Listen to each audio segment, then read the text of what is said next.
Good morning. Good morning. I'm going to be a moving target. I live south of the Mason-Dixie line. And I feel, well, thanks for that prayer. Thank you very much. That's a good way to get things started, first and foremost. But like I said, can y'all hear me in the back? Good deal. Because sometimes without the mic, I can lose my voice. I was with a bunch of growers Monday, and we all know what happened Monday, right? Mm-hmm. Isn't there a song, Bloody Monday, or something like that? I guess it's Bloody Sunday. I'm not sure, but I started the meeting off the other day a little different than I did any other time. There was and I'm not going to do it now, but there's a song, or there's a group called Supertramp. Anybody remember that group called Supertramp? Sure. And I don't know. I almost want to play it. We'd rather you sing it. Oh, no, that's not going to happen. But it's the one of the first part of the verses, and it's so indicative of what agriculture is going through right now. And as a grower, my brother's into music a lot. I farm with my I got a brother and a son. I had a chance to farm with my late granddad and my dad, and I had an uncle, and they've all passed away. But my brother's just big into music, and music to me is just noise. Okay, it's just something clutter or something, but just to break the monotony. I don't listen to it on the radio in the equipment, but I bought a prop for some of the growers the other day, and we might talk about that. But there was this one song, and it's about Goodbye Stranger. And I really wasn't going to do it, but I'm going to do it because I think it's... So just bear with it. I'll tell you when the verse comes up that you want to hear. Can you hear that? It was an early morning yesterday. I was up before the dawn. And I really have enjoyed my stay. But I must be moving on. Okay, here's what I want you to hear. Oh, no, not this one. Wait. Like a king without a castle, like a queen without a throne. I'm an early morning lover, and I must be moving on. All right, here we go. Now I believe in what you say. I believe in what you say. Undisputed truth. But I have to have things my own way. Got to have things my own way to keep me in my youth. But tell me that is not indicative of agriculture. Now I got to figure out how to turn this thing off. Tell me that's not indicative of what a lot of growers are like. They'll go out, they'll hear somebody talk, present, and they believe in what they say, but yet when they get back to their farm, what are they going to do? They're going to do things their own way. And it was just, I know I shouldn't turn my back on y'all, sorry about that, because I am from the South. And but I bought this prop, and as I was leaving that store where I bought the prop from, that song came up, and I'm like, good golly, that is just so ironic. But we're going to have fun, okay? First and foremost, Josh mentioned to me yesterday that one of the presenters was not going to be here after lunch and that maybe I could talk a little bit longer. Have y'all heard me talk before? Talking longer is not a problem. Usually running out of time is a problem. But I got a program. We're going to focus on corn today, but if there's any questions later on, and I'm assuming everybody here grows corn and soy. Any small grain growers in the group? Just a couple. So wheat, barley, wheat, soft red, of course. I need to get an idea. Did we have a good year last year? Did y'all have a good crop? Are y'all all together? Okay. Yeah. Did everybody else have a good crop? Let's get an idea. No. We were off in our area. We had a late season drought. I mean, we were 45 bushel off the previous year. On corn? Yeah, Yeah. 24 was the best corn we've ever raised, and this year was probably the worst in since 12. Yeah. So, Yeah, 12 was a tough one for us. You know, when I come out of the Midwest, which I like to travel a lot of, well, I don't know that I don't like cold weather. I was in Brazil first week of December. Second week I was in Iowa, Illinois, and then the next week I was in Fargo, and it was minus 14 degrees, and David doesn't like cold weather. So that didn't go over well. But so 12, when I go out in the Midwest and they talk about a drought, so 12 was bad for y'all. What's bad? I think we averaged like 95. Okay, that's double what we had in 12. We had 49, and that included the irrigated acres too. So droughts are droughts. It doesn't matter. So let's get on from farm to yield, from field to yield. Happy New Year. Now, the market did tick up a little bit. Was anybody surprised with that yesterday or Monday? You were not surprised? Well, you're the only one that wasn't surprised. Every broker I talked to was not expecting this. But it doesn't surprise me, and I am not, nothing I say should be used as an economist's recommendation. Because several years ago when the Midwest was dry and I was going across the country talking with total acre growers, walking fields, and people in Virginia was like, what'd you see? I said, they are dry, do not sell corn. They are dry. Then y'all got a couple timely rains and then you knocked it out of the park. When I was in Brazil, they grow soybeans on everything and then they double crop it with either soybeans, corn, or cotton. And I was in the Sao Paulo area, which is kind of the middle part of the continent there on the east side. I would say the east side. And they were wet and they couldn't get their beans planted. So they were dry and couldn't get their beans planted except for where they had the irrigation. They were worried, or are worried, that their beans were planted later, that they didn't know what their double crop part of the rotation would be. Unfortunately, them planting a little later meant that they were going to have a better crop. So when I got back from there, here I'm thinking, trying to digest all that. So I'm like, well, bean market's going to do nothing but go down, and corn market's got an opportunity to go up. And look what just happened. So I don't understand why we got what we had, but it doesn't matter what we have. This is what we're having to deal with. So I had this slide just to show that the thing that's different. How many of y'all remember the 80s? I remember the 80s. They weren't pleasurable. Low prices, high interest rates, and just the economy was in the tank. What's different today than back then? Got low prices, inputs are through the roof. Fortunately, interest rates aren't high. But to me, what separates, and I know this gets away from raising corn, but it's relevant because of how we're going to talk today. What is really different, because I've talked to growers and said, well, what would normally traditionally happen? Well, we know what traditionally would happen. Markets are going to go back. But the U.S. is not the leading producer of grain anymore. That's what's different. So this is not a doom and gloom time. This is a chance for us to learn, get back to where we need to be, and then we can move forward. So I'm even though prices are in the tank, I'm excited about 26 because I think it gives us a lot of opportunity to shine. Now, it's not going to be a pleasant result for some growers, but for some growers that are excited, you got another generation right here. That's exciting because now we got opportunity, not to say that, hey, we're going to expand, but we can be a lot more efficient. It's going to give us opportunities. Now, the question is not why, but what do we do now?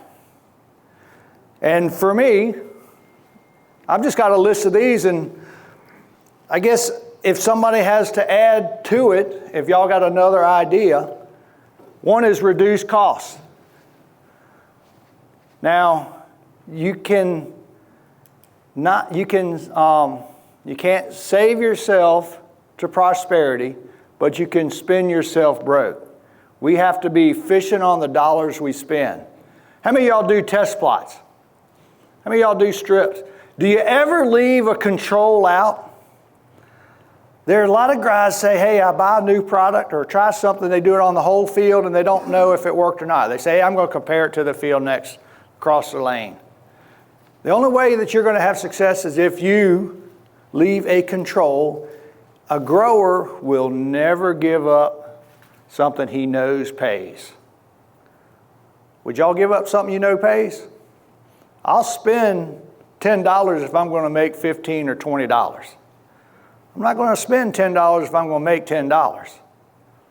Not very wise. So reduce spending. Change rotation. That's an option. Now, here is corn and soybeans. Now, when you get in the East Coast or the South, we got a lot more options. They're not any of them are real exciting. We got cotton. I don't do peanuts. I don't do tobacco. But we got small grain. Just on air operation, we grow small grain, whether it's wheat or oats. We grow the black oats for cover crop. We used to grow yellow oats, but kind of dropped that. We used to grow barley, had a big barley market. And we still have a malt barley, but just the quality, we just can't seem to have the quality that they like. A lot of small grain, hard red, soft red. We've done white, we've done durum, but we stick in their wheelhouse. So hard red and soft red. And then we're in soybeans, so they're double crop, most all of them. Small grain acres are dropping, so now we're kind of shifting into more single crop beans, but because we're in the seed business, we don't plant our beans early. And, I think we'll talk about beans this afternoon a little bit more so. But to pick up yield, how many of y'all planting beans before you plant corn today? That is a big shift. I bet your dad wouldn't have ever thought of that. If the weather's good to plant corn or plant beans, which ones are you going to plant? Beans? You really need to be planting both. You need to have two planters. So if weather's right, because some parts of the area, if you save off planting corn, then you can get wet, and then you miss another chance to get back out there.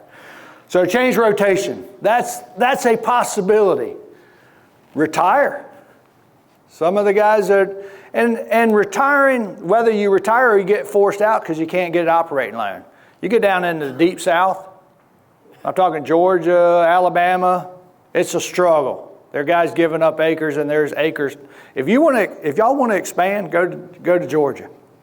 If you want to grow and expand, move to Georgia. It's a lot warmer down there, first and foremost. It's going to be tough. Irrigated acres are sitting still. I have a neighbor retired 2 years ago. I wish he retired 5 years ago when his equipment was worth something. Unfortunately, it's kind of been a struggle. Hope's not a good strategy, but we can hope that things are going to turn better.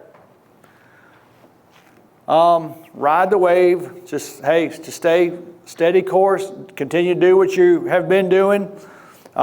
Use some of the reserves that you build up. Hopefully, we've built some reserves. Use some of those. Maximize production. When prices are down, which this isn't the first time we've had low prices. When prices are down, we got to produce more bushels. We got to produce more bushels in an economic manner, first and foremost. And then the one that I think is the most important is go back to the basics. What do we know worked? And that's kind of where my conversation is going to lead today, is things that we know pay. And that's why if you've done trials and you left controls with or without, if you hadn't done that, now you're kind of in that hope strategy. But we're going to focus on things that work. Now, one of the common things that I'll get is like, I'm up here talking about corn because we've had successes with corn. Now, the good Lord's blessed us, and we've done a lot of right things, but oftentimes I surround ourselves with good people. It's a team. And that team is comprised of my local guys, my nutrient folks, my Pioneer Seed guys, John Deere, and Genesis Ag. I have seems like I get a dead spot right here. I need to put an X right there, or let me put this chair here. I've known Philip. Where's Philip? How long have we worked together, Philip? This will be the 27th crop. 27th crop. I didn't know you were that old. Yesterday. I think we first met on a panel, did we not? Talking about wheat? Wheat. And then he came out to the farm, and he has helped me in a tremendous way. And we'll cover some of the things that he introduced on Air Farm, not only with the Genesis Ag, but things before. Just some management practices that we've done. I share this slide because you got Herman Warsaw, that one of the first guys to have 300 bushel corn, but then Henry Wallace. Y'all know what he did? Hybrid corn, Pioneer. What are they celebrating? 100 years anniversary right now. I don't know if he had the vision of what corns would be like today. You think he did? Got a corn company here right now. How global it is and how far we've come along to where we can take, that our goal, and I'll show a picture, how we can turn that one kernel into 600, 700, 800 kernels or more per plant. And him doing that hybrid production has been relevant. Then Francis Childs, the late Francis Childs, the first guy to have 400 bushel corn, and I got to meet him through Philip. I know Philip was working with Francis, and Francis was a kind of quiet guy until you got to know him. Then he'd open up a little bit. He was invited me to his farm many times, and I never took the opportunity to go there. I wish I have. I got another picture. Well, you can see the picture. I got another one of him. I wish I had, because he was, he had introduced a lot of things to agriculture that management, thinking about roots, and the picture show that. And then the top right corner is the late Stephen Albrecht, a high yield corn guy from Hart, Texas. Had chances to go to his place. I did go to his farm, but to go to his funeral. And then in the middle, there's a guy to the left, Randy Dowdy down in Georgia. So another successful guy. And I've learned from each one of those. I read some of Herman Warsaw stuff and Henry Wallace using his stuff, and then Francis and Stephen Albrecht. Just to give you an idea, some of y'all have heard me talk, and some of y'all have not. But just to show where I'm located, crew, you hit this button. That red one, it shines a dot. Shine a dot on that map where we are today. All right. That's way better than I would have guessed. Did y'all see how steady that dot was? So if we're here and I'm here, little bit of geographical difference. Corn's corn, soybean, soybean, soil, soil. Zoom in a little bit more on Renwood Farms. Are y'all familiar with this water body? Y'all know what this water body is? Chesapeake Bay. Chesapeake Bay. Ground zero for water quality. I don't know that I asked this, but I do like to ask it a lot of times. Anybody here have tile? One of the things I'm going to challenge y'all, those that have tile, is once a month, crew, this would be a job for you, y'all got tile. Once a month, go collect a water sample coming out of that tile. Just pick like the 1st or the 10th or the 15th. I guess it doesn't freeze very often, does it? Well, collect the water sample once a month.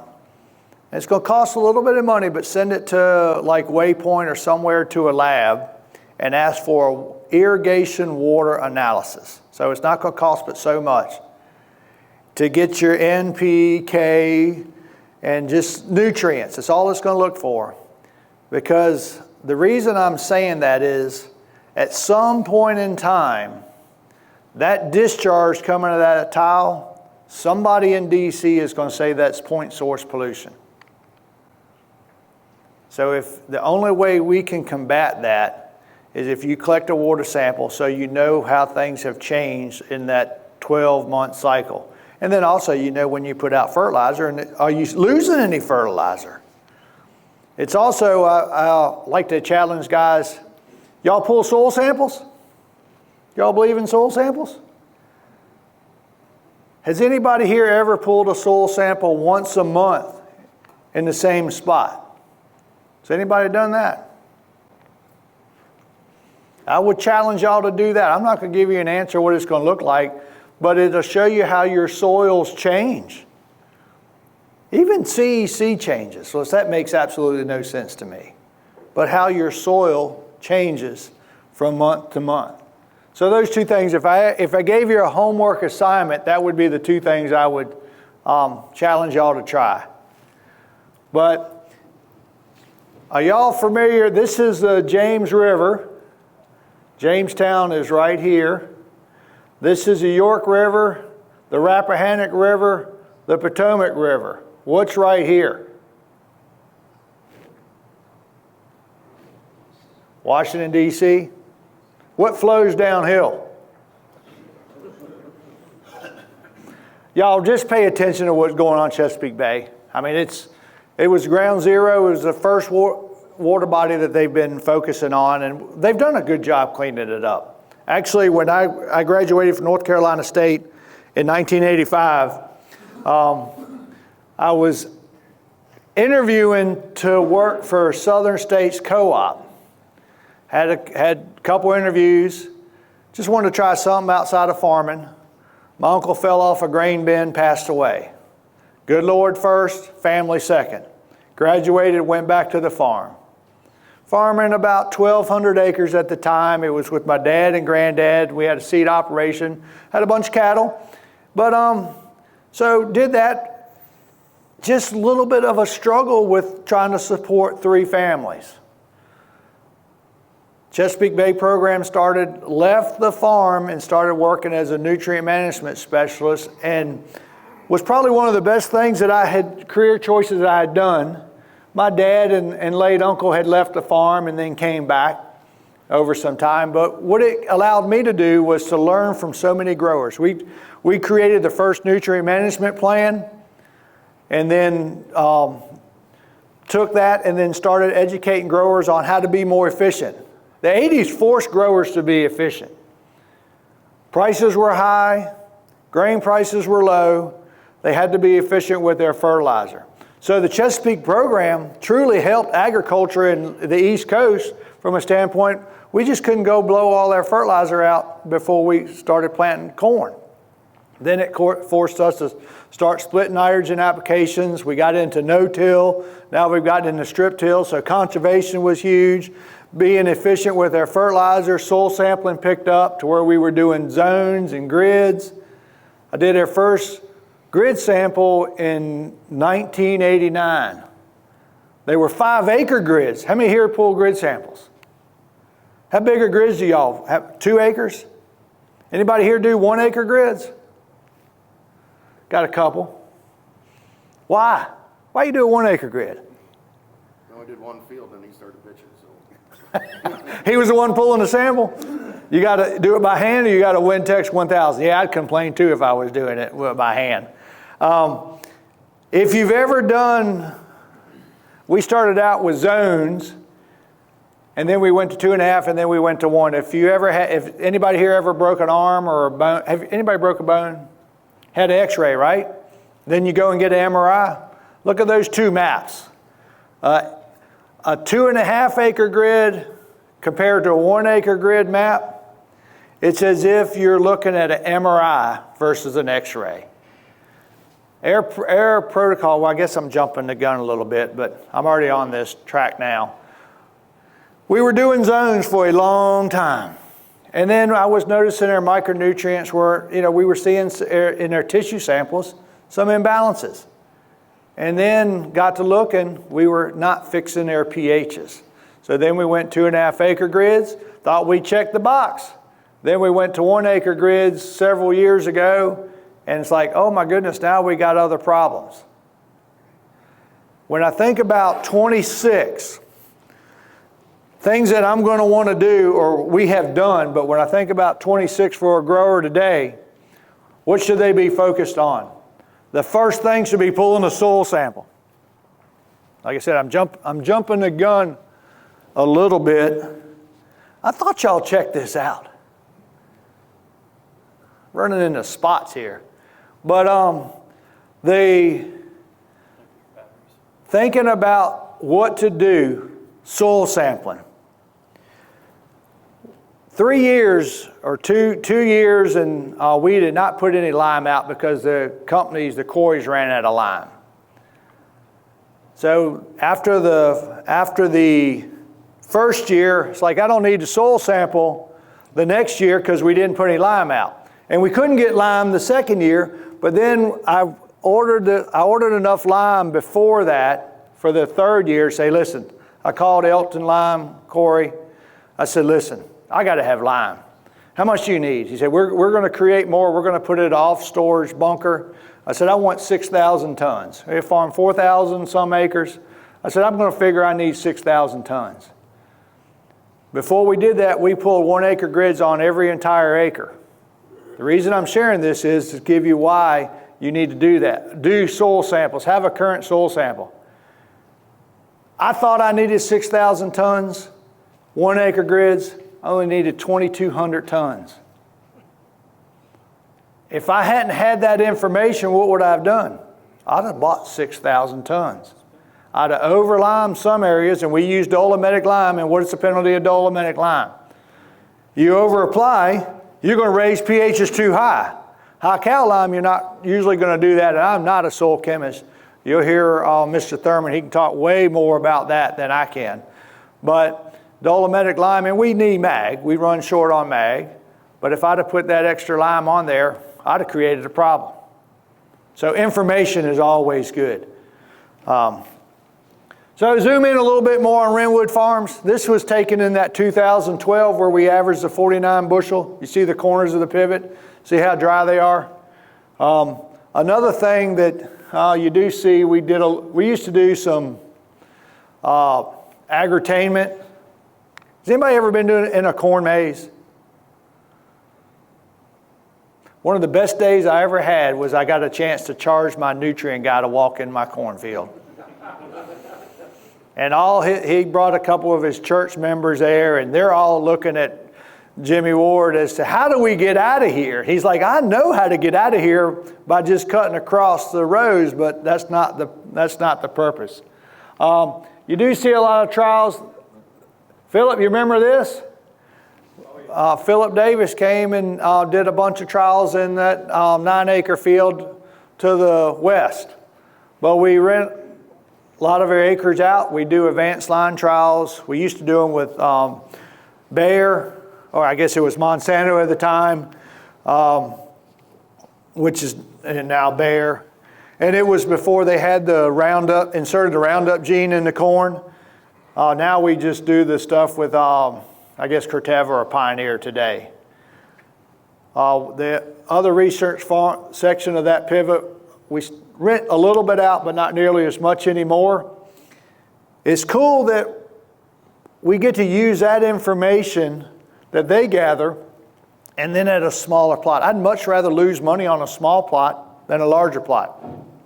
If you're going to try something new, try it on a few acres, and if it works, try it on a few more acres the next year, but don't incorporate it into your entire farming operation until it works after 2 years. Then if it doesn't work the first year and it made good walking sense, maybe you want to try it again.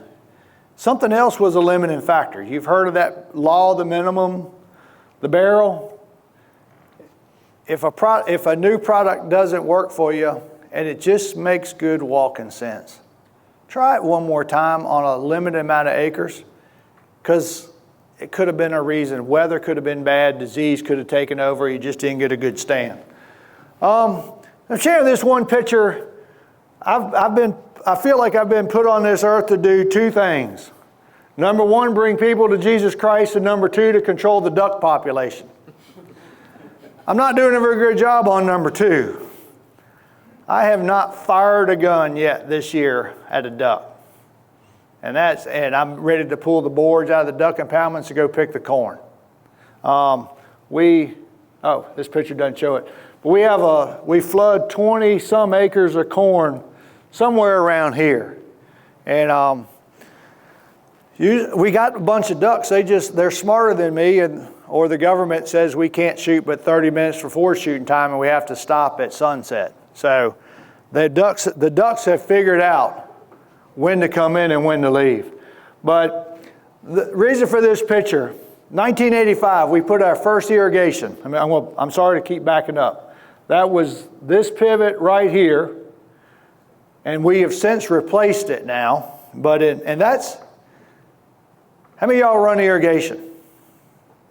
That is one of the hardest dollars to spend. Have you had to replace a pivot yet? It's a lot more exciting to put up a new pivot, but when you're putting up a new one in an area that you already have a pivot, that's a tough pill to swallow. But in 1985, we put up our first pivot, and my granddad won with a Pioneer 3192 with 181 bushel. Imagine that, 181.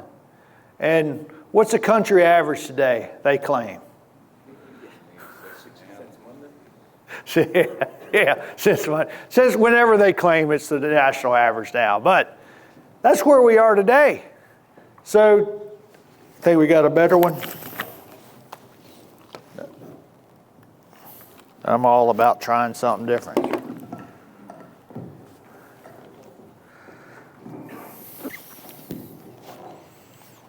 All right, we're going to give this one a try. So the reason I showed this, we invited some customers of ours to duck hunt, and I see that I walk by this plaque all the time, and they ask a little bit of details about it, and I thought it was relevant today, in that here in 85 we're producing irrigated less than what we are for a country average, and when I think about what Henry Wallace has done and all the genetic companies, without them we wouldn't have success. I am a task-oriented guy. I'm a visual guy, and I'm like y'all, we are good stewards and observers. You can see what's going on. You might not understand why things are doing what they're doing, but you can focus and see it. And if you can see a change, then you say, hey, this is a change in which I want. So for me, for today, let's kind of picture what our crop needs to look like as we want to harvest. And not talking about a high yield, because if we're focusing on a high yield, that's going to be a whole lot less profitable than an average production crop.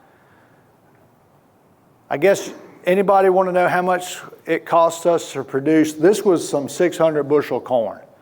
Anybody want to know what it costs to produce 600 bushel corn? Take land rent out of the equation, it was about $1,711. The reason I say take land rent out, some folks pay stupid high land rents, and some folks don't have to pay as high land rent. So taking it out, so it's just a shade over $1,700. Is that application costs and everything? That's insurance, you name it all. Well, this leads into a good talking point right now, except for land rent, all right? How many of y'all have a budget for your 26 crop? All right, and now some of y'all probably don't want to raise your hands, but I was with a group of growers Monday, and it was 57 growers. Wasn't it about 57 growers there? How many people raised their hand? 4? I think it was 4 people raised their hand. Y'all, to me, I gave you 2 homework assignments. Now I'm going to give you 3. Figure out what it takes to raise a bushel of corn or produce an acre of corn. Did anybody here struggle with southern rust last year? Got one grower, another operation. Did it cost you any bushels? You were, say what? Yeah, sure. Yeah. And well, I'm going to talk about it now. Has anybody been on the Pro Farmer Trespass Tour? Nobody here has been part of it. I had a chance. Randy Dowdy and I, we're doing a podcast for Farm Journal, Breaking Barriers with R&D. And they asked us if we participated in the Pro Farmer Crop Tour. I'm like, I don't know, what am I going to do? Never done it. And that was going to take a whole week out of my life to participate in this. I'm like, well, sure, I'll give it a try, see what happens. Well, we got there on a Sunday. They break you up into teams, and then you travel out throughout the countryside. You have a map, and you're going to be in this particular spot. And you're traveling out to the countryside, and they want to stop where there's a cornfield and a soybean field on each side of the dirt road. So they don't want you traveling across a asphalt road. And you get out, and you pull, they have a procedure. It's like a little ratchet strap, one of those 1/2 inch or 3/4 inch ratchet straps. You got a hook on one side, and I think it's maybe a 40-foot strap. And then you hook on one corn stalk, you go to the other end, hook it, and count how many plants are in that 40-foot section. And then you pull ear 1, ear 4, and ear 8. I think that's right. And then you take them back to the truck, measure the circumference and measure the length, know the population, do the math, then you text it to somebody in the headquarters. Then you go into the soybean field. Now in the cornfield, you get to the headlands and then you walk like 100 feet out in the field. I mean, they have a procedure, just kind of forgot all the particulars. But then when you get in the soybean field, you're supposed to pull 3 plants and then you count pods, and a racine counts as a pod. But they don't ever get past the headlands in the soybean field. So they're just pulling the samples out of the headlands. And I understand why, because most of the guys are old that are doing it, so they'd fall over and then they'd take forever to get out. But we're out there, no farmer permission. We've had a couple farmers stop and ask, they're more curious what's going on. But the reason they asked Randy and myself to be part of it, because at the end of each day, they would collect all that information, they'd give a report. And it would be sponsored by Farm Credit, BASF. There were several other sponsors. And they wanted Randy and myself. Randy took the eastern tour and I took the western. So I was in Iowa, South Dakota, and Minnesota. Dowdy was in Illinois. He ended up in Minnesota as well. But their task was to be able to tell the growers what they could have done to do better. I'm like, crap, I don't know what they did, so how do I tell them what they could do to do better? So I asked for a penetrometer, one of them popsicle sticks to see what the depth of the seed germination was, and then a penetrometer to see if there was compaction. Huge amount of compaction, shallow germination depth, and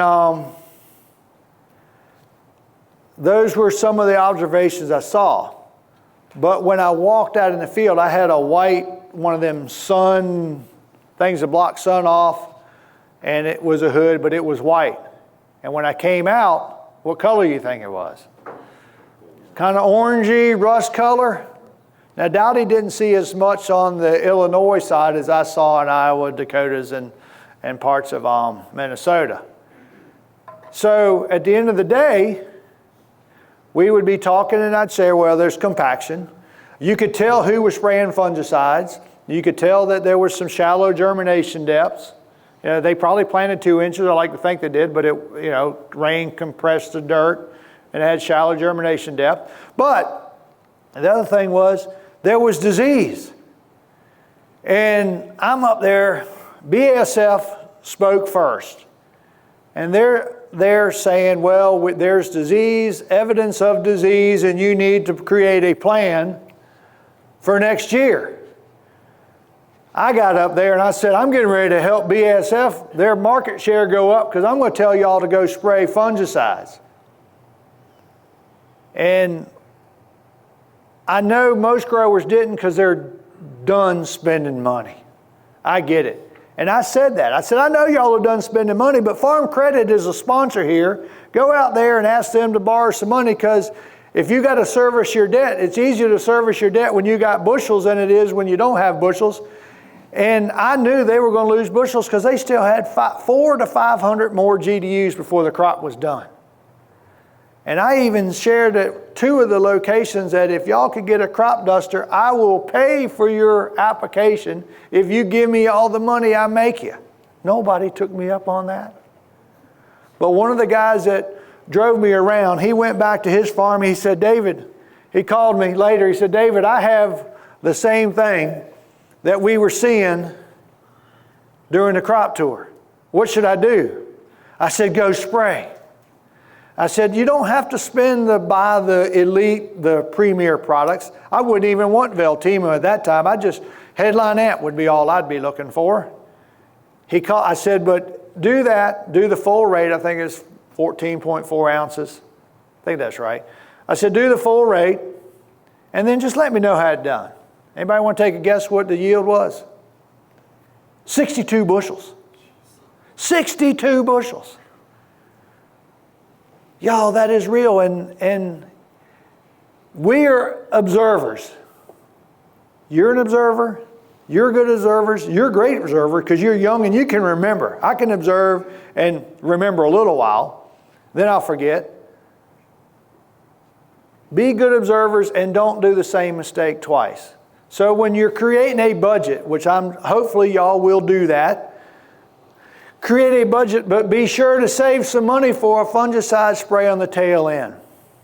We were talking just before, and I heard of a great way that I need to create a program. Corn is nothing but like running a relay race.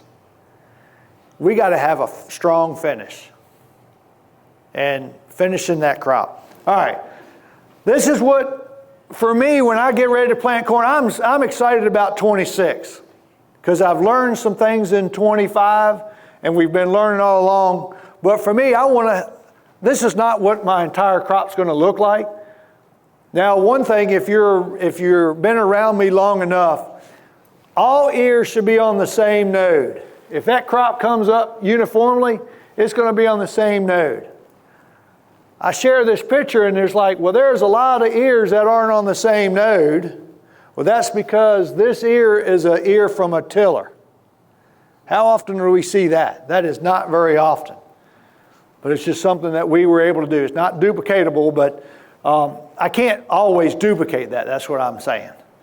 So for me, I go to plant a crop. I have a vision on what I want my crop to look like. I got different stages that I look for coming up. What is it supposed to look like? Tissue sample levels, and then how are we going to finish it off? How do we make yield on corn?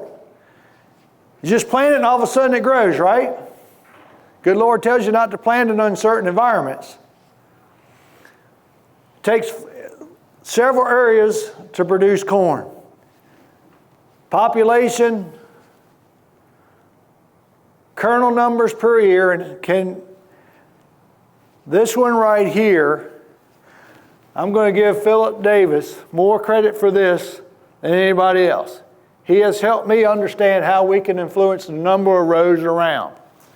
And we'll cover that in a few minutes. So you can influence that, and we can influence how many kernels long per row. And then, can you influence weight? Can you influence test weight? Does test weight matter? Go back here. I'm going back. Well, if you had a grain bin, say a 50,000 bushel grain bin, and test weight was 56 pounds, how many bushels would be in that grain bin? 50,000. If you had a corn that had a test weight of 54.5 pounds, I hadn't done the math, but it's going to be less than 50,000, right? Bushels. If you had a corn that weighed 60 pound test weight, you're going to have more than 50,000. Haven't done the math. If you hadn't priced your corn before Monday, which test weight did you want? The lowest weight, because you lost money on less amount of bushels. If it was heavy, it cost you. But let's just compare these two here. Well, let's look at, if you weighed this ear and it weighed 0.6 of a pound, and you weighed this ear and it weighed 0.8 of a pound, which ear would you want? The 0.8, right?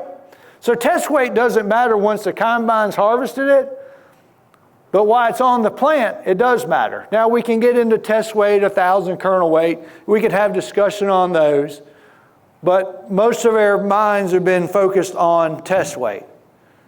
So it doesn't matter once it's harvested, but on the plant. So if we can influence the weight to make it heavier, little auction type scenario, how many people have had 56-pound corn? Raise your hands. Keep your hands up. All right, you can let them down. How many people have had 58 test weight corn? How about 60? Thurman's going to keep his hands up. How about 62, 64? We're going to go slower because don't they split it up? 65, 60, any 65s? 65, any 66s? Any 67s? I personally have a goal of 70 pounds. May never see it, but you got to have a goal. We have had 67.1 is the highest we've ever had. That is dried at the grain elevator. Most of it, we're shipping corn now. Every load so far has been over 62.25 pounds. We had a good year last year.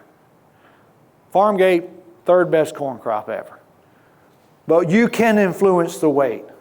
Now, you got to finish. Now, it doesn't come cheap, but Genesis Ag's got stuff. That kryptonite will help do it. It's not the only thing, but it will help do it. Plant health. Do y'all pick your corn? Does your corn look like this when you're harvesting? I'll show you some pictures later what crops should look like. So population, kernels, and then weight. You can influence those. These are when you can influence them. Y'all have seen this before. Population's easy. So it's the monitor in the cab. The most important component is the planter, and we'll cover that briefly.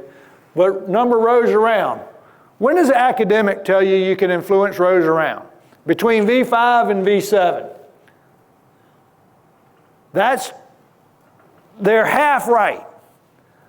What it's actually doing between 5 and 7, all the initial rows, they pair. So they kind of split. That's why there's always even number rows around. What Philip educated me with was how do we create that first row? Can we influence that? And that's happening, most of y'all, I'm going to assume we're in the 110 to 114 day CRMs. Would that be a fair assumption? If you're in the 80 days or 70 to 85 days, it's happening a little bit earlier. Then when you get in the 90 days, it's between 2 and 3. When you get into y'all's environment, we're at V3 to just before V4. And then when you get into the more tropical corns, it's kind of close to like the V5s, 120 days. Anybody plant a 120-day hybrid here? No? Okay. And so that's how the rows around. And then the maximum kernel length is happening, I would say, mostly around here, where we can influence how many kernels long we can be. And then clearly you know the weight, test weight. Does that follow? Let me go back. Yep. Does that follow suit then, where the kernel number on a lower day corn is probably affected a little bit sooner as well? Oh, yeah. The length on the ear is affected a couple weeks before tassel. To where what we're doing, and I'm going to, I got a great illustration of that. A pioneer agronomist has shared with me, it's about tricking the plant to think that it's got enough nutrition to where it can. How many kernels long have you ever seen on an ear of corn? 42. 42. The most, when we check it with the microscope, I've seen as many as 60. And the problem is, a lot of times they just don't even make. That's the most I've seen. But pollinated, we've gotten 52 is the longest year we've had. Now you can get some of these real prolific hybrids can be longer, but the shorter season hybrids is still that 2 weeks before tassel. Yeah, it's not like the V2. So good question. Silver bullet. There is, what I did at the group the other day, how many hunters do we have here? What do y'all do for fun? Chase a golf ball? I bet y'all know. Y'all hunt? Okay. You know how hard it is to go to a hunting store to find a silver bullet with the silver tip and the brass being silver? Have y'all ever seen one? It is hard to find one. I didn't, years ago it wasn't, but I found some 270 caliber shells, and there was going to be 60 people there, so I bought 60 shells, and on each one of those casings, I made a list of everything that we have done on our crop. I printed it out, and then I cut the name of the product out, or the active ingredient, well, no active ingredient, the product or the practice, and taped it on each one of those casings, and then gave them out to the group. If I didn't think about doing it here, but it would have been a kind of neat exercise. Every one of those is a silver bullet. Everything that y'all do is a silver bullet. What your biggest struggle is, you're trying to figure out what's that one silver bullet that's keeping you from getting more bushels. For me, when Philip came out to us one year, and I'll show a slide, that V3 primer pass is what I call it now, but we were just spraying a herbicide at V4, V5. Philip shared with me, David, you might want to do something a little different. Come out there and spray some micronutrients on your corn when it's at that V3 stage, when it can influence the rows around. And we picked up a bunch of bushels by doing that one practice. And now we got a new sealing tile that we have to punch through. And then we've learned some of those new techniques. But there is no silver bullet, but everybody is doing a silver bullet. Because I know, crew, I know what you want. You want to know what is that one thing that I can buy from Genesis Ag and put in that spray inductor that's going to give you another 50 bushels of corn, right? That's what everybody wants. Wouldn't it be so cool? Josh, that's your task, okay? Build that one product that's going to give me 50 bushels of corn. You got it. You have it now. It's only that product if that's what's holding you back. If it's not that product, you go to a trade show. How many times you go to a trade show or Commodity Classic or your local association has a show and you go to this booth, they say, hey, you can do this, we're going to give you 3 to 5 bushels.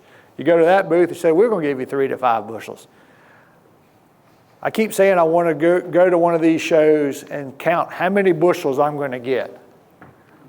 Wouldn't that be a cool exercise? Years ago, I had a chance to give a talk, and I came up with 5 key points, and I was sharing it with my daughter, and she was much younger. I think she was 11, and she's 34 now, so that'd be however many years. It's hard to do math when you're in front of all these people. But she said, Dad, that's just like your hand, 5 key points. Farmer's hand success came from the mouth of the babes. What separates us from all other animals in their kingdom is our thumb. How many of y'all heard Francis Childs give a presentation before? He had a 14-point plan to success. It was 13 or 14. What was the first thing he had on that plan to success? You had to have a positive attitude. And I remember, I'm a Southern Baptist. I would like to be sitting in the back row right now. Preferably right over there so I'd be the first one out the door when it was over. But when I had the first chance to listen to Francis Childs, I was sitting at the front table, pad and pencil. I'm ready to write something down. He showed that 14-point plan to success, not all at once, but he said you had to have a positive attitude, and I was just so frustrated. I paid to go see him, and that's all. What do you mean attitude? What I do believe, I wish he were alive today, is you had to be willing to think, do something outside the box, be willing to change. When I shared that song, what was the second verse? I'm going to do things my way. Unfortunately, that's what too many people end up doing. I like this picture. I wish, Philip worked with Francis, got to go to the farm. I can only go by things that he said. But look at the crop. Look how mature the crop is. Look how green the crop is. Look at the roots. And look at the stalk diameter. Man, that man was doing things right. I'm sorry that he's gone, but I'm kind of glad that he's gone because I know he would have the highest yield out there now. So I'm very competitive. There's nothing worse than getting beat. But I'm everybody's biggest cheerleader as long as they'll share what they did. Because that's like I said, the good Lord's put me here to do a couple things, and one of them, I think, is to share what we've got going on. I have learned, just get this out, because some of y'all have heard this before, I know. There's only 3 things to grow high yield in corn. Good Lord's got to bless you. Pioneer seed, John Deere paint. Those 3 things. If you got, where's the guy that had the Fent jacket on? And you took your decab hat. I'll thank you for that too. Yeah, so we got to have fun, first and foremost. All companies have good seed genetics. All equipment breaks down. It doesn't matter. I'm green only because we got better support. If I've tried Fent stuff, I've tried you got a momentum planter? I've tried the momentum planter. They got something going on. Anybody got terraces here? No terraces? If I owned a terrace, I probably would own a momentum planter. It's the ability for that. Index finger. These are things that you can control. Josh, how long do I have now? What time is Thurman coming on? I got 20 minutes? Okay, we got to get into something because we'll get into a lot more meats this afternoon. There are your index finger. It was the same finger my parents pointed at me when I did right or wrong. Does your dad ever point his finger at you like you messed up? He doesn't point at it like you did good, does he? Sure he does. He pats you on the back. Good job, crew. He'll wave at me, he'll go. Yeah. Good job. There you go, Jason. We need that encouragement. But it's a finger that my parents pointed to me when I had done wrong. It's also the index. This is things that you can control. Now, there's 3 areas of that: fertility, pests, and management, soil management. I'm going to get into one of them, and then we'll save the fun ones for later.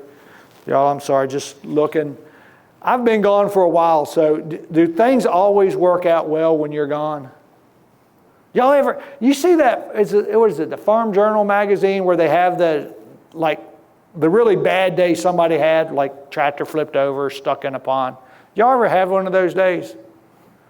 Friday, we were getting ready to have rain Saturday. We got 1.9 inches of rain Saturday on one farm, 7/10 on the home farm. I got to go spread lime. I had 140 some tons of lime on the ground. I need to go spread it for this rain. Sent a truck out with a load of wheat. Said take it to the mill. I'm going to go spread lime. If you've been to Eastern Virginia, we got narrow roads. My cousins they have a big sod operation, so a lot of trucks. We have one spot that's got a curve, a blind curve. No shoulder, but a ditch. I'm leaving the farm. I meet the side truck. He flashes his light, said, "Hey man, you got to slow down." Then I'm going around the curve. I see my truck driver walking. That's not usually a good sign. Then I go a little further and I see my truck in the ditch, clearly on his side of the road because it's on the inside of the curve, leaning on a tree. I'm like, well, at least the tree was there so the truck didn't roll over. That was going to really be a bad day with rain coming. We'd have to bring our grain back out, and I probably wouldn't get the lime spread. So all I do is I call Scott Towing, or Bob Alley Towing, said, hey, I got a truck in the ditch. I need 2 big tow trucks. Get them out. I said, just go ahead and schedule them. I'm going to sit around till one gets there, and then I'm going to leave because there's nothing I can do. So they both get there. 4 hours later, we get truck out, or they get truck out. Fortunately, we didn't spill any grain. Told the truck driver to go home, clean out all the axles because we know there was mud in there, and he took it yesterday. The truck ran fine. So the other truck driver was going a little fast on the wrong side of the road. Just a bad day. But these are things that you, as an operator, could control. He should have, when he met that truck, my guy should have stopped, but the other guy should have went in the ditch. But, and he was empty, so it wasn't the other guy. And of course, my tow truck guy. Do y'all ever carry anything overloaded? No. Oh, this is being recorded, so never mind. I know y'all don't. Soil management. Start out with a soil sample. All right, we covered this a little bit from a standpoint, but this is what our dirt is. This is 3 foot of soil. We're a fine sandy loam. You can kind of see where some of our soil builds up in a little bit of clay, and then we get to where around here we'll pull a core and see how much potash we have built up, any sulfur we have built up. Don't really check for nitrogen, but we can check for nitrogen there, but really looking to see if we got any potash built up here to help us make some recs. I'm not suggesting to y'all to do that everywhere, but it would be a good thing for you to do to see what kind of nutrients you have. There's a thing called, y'all ever heard of Marion Calmer Cornheads? He's been on a mission about soil stratification. Has anybody done a deep soil sample? You need, if you haven't, do it. And I'm not saying you can do every inch, but do every 4 inches.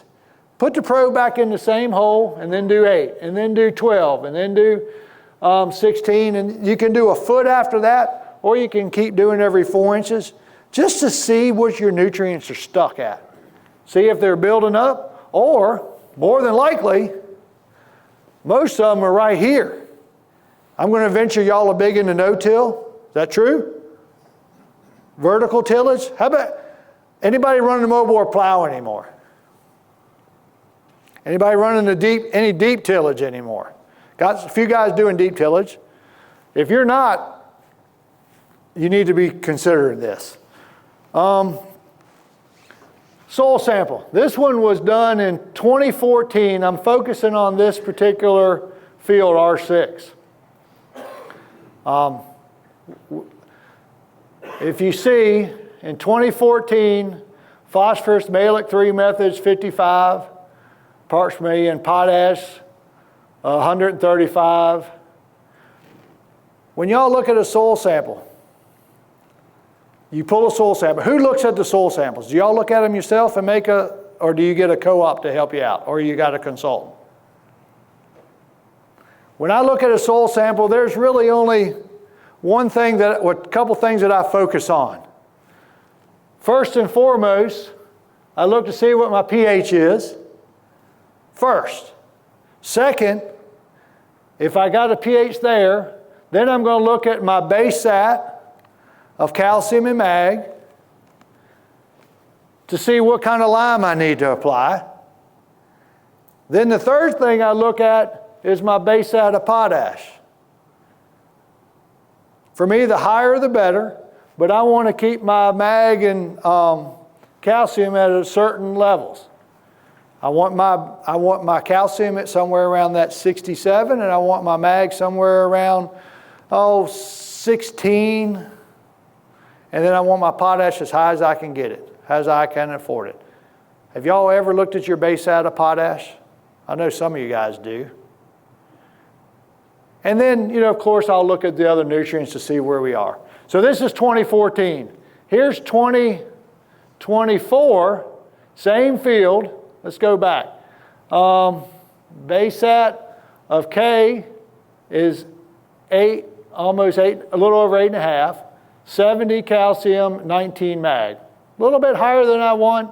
I'd like to raise this one more and lower that one. Now we're going back up. So 19, 70, and 8.5. let's see, it was 19, so mag really hadn't changed much, 70, and then we were 8.5 on potash. So we got a pH of 6, and we had a higher pH there. So this one, we would have raised this one when we did some lime. We'd have used high cal lime rather than dolomitic lime on that field. The other thing that was interesting, look at their CECs, 5.4. Anybody got a CEC that low?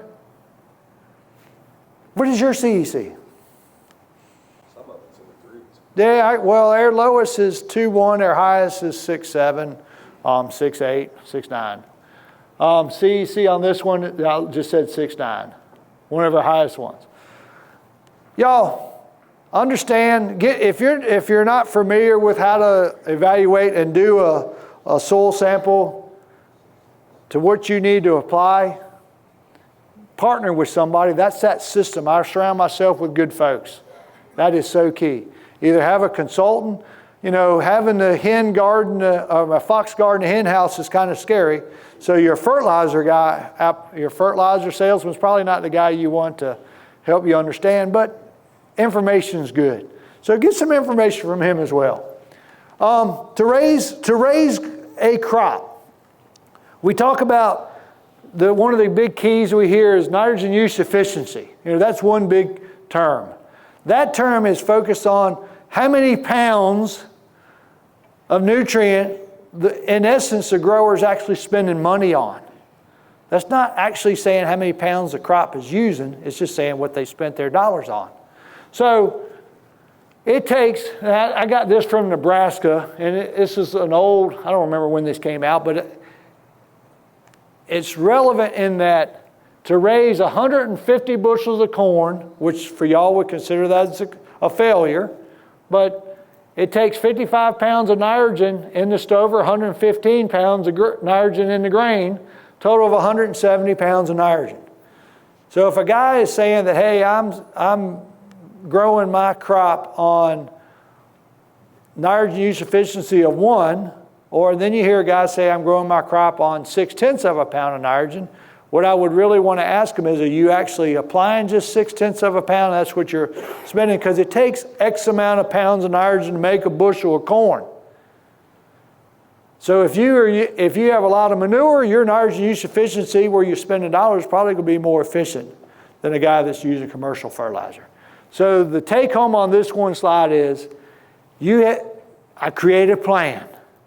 I got a budget, I create a plan. What is my yield goal? If my yield goal is 200 bushel on some of my ground, I get excited on 200 bushel corn on certain acres because it's just nothing but beach sand. We've changed it. We had 2024, we had a drought. And my farm average was a little better than 125 bushels. So not a good year to have low yields when prices were depressed too. But we had one particular farm that is nothing but beach sand. That if there was water right here in this field, it would be a beach. That's how sandy it is. We've done some things to it. A neighbor right across the road, of course, his corn always does better than mine. Always. But we were 60 bushels better than him in a drought, because we've changed their soil. A lot of humic acids, we've stimulated biology. We've been able to do things to where it overcome that drought. Whereas the other guy was burned up. Their crop was still relatively green. But it still takes pounds. So if you've got a budget, you got to know how many pounds to say, all right, I know I'm going to need this, this, and this to apply. Now, one of the cool things is, like in reference to phosphorus, I don't oftentimes believe we need to make many pounds of application of phosphorus. We need to reposition their dollars on how to make the phosphorus become available. And without throwing brands, you got more phos with Genesis Ag. Something to help stimulate the biology to get the phosphorus to become available to the plant. Then the next step is, when is the crop going to utilize it? So timing of application is so relevant. For me, it starts out certain nutrients. For example, potash. I heard Randy Dowdy one year give an illustration of, he made a potash application and how much water it actually required for that potash to become available to the crop. In doing so, it's caused me to rethink how we make applications of our nutrients. Potash, it's a rock, it's got to dissolve, and then it's got to get into the area where the roots are growing, become available. So if you got a nutrient that takes a long time to become plant available, you don't want to do it right when you're planting your crop, or you don't want to do it in season. You need to do it to make it available for the crop. Because it doesn't matter if we make the application. What matters is the application that we made is made available to the plant when the plant wants it. So for example, if we're looking at phosphorus, we see how we realize that phosphorus is a product that doesn't move well in the soil. Do we realize that? It doesn't move good in the soil. It gets bound to the soil. All right, here's a thought. Where do roots grow? Where's that? In the soil. Roots grow in the moisture between the soil colloids. So it's just growing in the free space where moisture is. How does a root pick up nutrients? One of three ways. It bumps into it.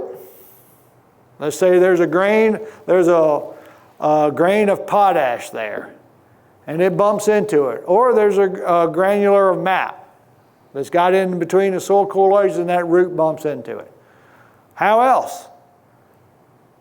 Mass flow. There's more nutrients here, there's less nutrients here. As water moves across, it goes across the roots, and it picks it up. How's the third way?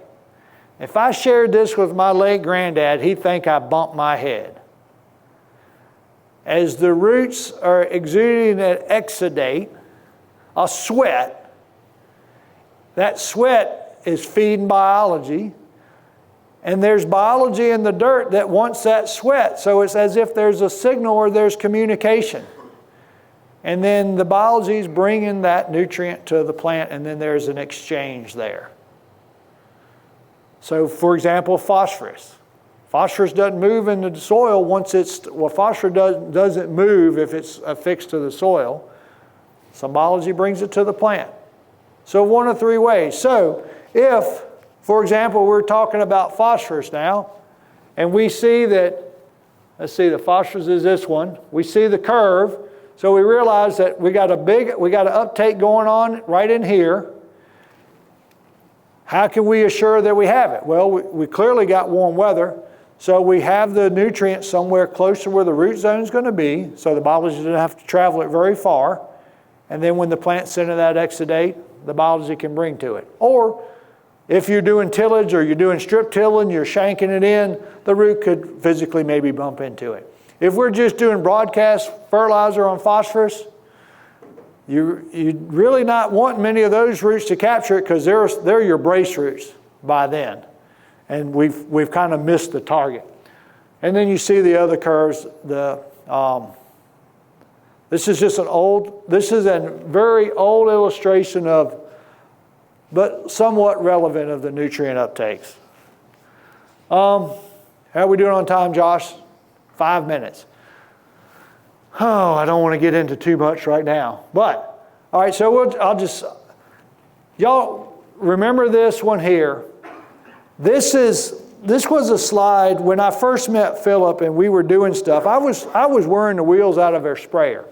But when I gave out those silver bullets Monday, each one of these applications would represent something in which we could influence the crop. And this afternoon, we're going to cover each one of these and what's going on. Whether it's a seed, we also have incorporated some strip tilling, and then we have some later applications of nutrients there. And then we deal with some aerial applications. Oh, Josh, I don't want to get too far, get into products. Can we ask some questions right now? Yeah. How much do you or where do you like to see your pH at for corn? And if you're not as concerned about what that level is, where you like to see your calcium in the base saturation. Okay, the question is pH for corn and my calcium, mag, and potash base sat. Really, if you're looking at pH, you're looking at mag and calcium. I don't get as worried about, in an environment like we are right now, is water ponding a problem for you? Tight soils? These are things that are running through my head. So if I got tight soils, clearly I need some way to break it up. So usually that could be because we got high mag. So we might need some calcium, we might need some gypsum to help do that. There's some other products that help break that up. You know, I don't have much success with those. So in an environment like right now where dollars are potentially going to be tight, liming is going to be my number one focus. And that's our focus on 25. We're liming what we didn't get limed in 24 to 25. Now we're liming 25, 26. You can grow in Virginia on their sandy soils. We can grow good corn at a 5.8, 5.9 pH. We have to be focused. If you know that worm chart where it has micronutrients are a lot more available on lower pHs, macros are more available on higher pHs. If we're going to let our pHs get low, we got to be a lot more efficient on our macronutrients, like our nitrogen. We got to be efficient with our phosphates, and not as much worried about potash. But back to your question, I want to try to get my base sat of calcium up in that 65. It would be like where I was 59 on that one sample. I wanted to get to 65. If I can get to 67, I feel even better. Mag, you got too much mag, I'm assuming. And now, is your pH low or high? Right on, 6.3 to 7. Oh, okay. So we're not worried about trying to drive pH down. Sometimes when I get high mag, it's like we got to drive pH down. Base sats of calcium and mag? Mag, calcium, geez. Okay. They're a little bit all over it. Yeah, sure. Well, I mean, my goal is fixed pH.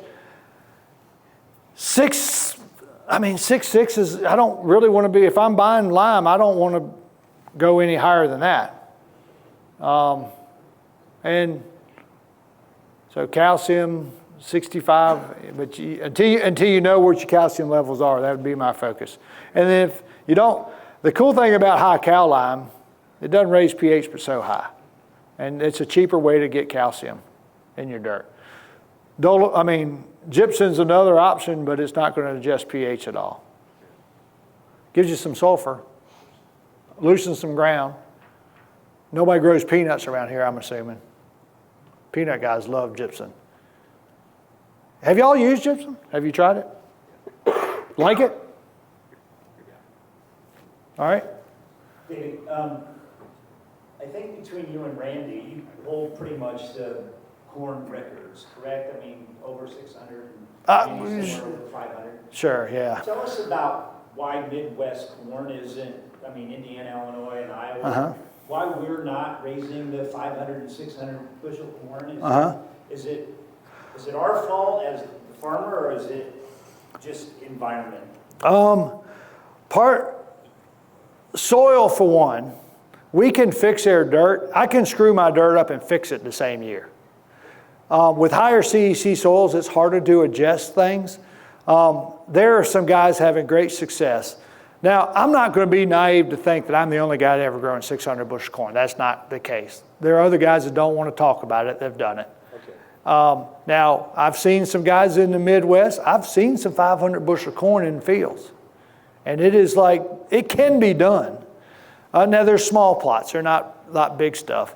Now, the other thing about the Midwest is the nutrient availability, how the soil seems to be binding it, it's becoming available. And then, to me, the biggest struggle with the Midwest is the start. We can get a much robust root system earlier than the Midwest seems to be able to. And that's the guys that are right off the starting block. And when I look at that, I'm going to go back. Sorry, I apologize for this. if this were a tissue sample, and I'm sorry, I thought I had a tissue sample on here too. Looking at what the nutrient levels are early in the crop are historically lower in the Midwest than what I can see on the Southeast. And is that a function because we're warmer? I think it might be a function that we're accumulating more heat units earlier in the crop season than they are in the Midwest. So we're just getting the building that factory starts off faster for us. Then outside of that, the biology's slower when they get going. And 10 years ago, I was kind of playing with the biology side. I'm way more into it now. Cover crops aren't as prolific in the Midwest. That's the cheapest way to have biology available to your crop. Have a cover crop without spending dollars. I got a question back there. Yeah, I'm curious, Dave, given how heavy our soils are here, when you're talking about getting those roots down, we're going to hit that compaction line pretty quick. Would something like ridge till help a whole bunch here? All right, the ridge till, well, you're just masking the problem because you're still going to have the compaction down there. So the thing about ridge till, oh shoot, I just talked to him the other day. The grower in Missouri, Jerry Cox. You know, they were ridge till guys. And the cool thing about ridge till, if you're thinking about nutrients, the way the roots grow, I'm kind of in the back door of Beck's now, aren't I? You are. Yeah. And what did they do here in the last 2 years? The root reveal. And they created, what is it, SAM, surface area mass or angle, whatever that is.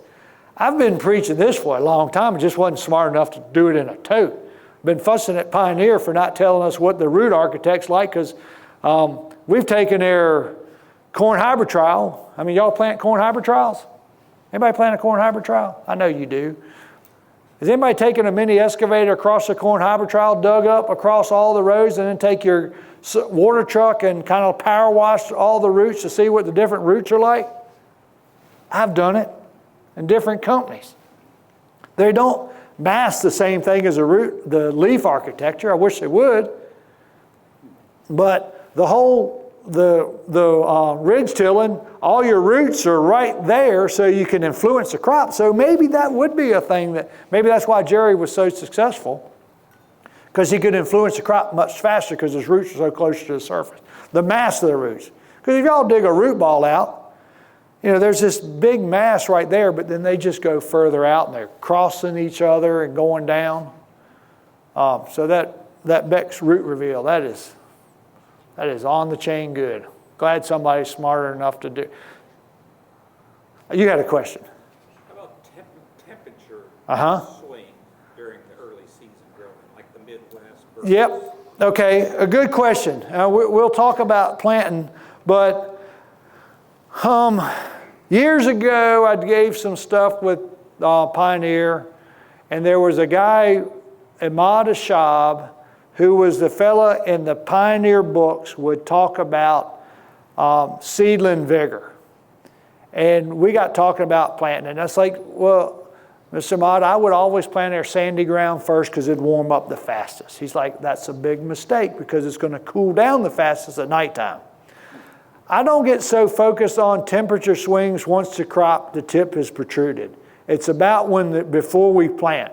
Now, for Renwood Farms, we send out a newsletter, and for guys that are going to plant corn with strong seedling vigor, we say you can start planting your corn if you're accumulating 40 GDUs in 5 days. Yeah. And then if you got weak seedling vigor, you need more GDUs in 5 days. The next 5 days. After the date of planting. Now, that's what we recommend to our growers. Now, there's other folks, and Total Acres got a different concept. You know, we have a different amount of GDUs in 5 days that we preach. We also want soil temperatures to be warm. Now, I know in the Midwest, it's hard to get those soil temperatures warm. And for me, I'm not so focused on what the soil temp is, but those 5 days. If I'm accumulating 45 to 60 GDUs in 5 days, we'll keep planting. If the trend is to go south to where they're not, I'm going to stop the planter. There are not many growers that are going to stop planting corn because your neighbor's still planting. What pisses me off the most is when the weatherman's wrong and we continue to accumulate GDUs as opposed to that cold trend. I have had great successes by stopping the planter. Where my neighbors that keep planting and their crops just sit still, and then we wait another couple days and it's just going right past it. So temperature swings, once the tip protrusion, I don't care. But it's when we plant. And I'm a guy, the third day to me is the biggest day, because when it's really soaked up that moisture and she's really cranking on the germ process, the cells are dividing. If it's cold, you're going to get potentially chilling inhibition, whether it comes out of the ground funny or we planted I'm about done. Last story, and then I'll turn it over to Josh. We saved a North of King hybrid we knew had potential for chill and inhibition to be one of the last corns we would plant that year. We planted that hybrid and then didn't really pay much attention to it. Crop came up fine, but when I was picking the corn that fall, we split the planters. I got 2 different hybrids in the plant when we're planting all their acres. I'm picking one hybrid and the crop's doing decent. I come back and I'm picking the other hybrid and the yields drop off 60-some bushels. Like, what in the world just happened here? So then I turn around and so I'm stopping thinking I moved from one field, next rock trap opened up. I got corn falling on the ground. Eventually I stopped and looked at some ears, and the Northrop King corn, which is susceptible to chill and inhibition, had a funny shaped ear. It almost looked like the ear respiratory syndrome when you spray with a fungicide with a surfactant. Went back and looked at the weather. We had a cold spell on that third day. And at that particular time, it influenced that crop, and it didn't show it until it made grain. So understand what your hybrid's capabilities are. All right? We're going to get into the real meat of it when we get into the second part. And kind of enjoyed what we were doing so far. At least I have. I don't know if y'all have or not. Let's take about a 10 or 15 minute break. We're going to go session. So I would like to introduce Josh Thurman to the room. This we met maybe 2 years ago through a mutual contact, and his knowledge base is probably there's nobody else that compares to it on micronutrients and plant function and how the whole system works.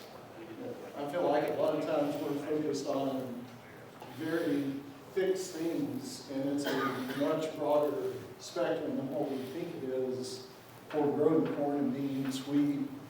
He specializes in tobacco as well, various crops. So, I've talked to a lot of guys, been in a lot of meetings, and it's, well, this is that, and that's this. And I think if he can do what I know he can, it's going to shed a lot of light on maybe some things we're struggling with on each of our farms. So this is Josh Thurman. Thank you very much. That's a grandiose introduction, and for anybody that knows me, knows it's a lie. So, I'm up here fueled by unregulated, unadulterated, and unmedicated ADHD. So that's who I am. So is David still in here, or does he step outside? Well, it's always a pleasure to talk to someone who does not live in theory. You can watch all the videos in the world. That sounds good. You can watch all the videos in the world of people telling you what you can accrue. Well, that man's done it. So I would pay extra attention to him when he's speaking. He's done it. You cannot make over 600 bushel corn by accident. But I also think when I listen to him speak, I don't know how y'all take notes. I've just got a bunch of arrows and lines drawn up, connecting dots and all kinds of stuff. But he gave us a problem to solve. And we're not going to solve it, but we're going to talk about it in real time. He said root depth, right? And I think Kurt asked the question about ridgetail. And then he brought up Becks and root architecture. Don't worry, I'll introduce myself into what I do after that, but that's where my mind is right now. My synapses are firing, they're on fire. So he brought up root architecture. What determines root growth going down? What's that called? It's gravitropism, correct. What controls gravitropism? Yes, genetics part of it.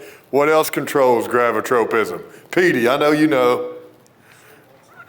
Yes, you do. Indole acetic acid, which is an auxin. Okay, those are signaling molecules. What's the number one messenger for that? Calcium. So there's a thought path to follow there. I'm not saying we're problem solving in real time, but that's how my brain works. It's what is the problem? How do we address it? Listen, my name's Josh Thurman. I've been involved in agriculture the entirety of my 45 years. I'm 45 going on 15. I feel like most days, it's like Brian and I talked last night.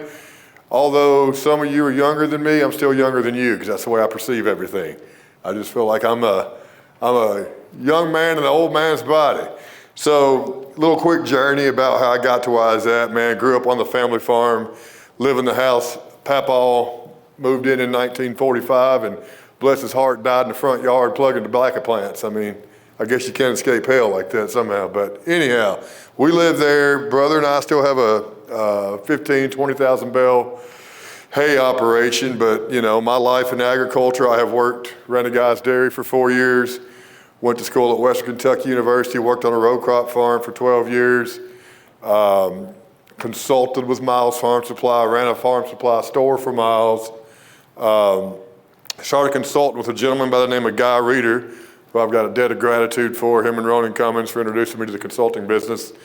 We worked together until his son come of age and amicably split in 2017 or 18, which forced me to start Clearpoint Ag. So the good Lord's blessed us, you know, and all glory to God for me standing here. Josh and Philip, I met them 3 years ago, I think, 2 or 3 years ago. Wandered in Philip's doorstep in Humboldt, Tennessee, and just, you know, looking for answers, I think like we all are. My problem is there's always another why. There's always one more why, and I cannot, in reductionist thinking, I cannot get to my last why. I've been trying for a long time, and I cannot. So I don't even know what slides I've got. Brian said, he said I gave my presentation in my sleep last night, so I should be well rehearsed. So I guess we should see what it's about, right? So every meeting I do, David, you may recall this from last year, I'll start with this slide. This book was published, I've got the original, what's that called, first edition. I've got the first edition of this book published in 1851. You can see that's got wheat yields and everything. The name of the book escapes me. It's by Reverend John Blake, and it may be something like the history of agriculture or the modern farmer. I cannot recall. It looks like a Bible. It is not. But those are corn yields. Now listen, the veracity of the claims, I can't go back in my time machine and tell you if they're true or not. I can't. I wish I could. But anyway, Mr. Blake apparently perused around corn growing regions from New York to the great state of Kentucky and monitored yields. And I know y'all can't read all that. Like just for instance, it says the Messrs. Pratt of Eaton, New York, obtained in 1822 from 3 acres a crop of 517 and a half bushels, or 117 bushels per acre. Does that not blow y'all's mind? Because that's not even remotely the same plant we grow right now. That is not remotely the same plant. I feel like we should just stop and stare at that until we take in the gravity of that. 190 bushels in 1840. I wish quantitatively there would be a way to express that, what it would be in bushels today. It may be 600, it may be 400. I have no way of knowing that. But that is impressive. What's more impressive is your field and your yield to an extent is the embodiment of your decision-making process. That is what that is. I probably got it written down in a more elegant manner, but I can't read my notes, so that doesn't matter. But our yield is a reflection of how we make decisions, unless we're up against stress and whatnot. I hold no dogma besides Jesus is my Savior. I hold no dogma besides that. If we're trying to be successful in agriculture, dogma must die. If you need to work your ground, you got to work your ground. David spoke of Mr. Calmer. I don't know if he's necessarily 100%, not you, Mr. Calmer. He said it's stratification. Perhaps it is. Perhaps it's oxygenating a reduced environment for the microbes to cycle the P, as you were talking about, which is probably what I think is probably more what's going on there. But if you need to work your ground with tilled instruments and tined instruments.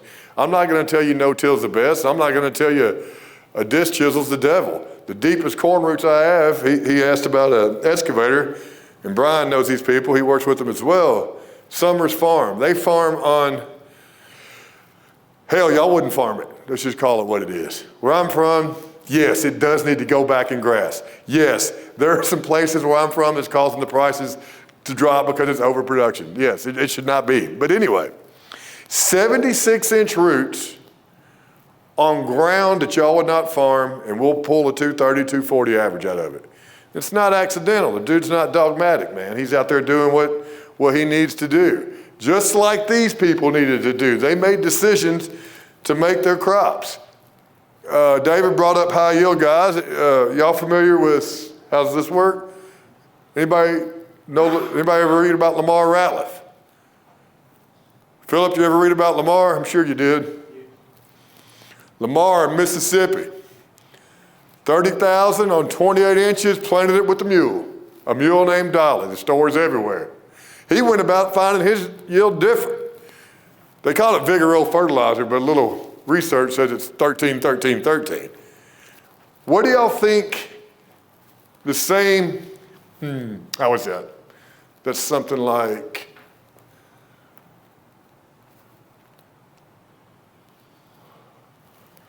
what process is the same that allowed them to achieve the yield, do you think, in those two scenarios? What's the one common denominator? That's what I was trying to say. Carbon, yeah, manure, 100%. It's carbon. You can call it WEOC, you can give it a buzzword if you want. It's carbon, it's soluble carbon. Soluble carbon. Anyway, I don't know if that has anything to do with what I'm talking about today. I just like the slides. So, you know, but anyway, they asked me to talk to y'all about the function and utility of trace minerals and micronutrients. Just because they're micro does not mean they're micro of importance. They're absolutely a necessity.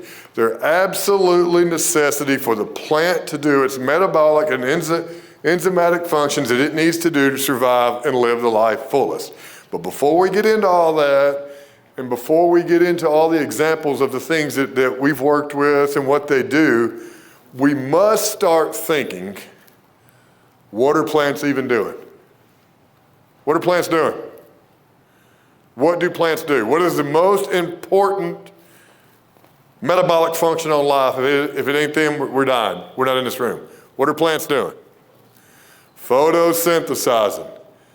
That plants are sessile creatures, man. They're not like me or you. They're not transitory or migratory beasts. They don't get to pack their backpacks full of the goodies that they need that day. You know, they look to us to make the best decisions for them. So the problem with photosynthesis is we gloss over what it is. We're like, yeah, man, that's sun turned into chemical energy, and we all go out the door.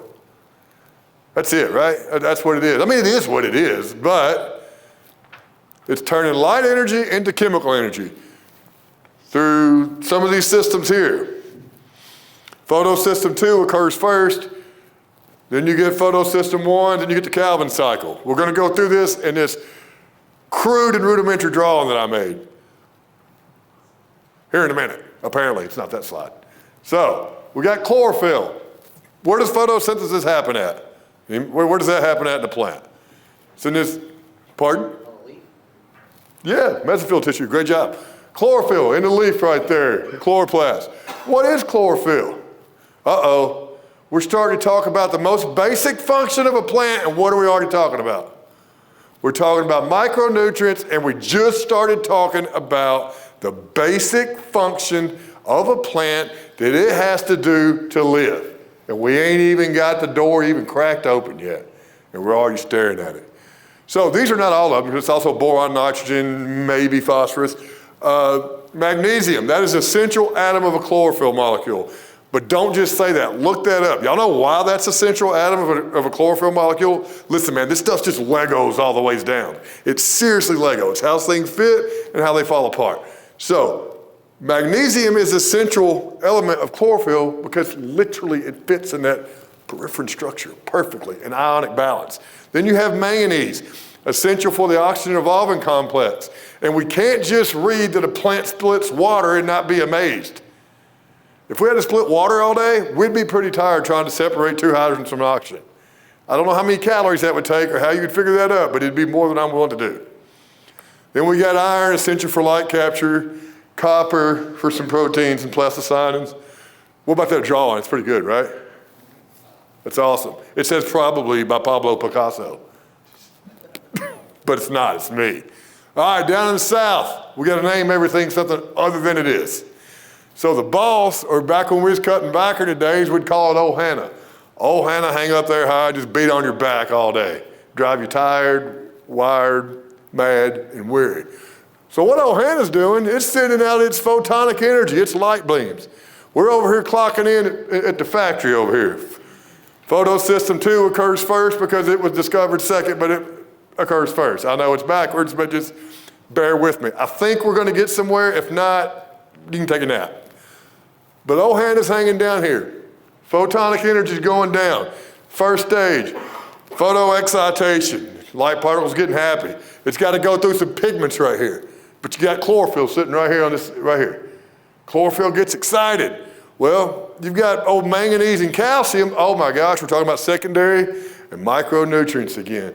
We got manganese and calcium hanging in right here. It's going to log in, man. They're going to get their sledgehammers out and they're going to start splitting.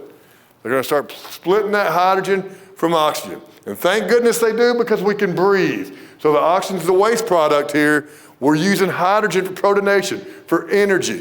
Pretend there's a bridge connecting these two factories right there. Pretend you got a bridge connecting those two factories. You've got a tank right here for your hydrogen. That's your gas tank, your energy tank. Well, it's pumping through, but across a concentration gradient. Well, then it gets here, it's tired, okay? We're getting tired, boss. We're getting tired, like John Coffey, in the Green Mile. He's tired, boss. We got to get old Hannah back over here to shoot some more photons for what? Photoexcitation. It's an electron charging station. All right, we're getting somewhere. Once that happens, I'm going to go through it real quick. We're going to get the NADPH.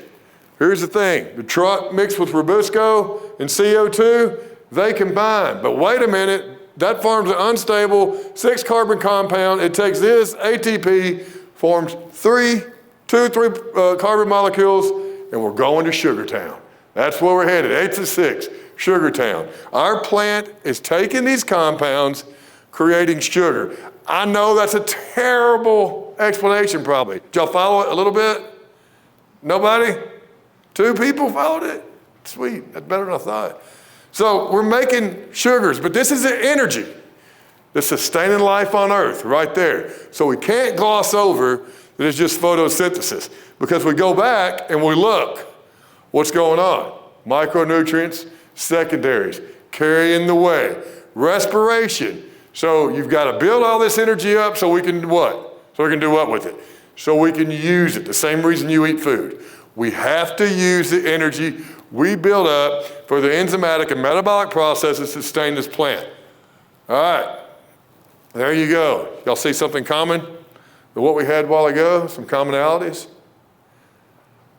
You see these? These are called enzyme cofactors. And I cannot stress the importance enough because here's where we're starting at right now. Yield. We are never going to create yield. All we're ever going to do is lose it, right? We can all agree on that, right? So we must be focused on maintaining a higher percentage of theoretical yield. The only way we're ever going to do that, yes, we will call it nutrients, but it's a different conversation. I doubt it's nutrients, probably more of a hormonal response, but that's a different day. We have to increase the photosynthetic capacity because, I probably didn't say it, but when does respiration happen? All the time. Do y'all see that? That is an important point. Because if you have light reactions, photosynthesis doesn't happen all the time. Can anybody tell me where I'm getting at with this? It's catabolic and anabolic. You heard of anabolic steroids, building something up. We have to build up enough photosynthase so we don't have a deficit when it comes to respiration. Then we turn into photorespiration, things get quick, fast, and ugly in a hurry, all right? This is all building up to something. Still sticking on micronutrients. Secondary plant metabolites and hormones. Who's heard of those? Anybody? David, you know what those are? You heard of them, I'm sure. So secondary plant metabolites. Think of that as your plant's immune system, or probably should think of the hormones there, but think of secondary plant metabolites as flavonoids, color, taste, smell, thickness, of your leaf, waxiness on the leaf, protective compounds the plant makes. Then you have hormones. My buddies back there know more about hormones than me, but there's two that I'm going to get onto real quick. Jasmonic acid. Oh no, look at these guys showing up again. It's crazy. Jasmonic acid, that gives you what's called an induced acquired resistance. So like if your insect attacks, as long as you have your cofactors here, these micronutrients, sends the compounds. What is it, the Galatia tree in Africa? If giraffes eat a leaf on them, it'll send a hormone downwind where they won't eat the leaves of the trees down from them. That's what you need to focus that on.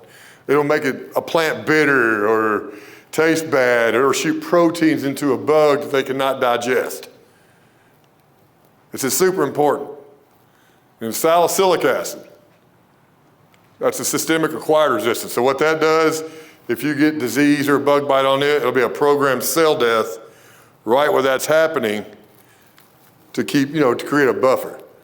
To create a buffer around from where, to keep the pathogen from increasing in the plant. But do y'all see what I'm getting at in common with all these? Do y'all see that? What's in common? Micronutrients, yeah, man, they're everywhere. They show up everywhere. And don't worry, I'm gonna get to some examples, some stuff that I've done with some maps and all that. So, I wanna go back to here real quick.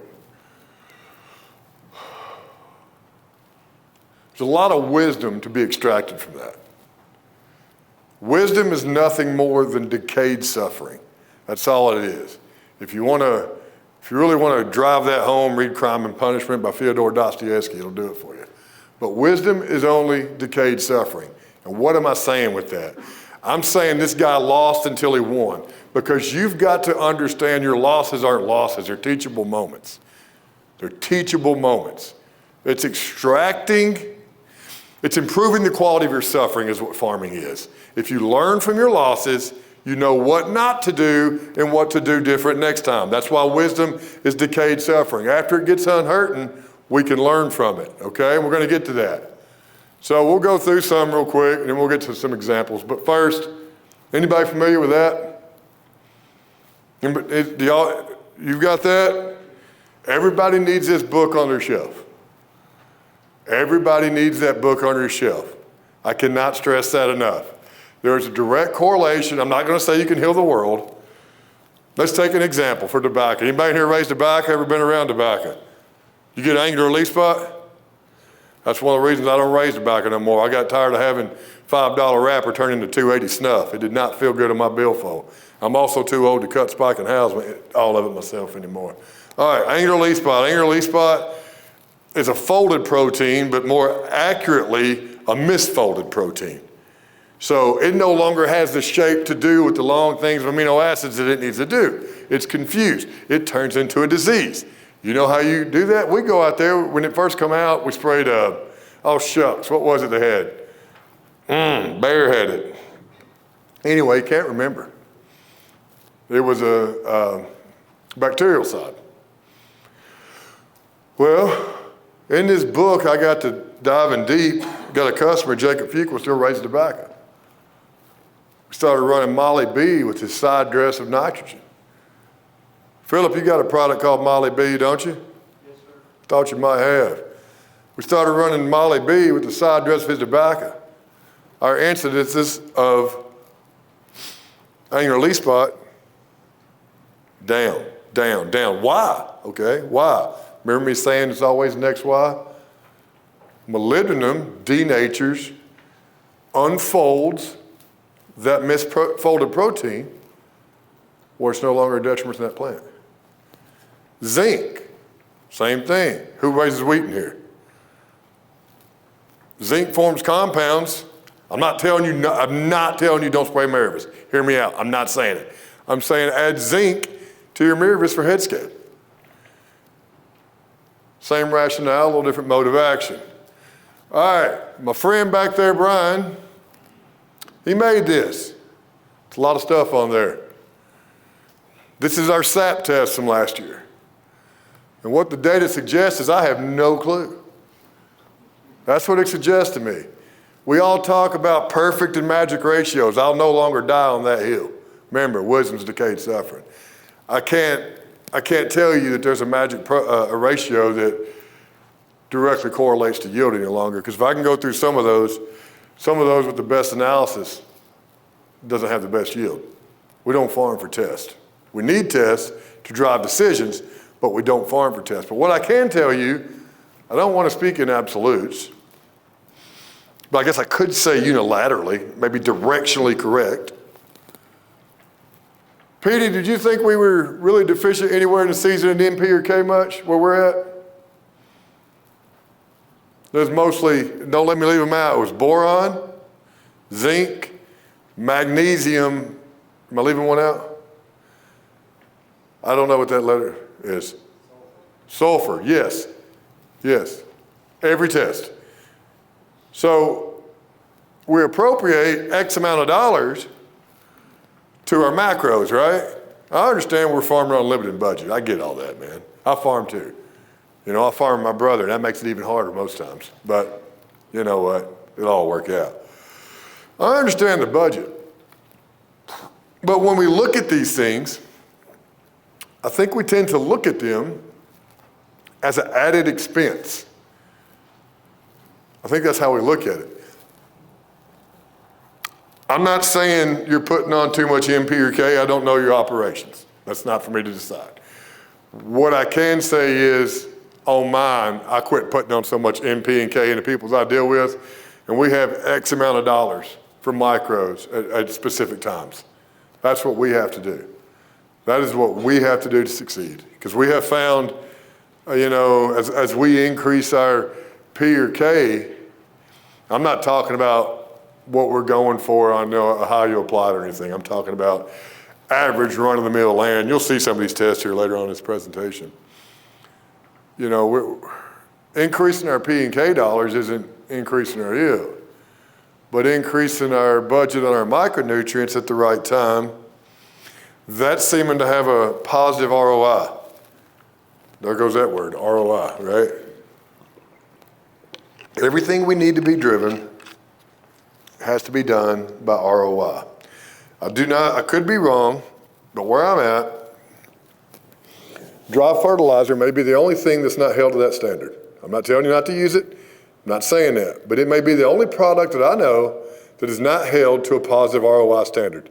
Who in here has ever strip tile fertilized to see if there was an ROI response? On just, did you have a positive ROI? Some of it. Some of it. Okay, so it's, the win rate could be 50-50. We hold everything else to a much higher standard, don't we? We hold everything else to the singular binary conclusion of what? It worked or it did not. And that's, we live and die with that. But with P and K, it's a modality that we seem to never move out of. I'm not telling you not to use it, but I'm telling you here how I used it last year, and then we'll get back on track and go through some examples. Working with some guys last year what moved their needle. This guy was a field cultivator, and we had one was no-tilled, the field cultivator, chiseled and field cultivator, the other was no-tilled. Right in front of the planter we ran, I'm not gonna go into the exact pounds, because I can't remember off the top of my head, but it was some urea, some AMS, some MES-10, some K-Mag, and some sulfate, not the whole ration. And then we come back later at V5 with that same ration again, minus the MES-10, and then we always saw the positive response. We saw that. We saw it with the needle then, using it as a split applied approach. Why? Because that thought come from this. Why do I always get a response on hay ground to fertilize? Because you can see that. It's visual and you can see that. The answer to me was there's always a growing root there. I don't have any time for anything to complex. I have something to uptake that. I'm still not using a lot of pounds. I mean, we weren't totaling a lot of pounds, but anyway, we use this to try to kind of see where we could make a difference at. And where we're at in southern Kentucky and northern Tennessee, it's magnesium, magnesium, sulfur, boron, and zinc. Does anybody remember from earlier what magnesium's important from? Anybody else? Let's go back to this here in a second. What's magnesium? That's a central atom of chlorophyll. I have a sneaking suspicion being deficient in that might not be the best thing in the world. I could be wrong, but I don't know. We'll go through some and then go through some examples, and then we'll go do whatever y'all want to do after that.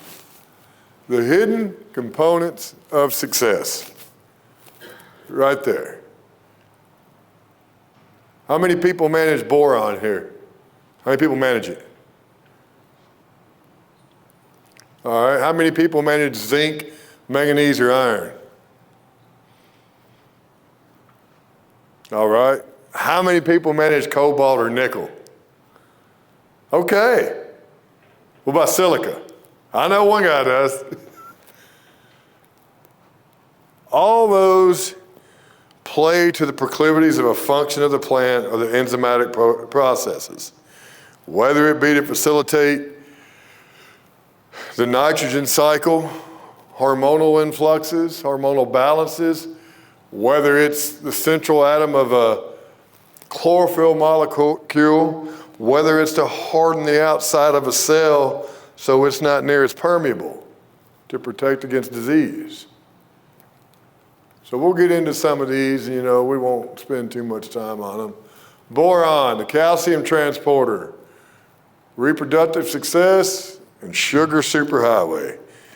I am not big on ratios, but I will say this.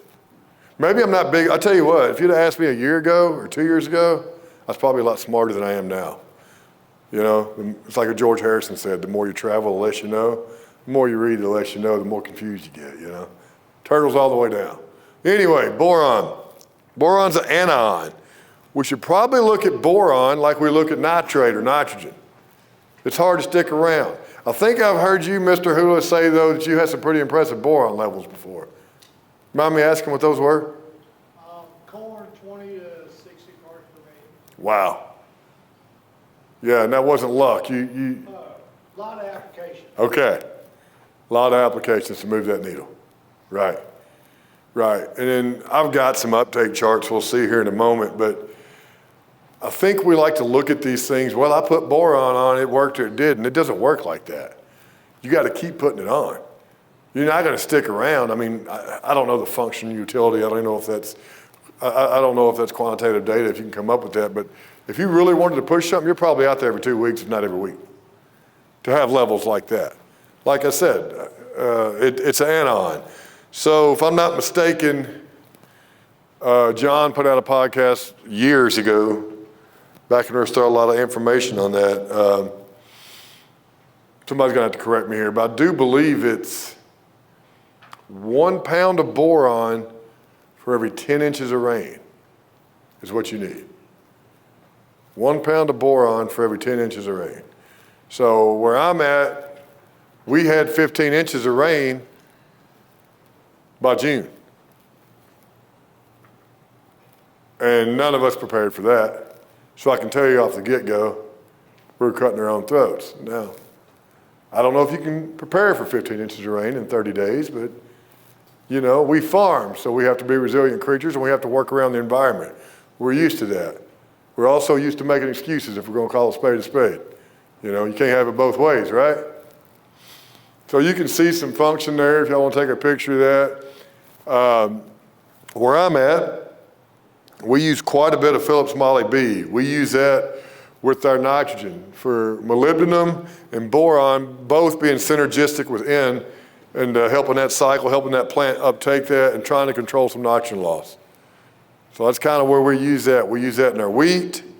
We use that in our corn applications as well if it's going down with liquid nitrogen. I think we're running, you're going to catch me here, line, probably 32 ounces on some to 64 ounces there to get some molybdenum and boron in there. There's another fascinating thing you see up there where it says cell wall integrity. Y'all see that? I think we've got to quit looking at plants as a plant. I mean, obviously it's a plant, I get that, but it's not a singular thing. It's trillions of cells stacked on top of one another to form this beautiful thing we see. So if we think of it from that, and we see what cell wall integrity is important about, that's disease and insect resistance. I would love to give you some number to make myself sound smarter than I am. I don't know what that part per million number would be on a test, on a sap test or a tissue, but if you get appropriate boron, studies are showing 70 to 75% detraction in insect and disease pressure. Like I said, I don't know what that number is. I'm sure it's a moving target with the rainfall that you get, but however, that sounds pretty appealing, right? Now I'll show you some tests here at the end, but I'll speak of them right now.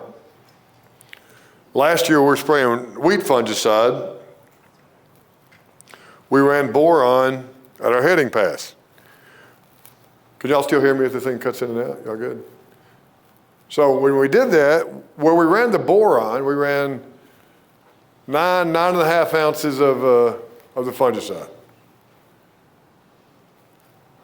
And then we ran the other test, we just ran 13.7. So you can deduce which kind we're using if our rate's 13.7. When we ran the boron, we'll get the test into the slide, we were at plus 25% of active in the leaf tissue. So we ran a third less, but drove 25% more into that plant. And the reduction of the cost of fungicide offset the cost of boron. And you're getting, you're getting this with it, calcium transport. The number says, like I said, I'm not gonna live and die by a ratio.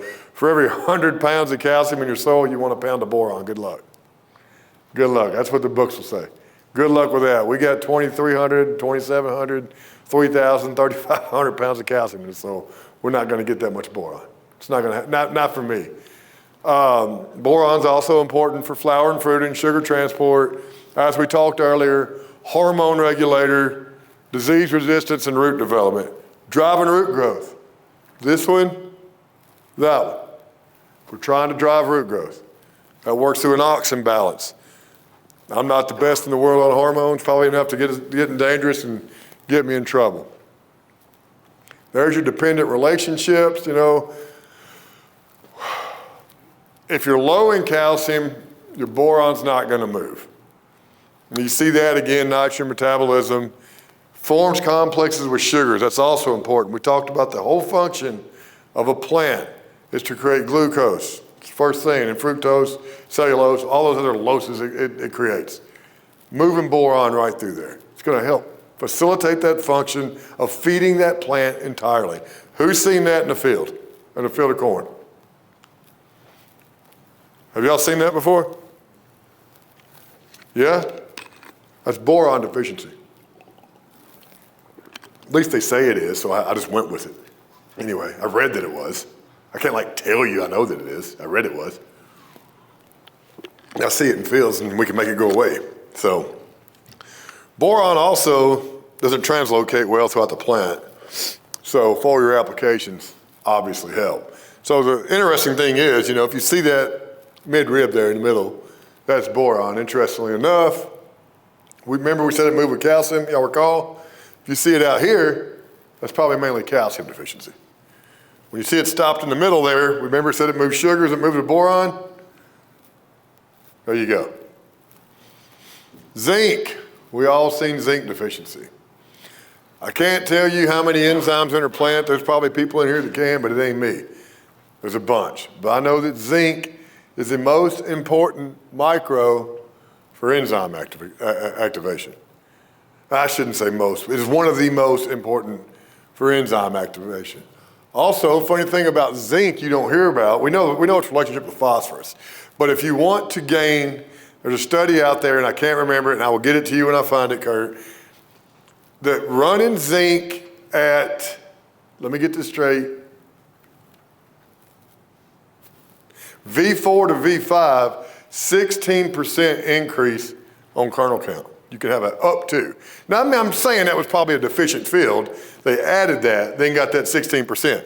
Because through hormonal activation, it influences kernel length and kernel rows.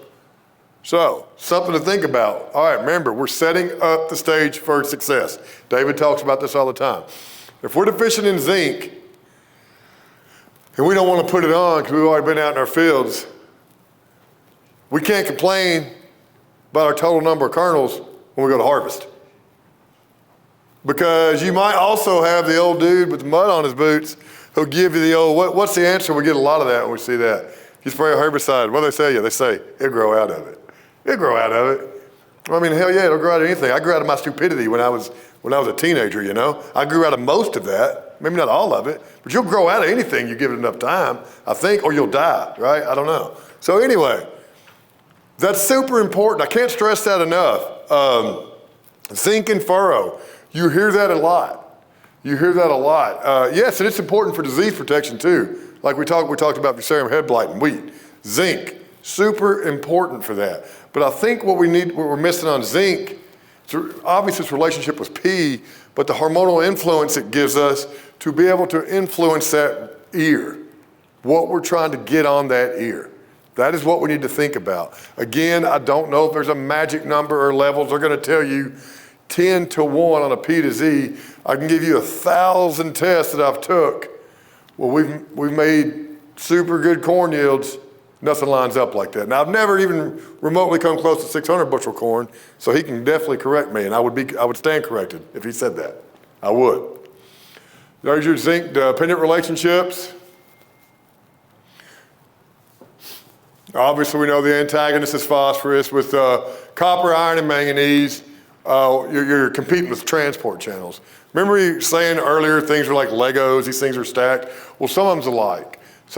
And these plants have spots for these molecular structures. They've got spots inside of them that things fit.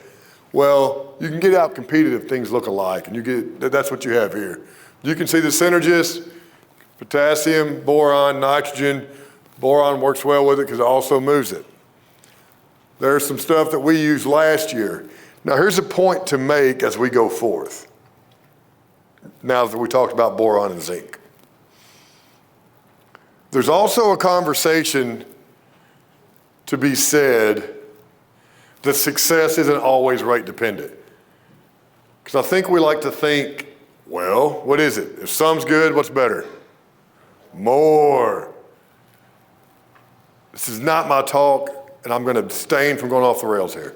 But ionic balance is important in plants. Keeping that charge balance, keeping that electrical gradient, and it's homeostasis is what that is. That's all a plant wants. Remember, we said it's sessile. It can't move anywhere, so it's got to do what it can to be happy. So it's got to excrete hydrogen or take excrete OHs. It's got to do what it's got to do to be balanced. So you see this. My point is saying, micro mix and micro boom. Josh, can you, off the top of your head, tell them what's in both of those? Okay, that's fine. My point is it's going to be a complete micro mix, and there's some studies out there, and I can't think of the cat's name. Brian and I have talked about them before.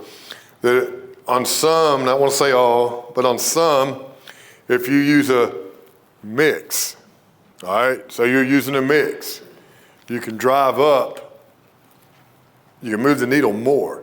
Let's say you were looking for manganese, all right? You use standalone manganese, you moved it a little bit. You use something, a manganese product in a mix, there's a chance that you can move that needle more due to ionic balance. I'm not, check with your local retailer, I think is what I'm supposed to say when you say something like that. Copper. Who manages copper here? David, you grow wheat, you ever manage copper on wheat? Yes, sir. Copper is great to fight against oxidative stress, lignification. We should be able to take a corn plant and pull it all the way down before it breaks with adequate copper. You should be able to take that and pull it down before it breaks. I must have never seen adequate copper before because I've never been able to do that. Oddly enough, and oxidative stress is where this is going to go, you'll have organic, non-organic. You have brace roots here, you have no brace roots there, okay? That's got to do some with copper, but we said oxidative stress. Sprayed a herbicide on there, clogged the vascular tissue. More likely it's probably aluminum, and I'm leaving something out the top of my head, but more than likely it's aluminum, oxidized iron, I'm gonna say. Probably aluminum, oxidized iron, clogging vascular tissue, bam. Right there, brace roots. So, you know, we all say, oh, brace roots. I'm not gonna have the argument whether you need them or not, but let's say they do hold the plant up. Well, copper holds the plant up too, and your plant needs it. It's also part of carbohydrate and oxygen metabolism. It's also holding some role in the electron transport chain as well. I think it's plastiquinones. I have to go back and look at that. There's your copper-dependent relationships right there. And like I said, those are probably not something to honestly get totally hung up on, because if we got hung up on nuanced points, we'd probably just stand still and never do nothing the rest of our life. We just sit there and look at it and be like, what am I supposed to do if I put it on and it moves that and not that? Tissue test or sap test, you know. I'm not really gonna have an argument if I prefer tissue or sap anymore. Test and make your best guess decisions, you know. That's all we can do. That's really all we can do. Manganese, fascinating one. That's a fascinating one. You can read on there what it does. And we'll get to the cool stuff here in a minute. Well, I'll tell you what, we'll get to the cool stuff and then come back. No, not there yet. So, anybody ever apply manganese with herbicide? Mainly Roundup.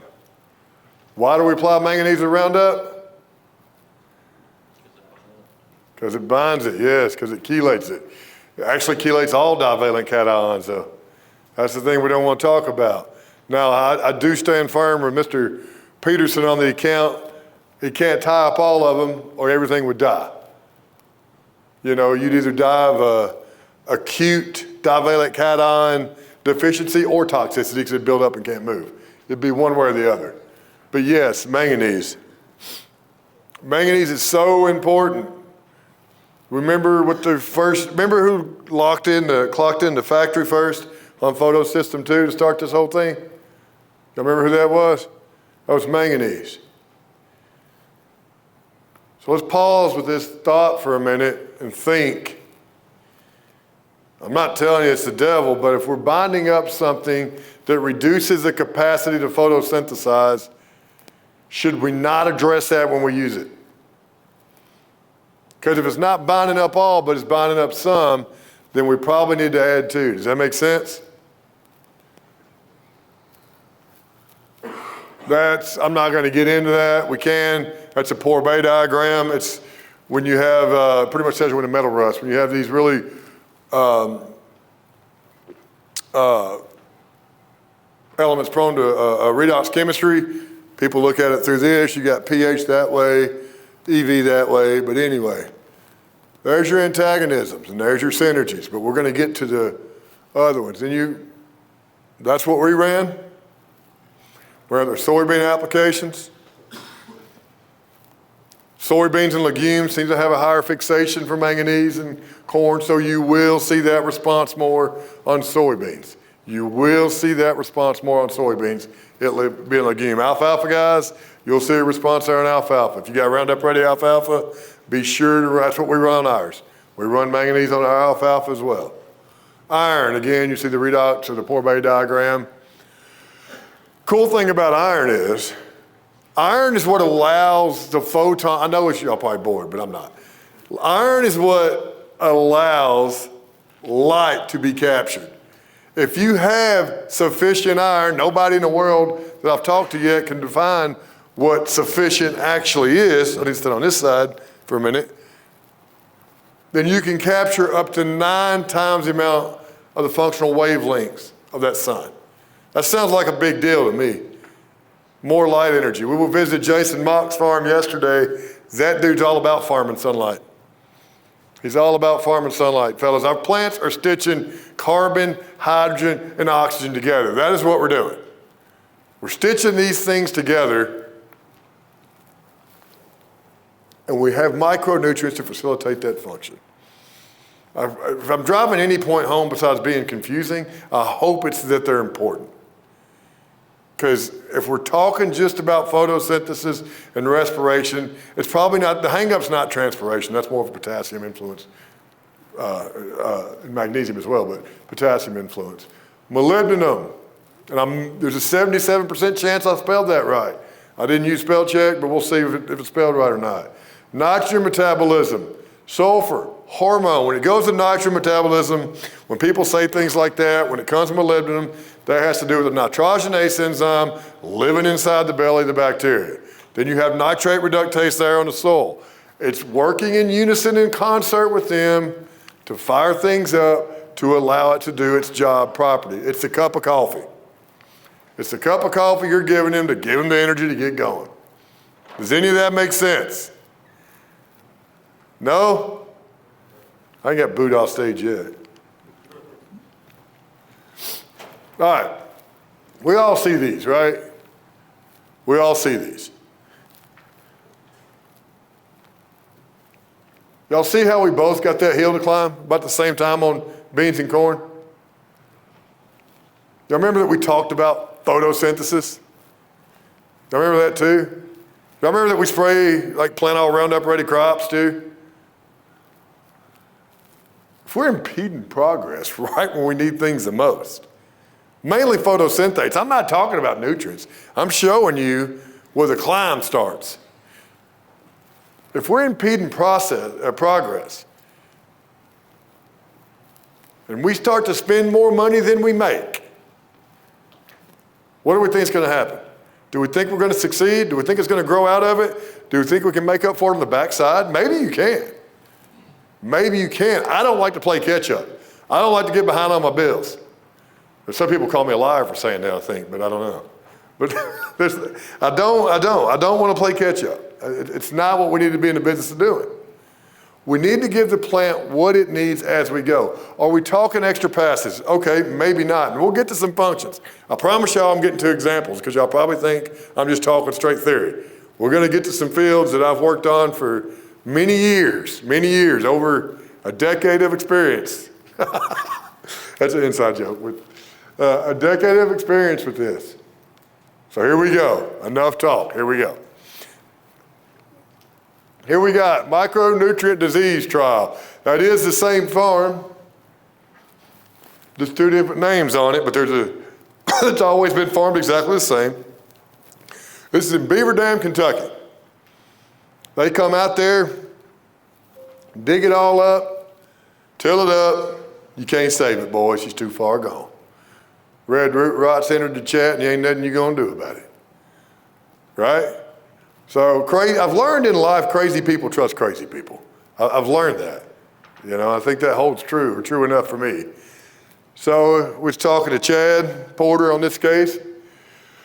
He said, yeah, man, we'll do some of it, not the other half. I said, all right, let's go for it. Let's go for it. So this was probably, well, shoot, I was using Ag Studio, so it had to be years ago. That might even be Easy Sweets. Manganese, copper, and iron, and then a reduced rate of a micro mix. Remember, red root rot, we can't do anything about it. Dig it up. And they were right. They were right where we didn't treat it. That application, we did that application there, corn V3.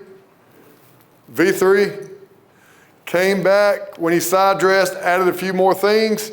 Total cost of trying to do this trial, I mean, It was not cheap. It's probably $20, $22. But y'all think it worked? You think it worked? I know this is all anecdotal. Oh, hell, that won't work in my neck of the woods. I don't know, man. May or may not. But biochemistry and chemistry stay the same wherever you go. Just the environment's a little different.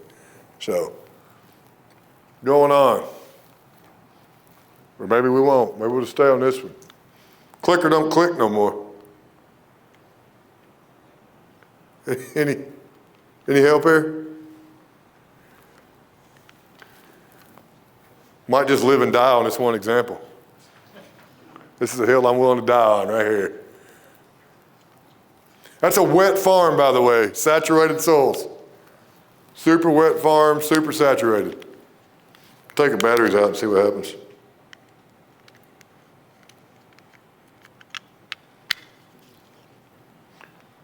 Negative. Go over this way.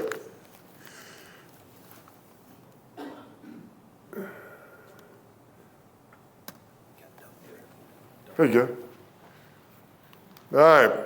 What happened? Oh, man, look at you hitting buttons. There we go. Thank you. Micros or fungicide? Some of those were stripped. This field we treated with micros. This field we treated with micros and fungicide. This did not have a fungicide. Fungicide and micros won. Do not get me wrong, it's the soybeans, not corn. It's the soybeans. Can y'all read that average yield on this from there? 75 bushel here, 86 over there. Something's happening. I think in this case, we're probably influencing test weight later in the season. I think if we'd have made a later pass after R3, we cannot give up, fellas. If we made a later pass after that, an R5 pass, maybe some potassium acetate, and I know they say it's not going to work, but magnesium will work in a late pass to influence test weight. I know that it will because it has to. But anyway, digressing. Worked here again. All right. Y'all see what we're getting at here. Why would why did I replace, if we paid any attention, why did I try to replace a micro or fungicide with a micro pack? What was I trying to do? Was I trying to see what I could do? What was the point of that? Sell.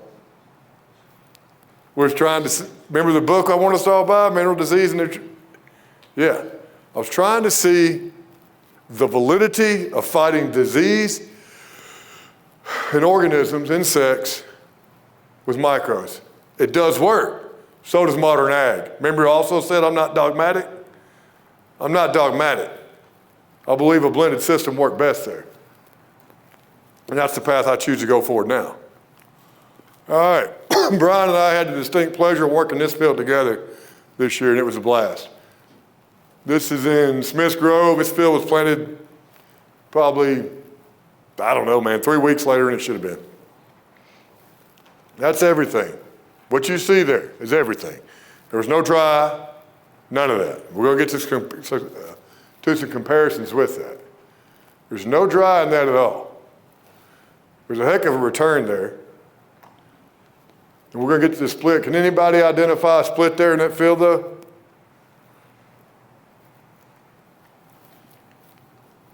Y'all see the split now?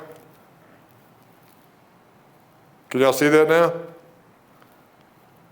What gave us the extra 19, I think that's right, Kentucky math there, 19 bushels on that second post pass? Battery died on computer. We'll keep going. The second post pass up there was micronutrients. It was magnesium. Brian, help me. Okay. Kelp. Very important right there. Potassium acetate. So is that worth another 19 bushels at 450 corn? I'd say it was, wasn't it? David, when's the right time to give up on a field? When the combine goes in out there? That's the best answer you're going to get right there. I'm gonna say you don't quit until you get inside that, what we've looked at, especially fighting southern rust. We get within 10 days of black layers when it's probably time to hang it up. You might be able to influence a little bit by that. I don't know what the ROI is on that. I'm gonna say that 9, 10 days of black layer, you're probably gonna give it up there. We'll wait till he gets back going. But that field, it was a pleasure to work on, and we'll get to an example across the road there that has 10,000 gallons of dairy manure, 15 gallons of triple 15, 200 units of soluble nitrogen. Y'all think it's gonna make a lot more? You think it'll make a lot more than what that field made? Stay tuned, we'll see.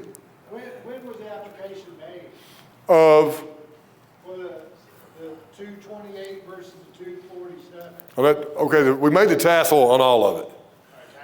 Tassel all of it, and then went back what'd you say? What'd you say? 2.5, 3. And Brian's right, he's like, we need one more pass, and he was 100% right. We should have went one more pass at R5. I think there was yield there still to be had. I think we gave up too quick on it.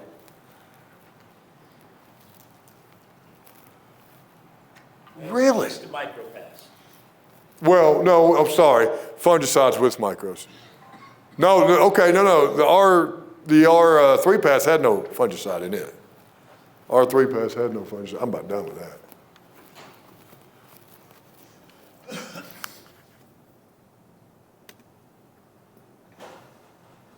Did it change?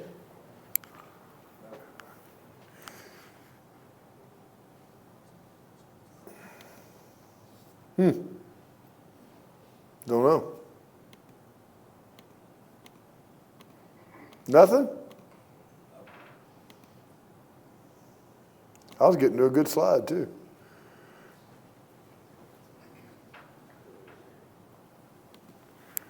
Huh. Guess I'm done.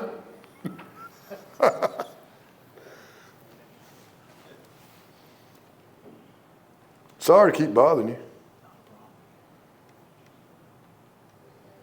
That's the one I want anyway. And then the next one. So y'all don't think this is all anecdotal, so we actually are trying to do some things. You remember when I talked about the boron sending test off? I talked about that. That is 13.7 of somebody's fungicide who may or may not call and threaten you with action if you do it this way next. That's 13.7, I zoomed in for a purpose. Do you see the concentration increase? It's a 25% increase at a 33% reduction, close to a 40% reduction. Now here's what I learned doing that. Don't tell a damn soul you're gonna do that because you'll get phone calls you don't wanna get.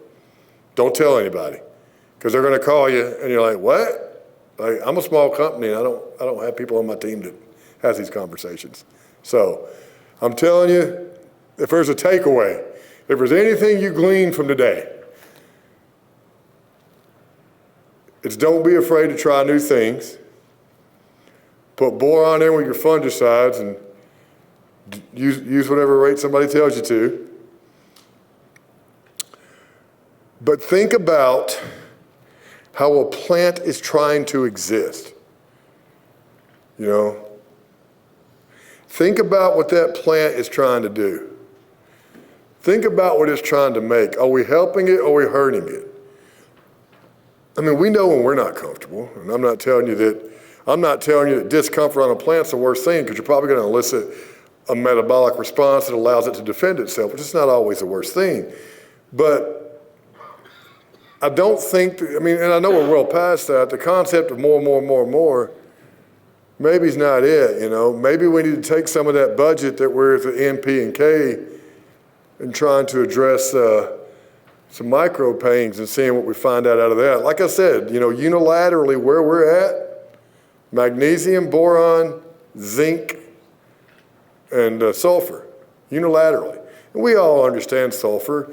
You know, sulfur is also going to help you hold on to carbon as well. I'm sure up here you guys probably have a heck of a lot higher sulfur content than we do on 7 to 8 CEC soils. I mean, 8 on a good day. What am I talking about? You know, that's a really good one for us. I think the highest one we've got around our neck of the woods is 8.5. Not too much different from where you're at. So I know it's a lot thrown at you, and I know I'm a weird dude, but you know, I really appreciate Philip and Josh asking me to be here, and I hope this was some utility for y'all, and I hope you learned something from it. If you got any questions, I'll try to help. Stay up front for a second. Okay. I think that's the last slide. I have a question. Oh, yeah. So the point driving through is there's metabolic, there's advantages for all these micros to do work in the plant. The challenge is timing, and how do you know when to Right. make these applications? Right, make each pass count. Pardon me, I'm sorry. I think David was speaking on that. I've heard him speak on that before. I do not want to invest in mechanical passes if I don't have to. So when Petey and I are talking to people, and we're working with people, we kind of look at the passes they're making and make them count. So let's say they were planning on going a growth stage later. I want to dial that back and grow a growth stage earlier.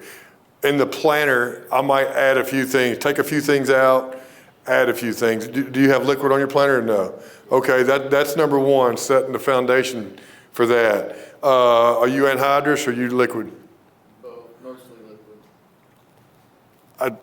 I'm not going to take credit for all the work, but we had a guy who put pumped in humic acid behind his vapor tubes on his applicator. I didn't bring that slide with me because I'm not prepared to talk about it yet, but that was a pass we took advantage of as well.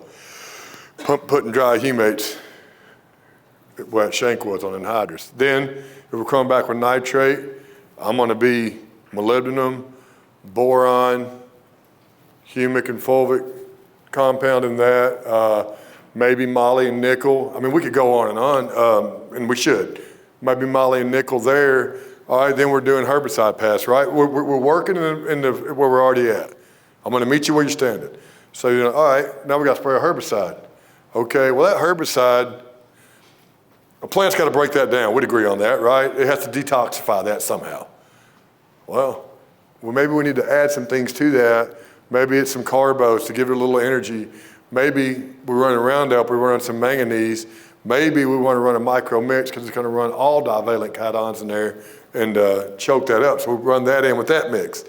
All right, then we're probably going to sit there and quote unquote go to lay-by. Well, our neck of the woods, on our ground that's probably not the best, I go back with a V10 application. That's my fungicide shot, a V10. And I dress another micro shot there, and in that shot, set up shop. The high producing fields, they'll run a V10, and then as we go back over at Tassel, we're addressing that then. That help you out? You talk about these antagonistic properties of one another. I mean, is that, how's a guy know what? Yeah, right. It's very complicated because It is. if the plant needs them both at the same time, I mean, I assume they probably need more than one that may be antagonistic, right? How do you manage that? If I make to heaven, that's the first thing I'm going to ask God that myself. I'm going to be like, hey, man. But I think you're looking at, to answer the question, I think we're looking at ionic balance. And the beautiful thing about humic and fulvic substances are, we said the word homeostasis. Those are homeostatic facilitators. They're able to give and donate electrons, take and give, take and give. So adding humic substances are going to help you find that balance and buffer out those antagonisms. That's how I address that. In the soil with humics? Or in with your mix, running fulvic acids in with your, running fulvic acids in any spray mix is a great way to ensure permeability and getting things in that plant. Even with antagonistic? Especially. Especially, but it goes back, I cannot remember, and I'll look it up while I'm here. I cannot remember that doctor or where he worked from. But I think that's the beauty of running a complete micro mix is the ionic balance of that plant. It kind of understands, Brian and I talk about that all the time. If you go and dump 32 ounces of copper on a plant, it's like, I don't know what to do, man. Like, why do I have all this soft metal on top of me right now?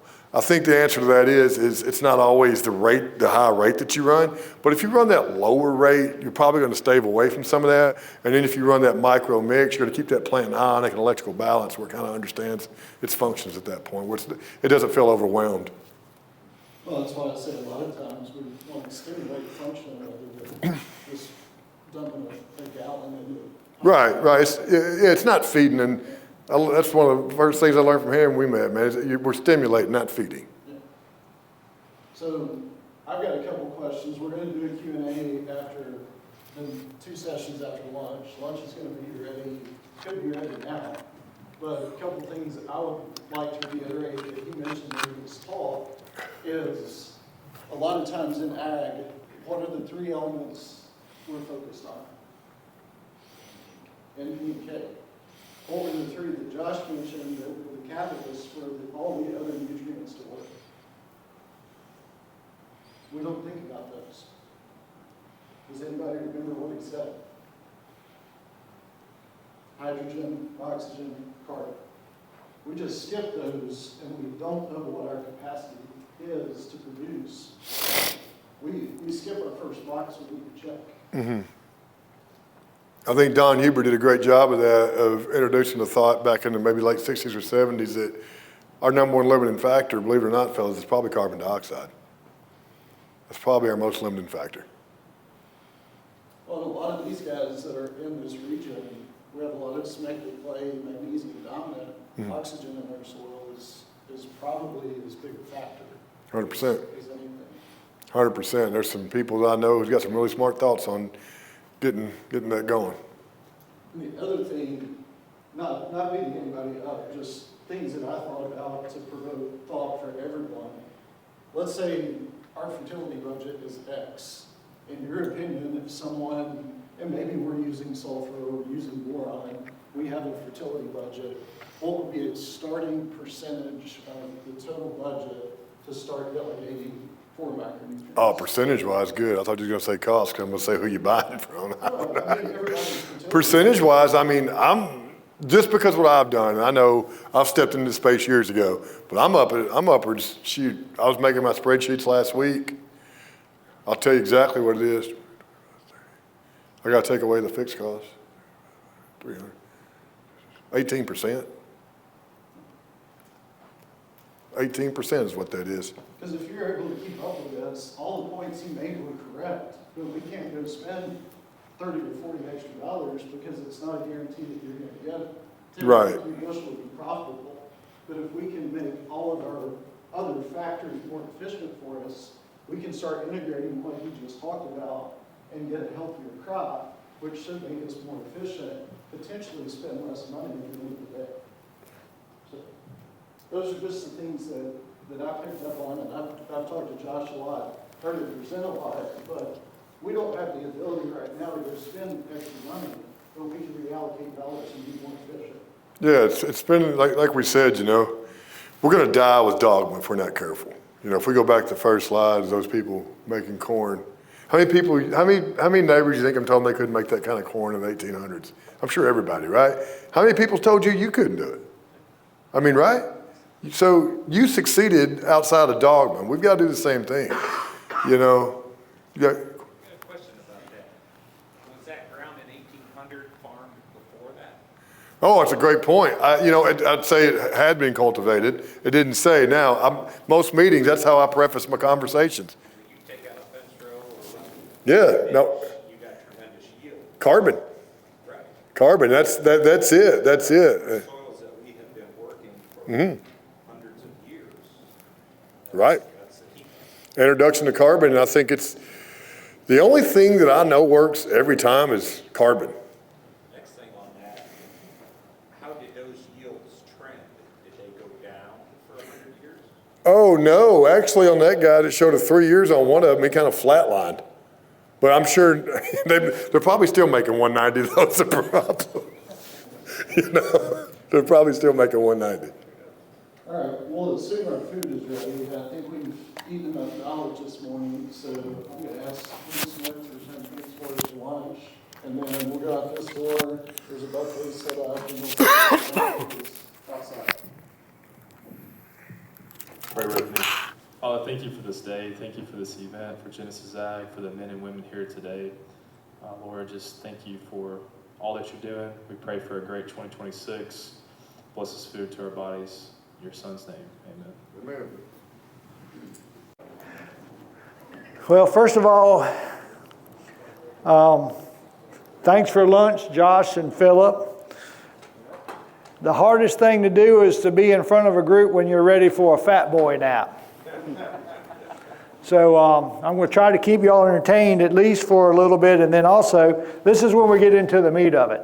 Now, you got to realize we had a hand to success, and what was the first digit? Good Lord bless us. Then our index finger, and there was 3 components on the index finger. Y'all remember what they were? Fertility, soil management, and pest management. So, and that's only the first digit, and Josh said I only had till about 2 o'clock or 2:15. So we're going to cover some of this, but it gets a lot more fun. On air operation, this was several years ago. We have changed since then, but there was a reason for each one of these applications. And we'll cover some of those, but today, when I think about our crop, you know, we've pulled soil samples. I mentioned soil samples. We've been big into tissue samples for 30-some years, 3 decades now. And we've gotten to where for the last at least 2 decades, we've been pulling a tissue sample once a week. And it's not that when I would get the results, I would be very reactionary. And hearing what Josh was talking about balance and all, we were trying to, you know, we were using the labs to tell us whether or not we were in balance, and then come to find out their recommendations or suggestions or levels were based on an average number of tissue samples that they collected. Well, how often do you pull a tissue sample when the crop looks good? Not very often. You usually pull a tissue sample when they look bad. So when you're being judged based on what the average number of samples are, then I just got to where I don't care. I just want to see what the numbers are. So we were then becoming reactionary and making sprays. Today, we've changed to where we use tissue samples to tell us where we are in what I did last year in 25. And if I ran into a problem, we're just creating a plan for 26 is all we've done. Because you can't, when Josh was talking about a micro mix, you know, micro boom, I'm a huge, you know, one year they didn't make the dry stuff, and liquid, I don't know how well y'all have on your totes, on your service trailers, but their service trailer or truck can't handle but so many totes. So I like the micro boom because I can have totes of crop protection products, and then I can put whatever inputs I need from a nutritional standpoint in dry. So, you know, we got them to make some dry the next year, but when I have a deficiency, let's say we might be a little bit low on manganese, I'm going to make an application of a micro boom, and then I'm going to add whatever nutrient was low, a little bit of that manganese, or if it's iron or copper on top of it. So we can bring the whole level up, and then we're kind of like plugging the hole with that one particular nutrient. So that's why all the sprays. When we talk about products, you know, I'm focused on a couple in particular. This Invigorate, and now it's Invigorate Plus. I'm grateful for the Plus because the Invigorate always worked for us because we had good water. Then when they started shipping some, distilled water or something, because there were some times where we would have customers who would buy the Invigorate and then they wouldn't see a response to it. Well, they might have been using chlorinated water, city water or something.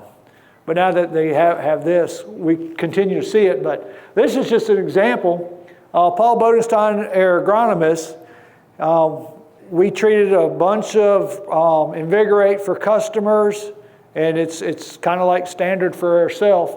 But you could see 37 fields, 684 acres, 211 bushel response there, and then none, 85 fields, 1,200 double acres, but you can clearly see that it does work. Now, when we talk about silver bullets, you may not see this same response, but when you're driving home now, I didn't step outside, but somebody said it was sleeting out there. Did anybody go out there and look? It's snowing. It's snowing now, great. You know, I don't like cold weather. When I'm in the duck blind when it gets cold, I've suffered duck hunting, y'all. But when I'm in the duck blind and it gets cold, I just turn up the heat. But when you drive home this evening or this afternoon, you're not planning on having a wreck, right? You sure hope not. I pray that you don't have an incident on the road, but you have something that's called insurance, right? So there are times in which that's going to pay. There are times when we've used Invigorate and we didn't see this kind of response.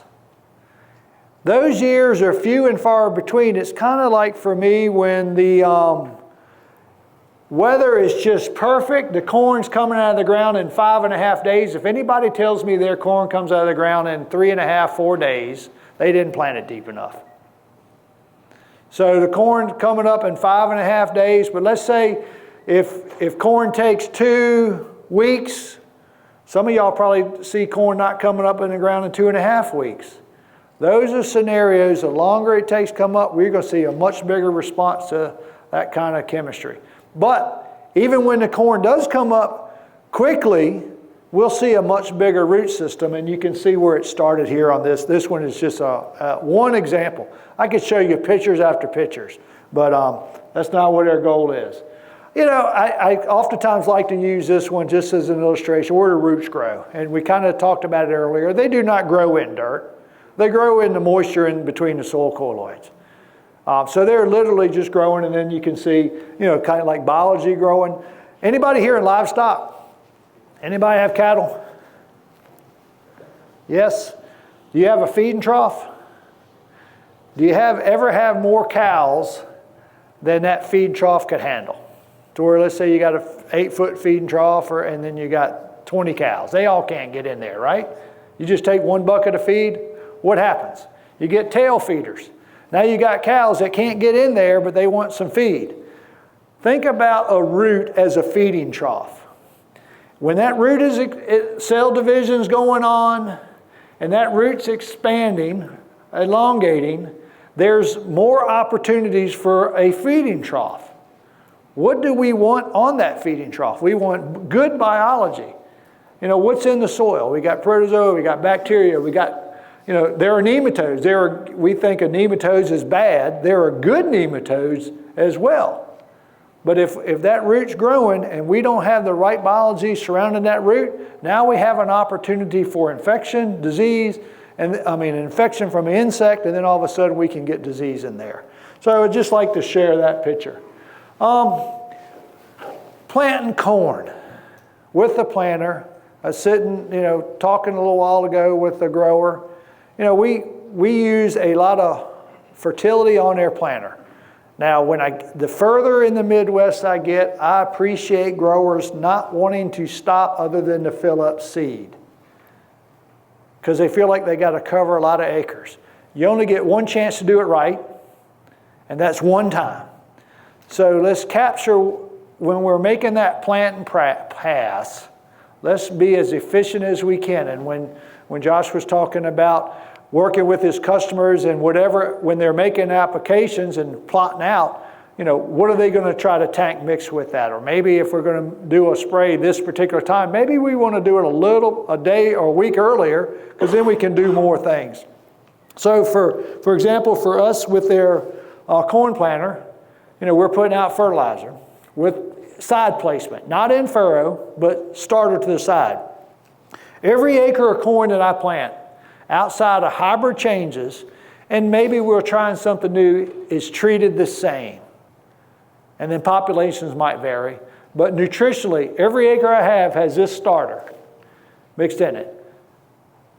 Now we might, where it's got Vitamin Terra Plus, you know, we're using some kind of humic acid, but every acre's got 66 pounds of nitrogen, 33 pounds of phosphate, some boron, some zinc, and some sulfur.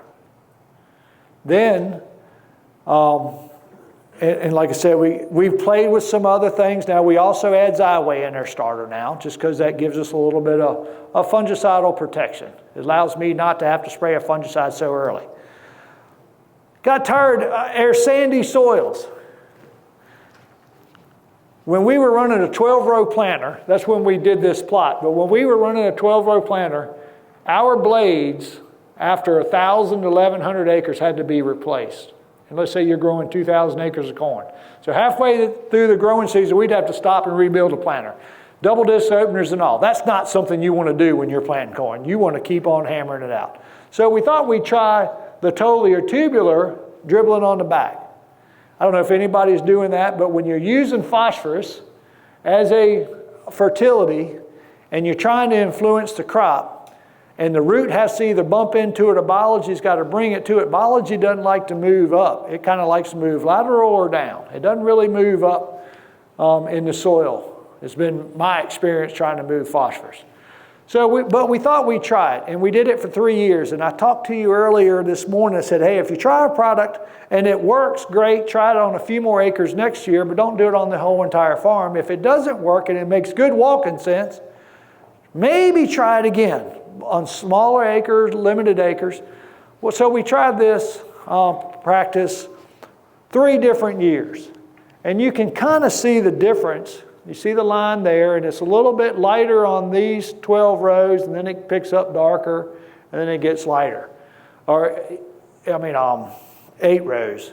We had a 12-row planter, 4 rows. We only put the totally or tubular on the wing on one side of the planter on 4 rows, and when we looped around, we had 8 rows. First year we did it, not a whole lot of difference. It rained within several days after we planted the corn. You know, that would have been, okay, let's go ahead and do it on all the acres. Well, I'm glad we didn't. Second year we did it. It didn't rain for 3 weeks after we planted the corn, and there was a big yield difference, and it looked different. Because the fertility wasn't there. It was just sitting on top of the ground. And then the third year we tried it. I tried it 3 years, and it was back at this particular farm. We got rained out of the field, and unfortunately down in the bottoms we had to replant the corn because that fertilizer washed into the seed trench. Made good walking sense, we could give it a try, but it's not part of our program now. I will not plant corn if I can't do this. We will stop air planters until our pump or something gets fixed. One year we've gotten into strip tilling now. And one year our starter apparatus plugged up, or pump messed up, didn't plug up, pump messed up. I told my son, keep planting.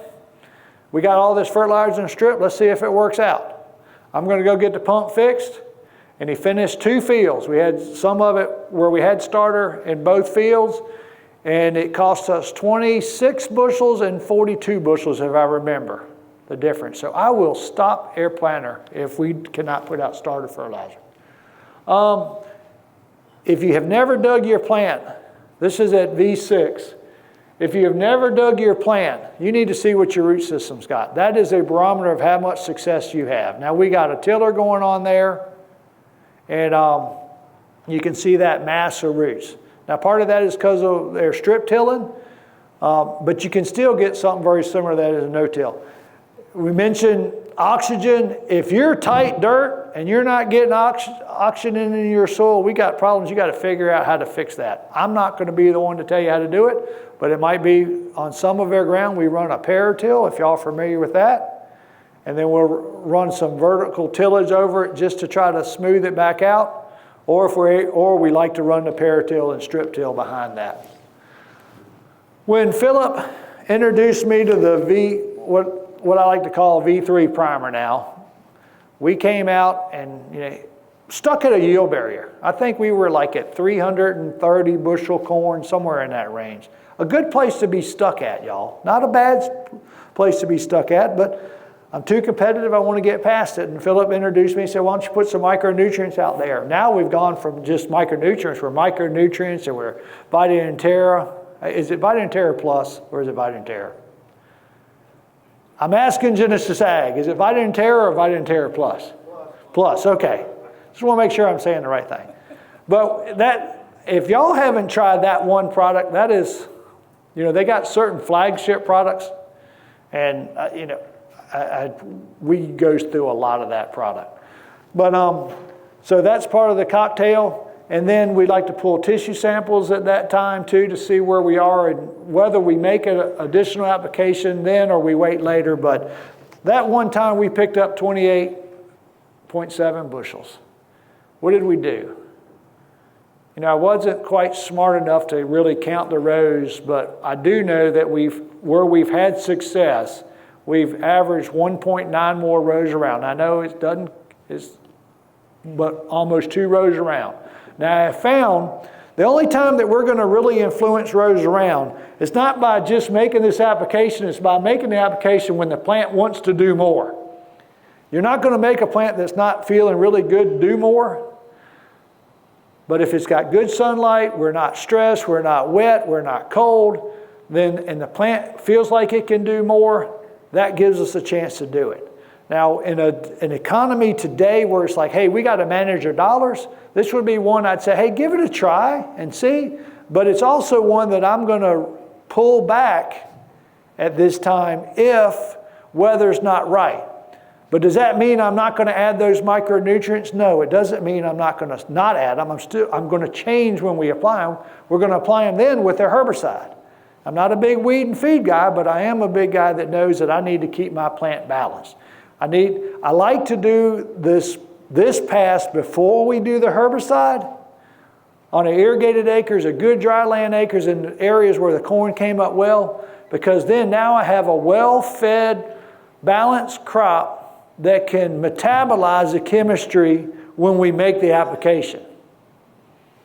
Because we want to have that done. The University of Georgia said you want all your herbicides done before, I think it's V5.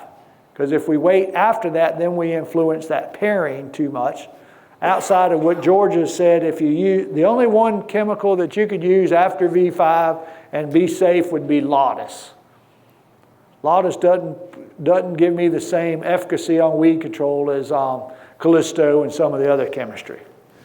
Row direction. You know, I always thought, what can we do that's inexpensive that can pick up bushels? Row directional changes. Now, my granddad took a lifetime to create fields straight. Their fields average less than 20 acres, or 19.1 acres is their average field size. So a lot of small fields. I know some of y'all would even drive by those fields, wouldn't even want to unfold. So we can't pick all row directions. This one is truly east and west. If you want to know what best row direction to plant in your area is, have y'all ever heard of solar panels? Are there any solar farms in your area? I'm asking, I don't know. I don't farm in Indiana. Y'all got solar farms? Look at how they're capturing sunlight. And then if you have the ability to do it, try planting a field that way, okay? There is a difference. A guy, Josiah in Total Acre in Pennsylvania, took short corn and tall corn. 1 row short corn, 1 row tall corn. Short corn, tall corn, short corn, tall corn. And then when I think he had, I don't know, tall corn on the wings, so then he had 2 rows, and then he had 2 rows of short corn in the middle. Capture more sunlight. He planted the short corn at 28,000, tall corn at 50,000.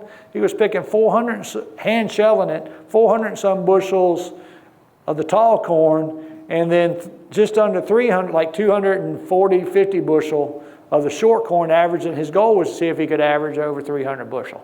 He checked that box. Kind of neat, but he also said row direction played a significant response to that as well. So you're suggesting east-west? There is another row direction that's a little better, and I would love to tell you, but you got to figure it out. Yeah. The reason I say I can't tell you is because we're part of Total Acre, and Total Acre Research has found that out. But there is one row direction that is better than all the other 3 row directions out there. East-west works pretty good for me. Initially I thought if I could have an east-west field with a south slope, then you're really capturing all that sunlight. But if you're wanting to try solar panels is the best way. That's going to be I'm giving you a cheat sheet there. Just because of time. I just took a picture of this and then, well, I am going to talk about it. I had a chance to go up to Goff University to present, and I was taking a picture. And the reason I took this one was to say I was riding the irrigation when it was really slow one day, and then this is what it looks like when you fall. Oh, shoot, I guess I deleted it. Well, I'm sorry. When you fall down off the irrigation, what does it look like? And then you can see the sunlight through the trees, through the leaves. The reason I wanted to bring that up, Josh talks about photosynthesis capturing sunlight. The soonest we can get that canopy to capture all the sunlight, now we have a crop that can grow more in unison. Some people will say, well, why don't you go to 15-inch row corn? That's one way to capture sunlight quicker, fill in the rows. We also have a struggle called nighttime temperatures. Corn needs to cool down. It's always transpiring. It's always respiring. Respiration is always going on, but it's got to cool down. And when we have narrow row corn in my part of the world, it holds too much heat in longer. But it cools it down quicker in the daytime, but daytime temperature is not my enemy. It's nighttime temperatures. So when we get further north, and I don't know if this would be as far north as we need to, but lower reduced row width could be beneficial to hold some of that heat in if temperatures are an issue. But for me, it's usually an enemy. This is just us making one of those sprays. If you like running a sprayer, I would go across the field 11, 12 times and wear the sprayer out. Typically here, when we're getting into the pesticide side, there is an insect that too many growers don't appreciate the penalty that they have. And there's not many. Last year I didn't see many stink bugs. Do y'all deal with stink bugs?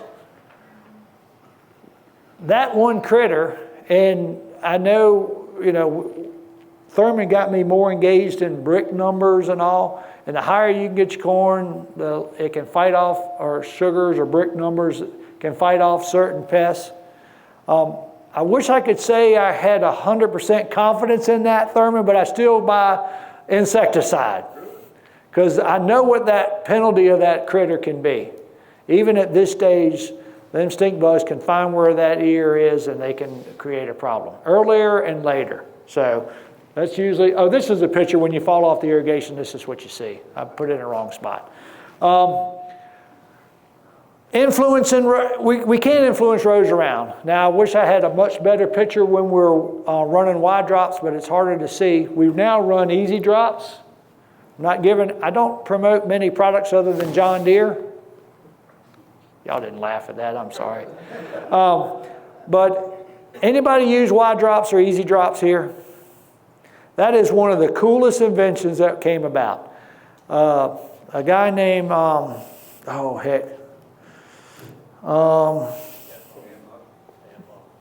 what's that? No. Yeah, thank you. Talk to me, pioneer agronomist, Jeff Schlussler. I told me when I was in Tampa, Florida, at a commodity classic, I think it was Tampa, he said, David, I got an idea to help you pick up 40 bushels of corn. Would you listen to somebody say they're going to help you get 40 bushels of corn? No, you wouldn't listen to them? I'm going to listen to somebody. If they're going to give me 40 bushels of corn, I've given y'all enough nuggets now to pick up 40 bushels of corn. But if a guy says he's going to help me get 40 bushels of corn, I'm going to listen. I said, what do I got to do? He said, I want you to put 100 pounds of nitrogen 2 weeks before tassel. It's all right? In a concentrated form. Okay. Got a center pivot? No. Concentrated form. Now listen, every time I make a nitrogen application, there are 4 other products in that tank. And then now after listening to this morning, there's probably going to be 6, but we're going to do some trials. But every time I got nitrogen, I got sulfur, I got boron, I got moly, and I got humic acid. I'm not so worried about fulvic acid, I'm worried about humic acid because I want to mitigate burn and I don't want it to impact the roots as well. If it can burn a leaf, I don't want it to jeopardize my roots and I want it to be safe. The next question should be is, well, what are those other two nutrients? Do y'all even care? Cobalt, nickel. I just back there a little while ago and he talked about it earlier. I've played a little bit with cobalt. I haven't played any with nickel, but the cobalt's mostly been on soybeans. But so that's it's in my notes. So, but what Jeff Slusher was saying in a concentrated form, so this was before Y drops, before Greg Sauter invented Y drops. We took those 2.5 gallon jugs and we drilled out holes on the bottom right side of one and bottom left side of the other. I walked between 2 corn rows and I realized that by the time I got to the end, I was supposed to have those jugs empty.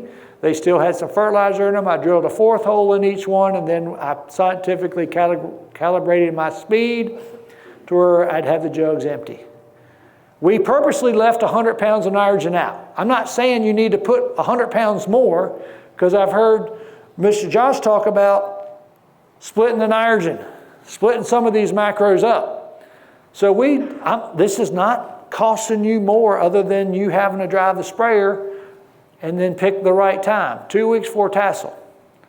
What is it supposed to do? It's supposed to trick the plant, think that it can put on a more robust ear because it doesn't think it's so densely populated.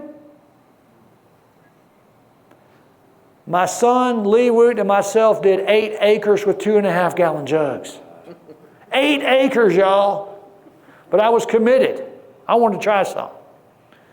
We picked up 4 kernels long, averaged 4 kernels longer per row. That's a lot of work for 4 kernels, isn't it? But that was on an ear that averaged 20 rows around.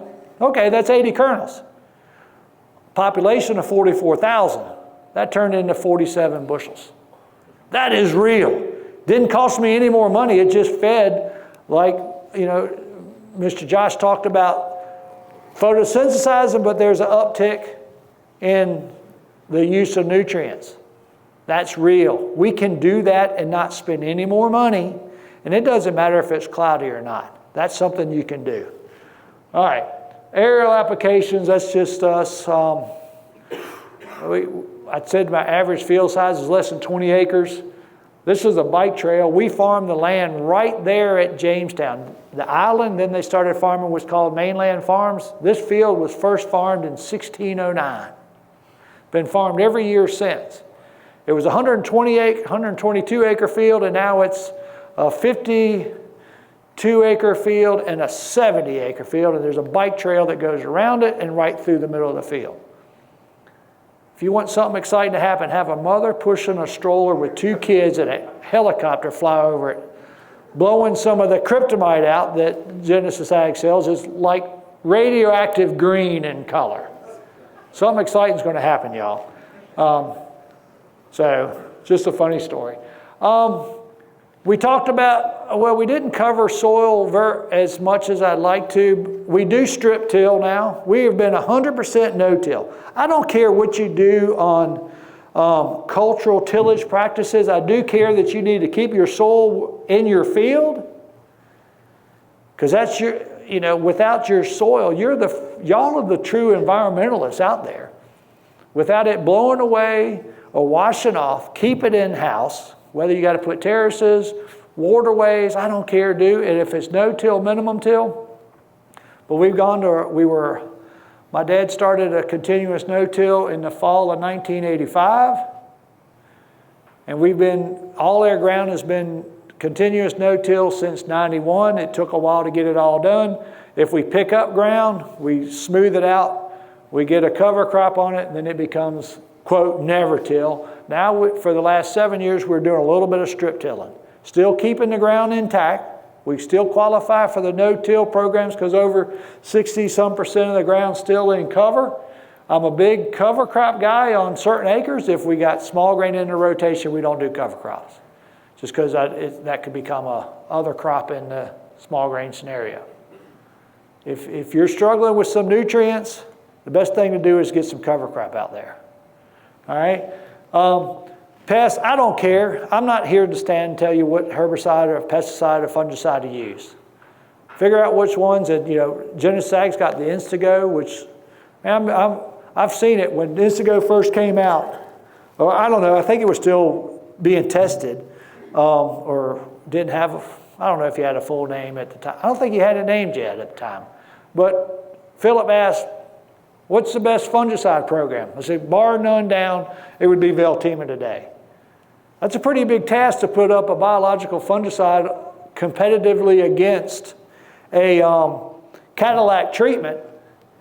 And he tipped my hat off to Genesis Ag. They went against it. They had some of the total acre guys tested. I think the first year it was 10 bushels better than Veltima. Holy smoke. You'd be a fool not to try it. Next year they tried it again. They tried it against some Miravis Neo, some Veltima and stuff. And, different year. Every year is a little different. I think it averaged 4 bushels better. And then last year we've seen some just still making more money, yield about the same or just a bushel less. And then I think they saw another one was as high as 10 bushels better. But yet it's Instago against the grower standard, and the grower standards were 2 fungicide sprays. So you got one product against 2. I bet if they had it to do over again, they probably would have said, let's try doing 2 Instagos maybe. I don't know. But I'm not going to tell you how to control them. But southern rust, tar spot, worms. Anybody deal with slugs here? Is it a problem? Do you know how to control them? Tillage. Have you tried spraying at nighttime? That's something crew can do. We have had great success. We first had slugs, and I don't want to take much time with this, but if it's a problem, it's a problem. A friend of mine, Keith Jones, up in Cooperstown, New York, just right there at the Baseball Hall of Fame. I went up and visited him, and he talked about slugs, how they were eating his bean crop, and I thought we had big slugs. We get slugs about like that. He had slugs like your little finger, and they were truly just smoking them. And he tried the bait and all, and that kind of worked a little bit. I said, Keith, go out there with your sprayer, fill it up, whatever your rate is. If you're 10 gallons or 12 gallons, I don't care. Do half nitrogen and water. So 6 gallons of nitrogen, and you can do a nitrogen sulfur, I don't care, but get nitrogen out there, the other half water, and then go out and spray from 10 to 2. Nighttime when the critters are out. And then, crew, this is what you're really going to like. You get to do it 3 nights in a row. And you will smoke them. That salt will flat kill them. And the first night, the next morning they'll be kind of rust color, and then they're just going to wither away.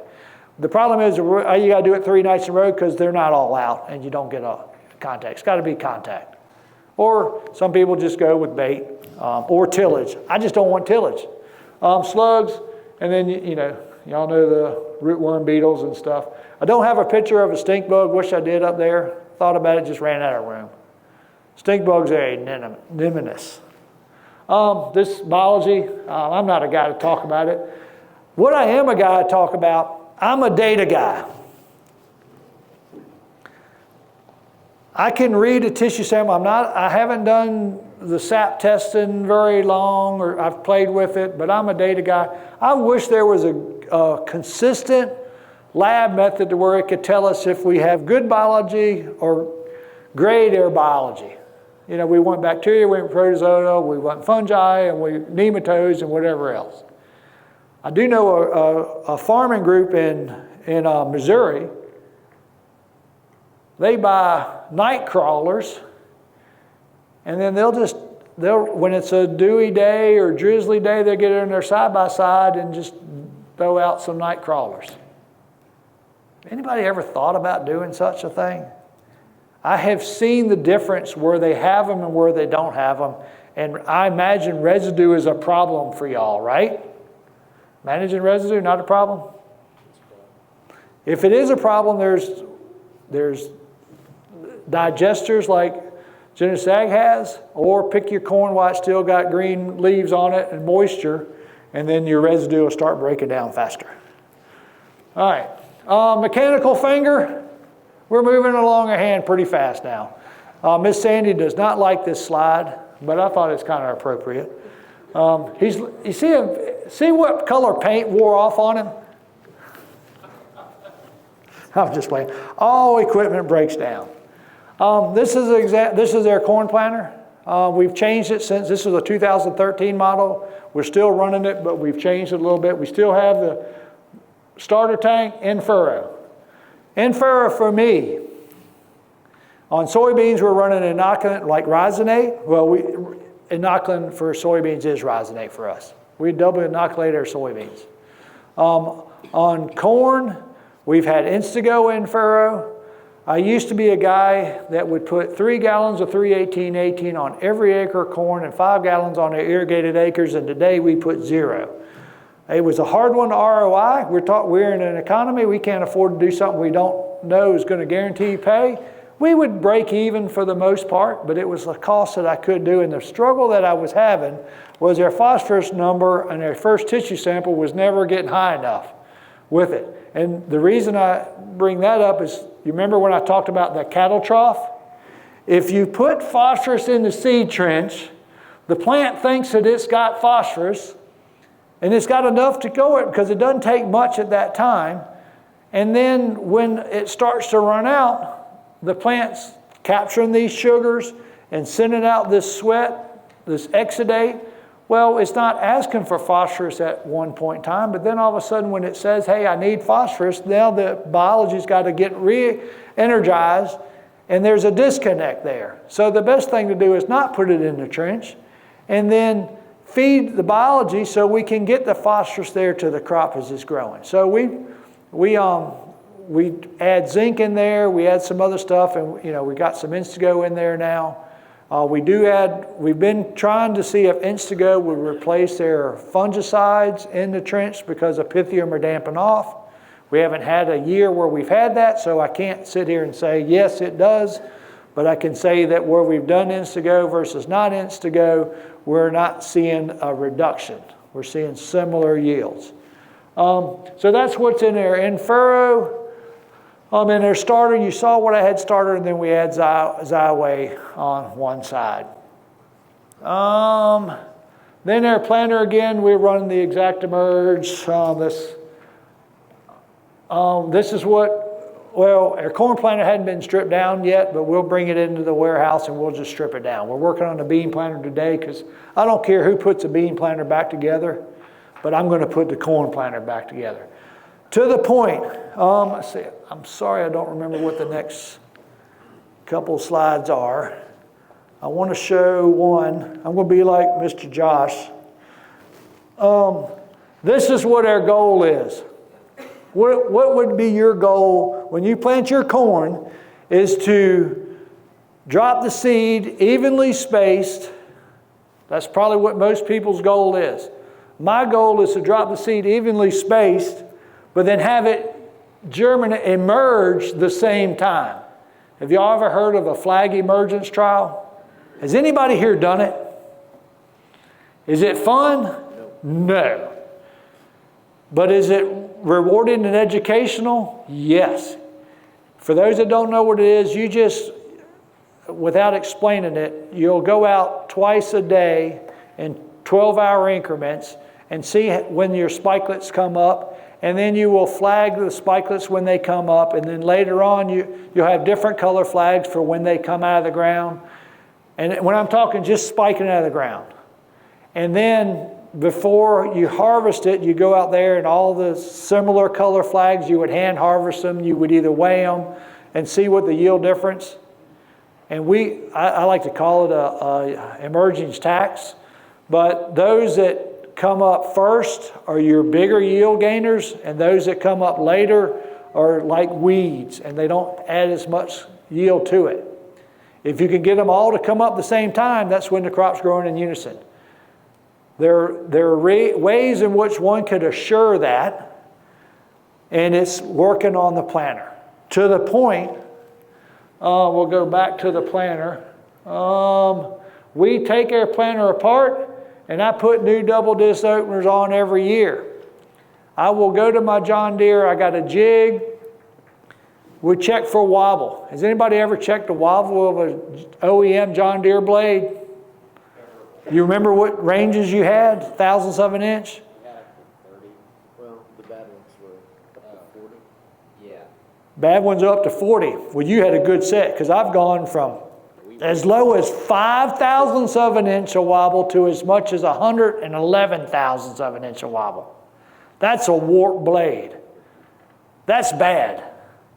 John Deere's spec says, well, I don't know, I don't remember what the spec, I think it was like 60 thousandths or 70 thousandths. They're doing better. They've heard enough, and I've tested some new blades two years ago. They didn't have them last year. I think I get a set to try this coming year.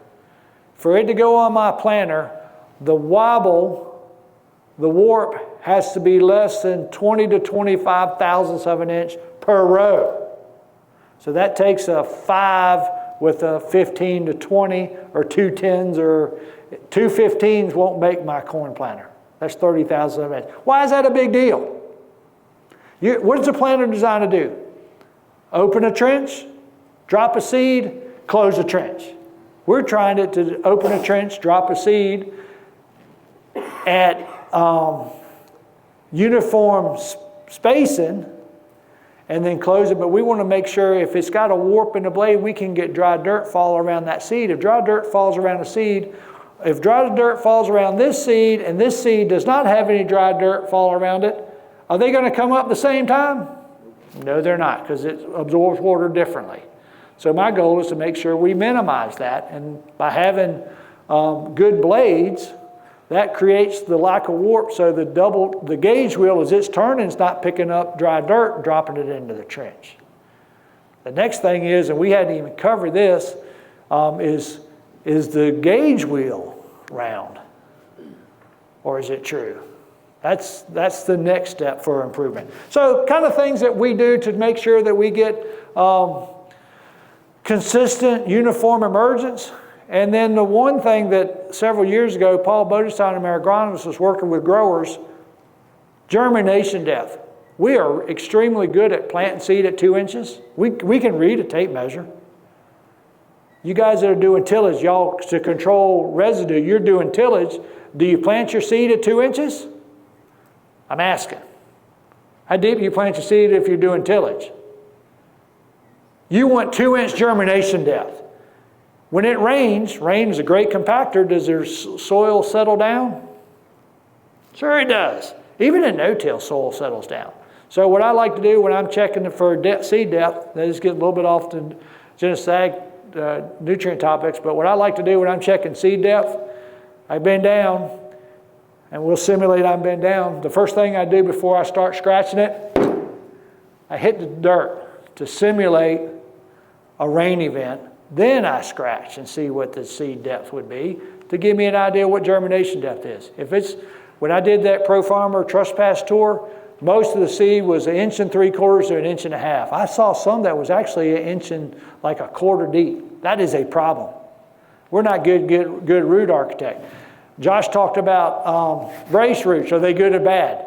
I hope somebody asks a question about that when we're up here getting to entertain questions, because that's going to be a fun conversation. But if we don't get proper root development, we're not going to get the crop that we want. All right? I don't care what planter you have. And this is John Deere's new thing, and this is Precision's, all the bells and whistles on theirs. So in furrow, don't care where your product goes. What I do care about is it's safe. If it's something you will not spray on your crop, don't put it in furrow. I don't know what is the land-grant university in Indiana? Purdue. God, why didn't I know that? That was like a bonehead question. I'm sorry. I'm sorry about that, Jason. I was at Iowa State one year giving a lecture to an agronomy class. I've been doing it over the phone for a long time, had a chance to do it in person, and they're big proponents of 1030-40 in the trench. I would love to ask how many people put 1030-40 in furrow here, but I don't want anybody to raise their hand because I don't want to yell at them. But in Iowa, they swear by it. And it works for them. But if you look at the data when they're doing it, for the most part, where they put the 1030-40 in the trench, a lot of times the population or the stand count is less there versus where they didn't do it. Why is that? Well, there's a thing called pericart damage. There's a crack in the seed. And if you're in a drier environment, that 1034 is not a healthy fertilizer on seed that's trying to germinate. Because would you spray 1034 on your plants? Would you spray 1034 on corn? Why? It'd burn the crap out of it. Well, could it not do the same to a root? Sure it can. And we've done some tests, and I've seen where it dropped the germination by 8% based on pericart. So why do anything in the trench that could jeopardize it? I don't care, I don't care as long as it's a safe product. Spraying, we talked about that. This just shows you the cover we have, how dense we might plant the corn. On our hand to success, we got our ring finger, and this is mostly relationships, y'all. You got to I focus mostly on seed here, but it's about, in this kind of environment, what can we do to be most efficient? Genesis Ag invited Josh here to talk, myself to talk to y'all, to pick up ideas, and then I imagine throughout the Q&A part, we're going to learn from y'all as well today. I like to say, and y'all read it, picking the right corn hybrid is like finding your spouse. It's emotionally driven, and if done right can be rewarded, and if done wrong can be very costly.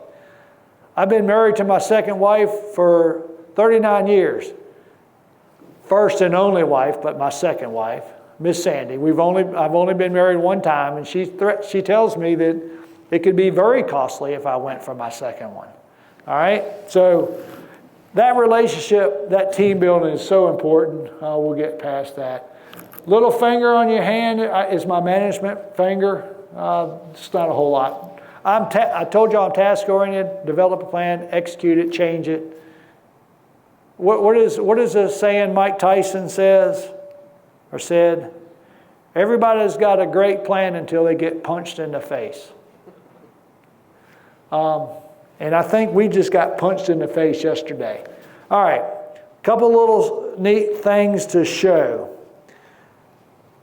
Showing this picture, the first thing you would assume is two different hybrids, right? Looking at those ears of corn on the left and ears of corn on the right. Two different hybrids out there. I'm going to sit here and tell you they're not two different hybrids. They're the same hybrid, two different management programs. One, intensive management. The other, just standard, it's just regular corn. The only way I know if things work for me is if I have a control out there. And we take part of our irrigated fields or high management, some of them are just regular management. It all based on how it comes up. When I showed you what those two pins of that corn spiking out of the ground, I told you all my fields are planted the same. Based on how they come up is based on, is this a field we're going to pursue? And then we do a little more by pulling tissue samples to keep on going. But it's based on, time slipping by, Josh, I saw you standing up.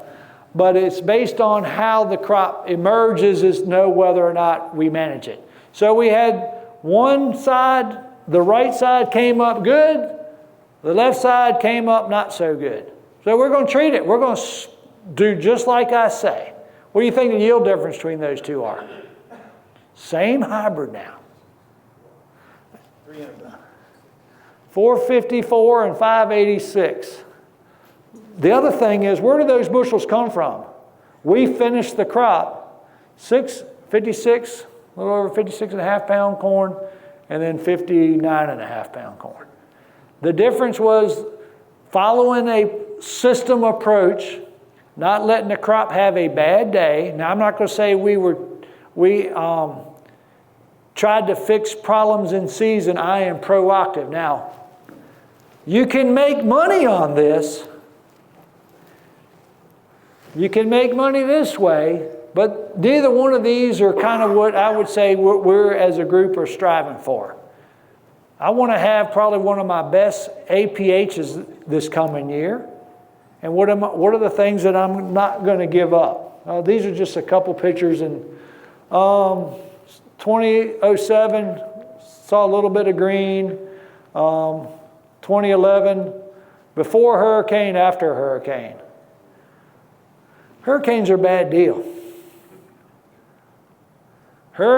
My number one focus is to keep my plant green and healthy as long as possible. There's a penalty with that. When the crop's green and when the crop is green and you get a 70 plus mile an hour winds for 19 hours, that's a bad day. And it just can't handle all that.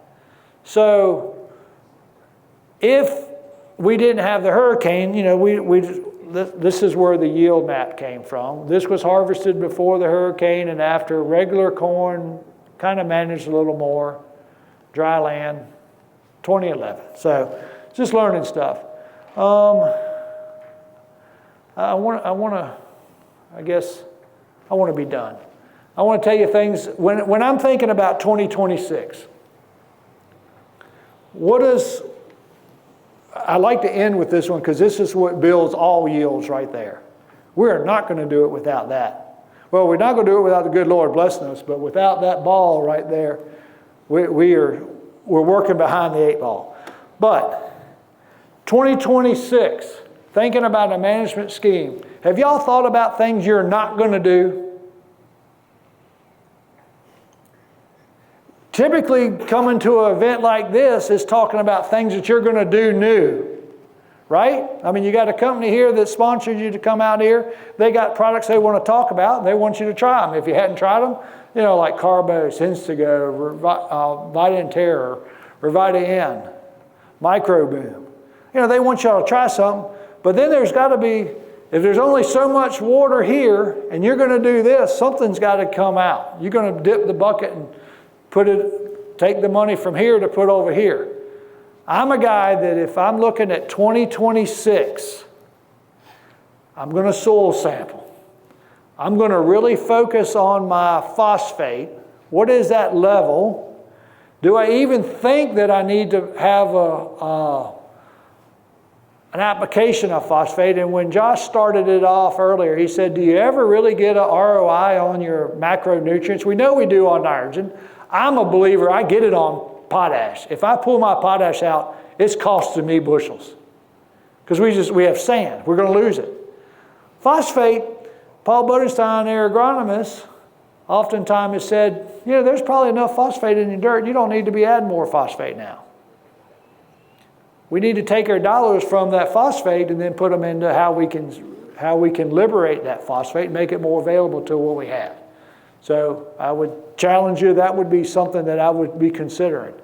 Other things that we're going to consider being cautious of is managing our nitrogen. The nitrogen use efficiency, I trust and I hope that y'all have done trials seeing, hey, do we need this 1-to-1 or can we get by with 0.6 of a pound? Because we've managed our fertility program. That's going to be what? Have y'all priced nitrogen yet? Got cheaper, didn't it? My guy, we were, I don't know, I got to do the math. We were $257 a ton for 24%. So 257 divided by 480. So we were 53.5 cents on corn last spring. When I top dressed their small grain last year, we were 48 cents a pound. What are y'all paying today? I know what I'm paying today, so I'm not going to ask you because you're probably paying a whole lot less. I'm 60.5 cents today for nitrogen for my wheat crop. My poverty grass is getting 60.5 cents a pound of nitrogen on it. We got to be efficient. We got to dial in that number. We can't be wasteful. So the things that I'm doing soil sampling, I'm working on my planter. I'm making sure I'm going to assure uniform emergence. And then number 2, when that crop comes up, it's whether good corn or it's just regular corn. And then we're going to be efficient based on that. If it's a good crop, I'm probably going to go 0.8 of a pound of nitrogen. If it's just regular corn, standing here right now, I'm thinking 0.6 to 0.7 pounds of commercial fertilizer I'm going to be buying if it's just regular corn. We can't give up bushels. Just like those things, what can we be doing? We need to maximize bushels. but we got to go back to basics. And then you say, well, if you're making more bushels, then all of a sudden we're just going to lower the price. That's not going to be the case. No, I'm done with that. Outside of that, things that we're going to change, we're going to see disease control. I am proactive on disease control. And then make sure you save dollars for fungicides late. Whatever that costs you, make sure we do that. And then micronutrients. Y'all, I've been putting, when Philip introduced me to the micro boom, we were doing stuff before Philip introduced me, but we weren't doing it at that time. But we've been putting micronutrient complex package on for decades. So can we cut some of that out? We'll see how our tissue samples are, but there are certain times I'm not cutting that out. And then outside of that, just monitoring inputs. Okay? Last thing on the corn crop, harvest it while we got moisture. If you got a dryer, everybody here got a dryer? Don't let corn dry down. Pick it wet. There's a thing called phantom yield loss, and it is real. Do not. That costs you on the back end. All right? Now, I know Josh, he's already up here ready to kick me off. I really am hoping that I went really fast this time because certain things I want to make sure we covered. But I'm looking forward to serving on a Q&A with Josh. So without asking questions now, I guess I'm going to turn it over to you.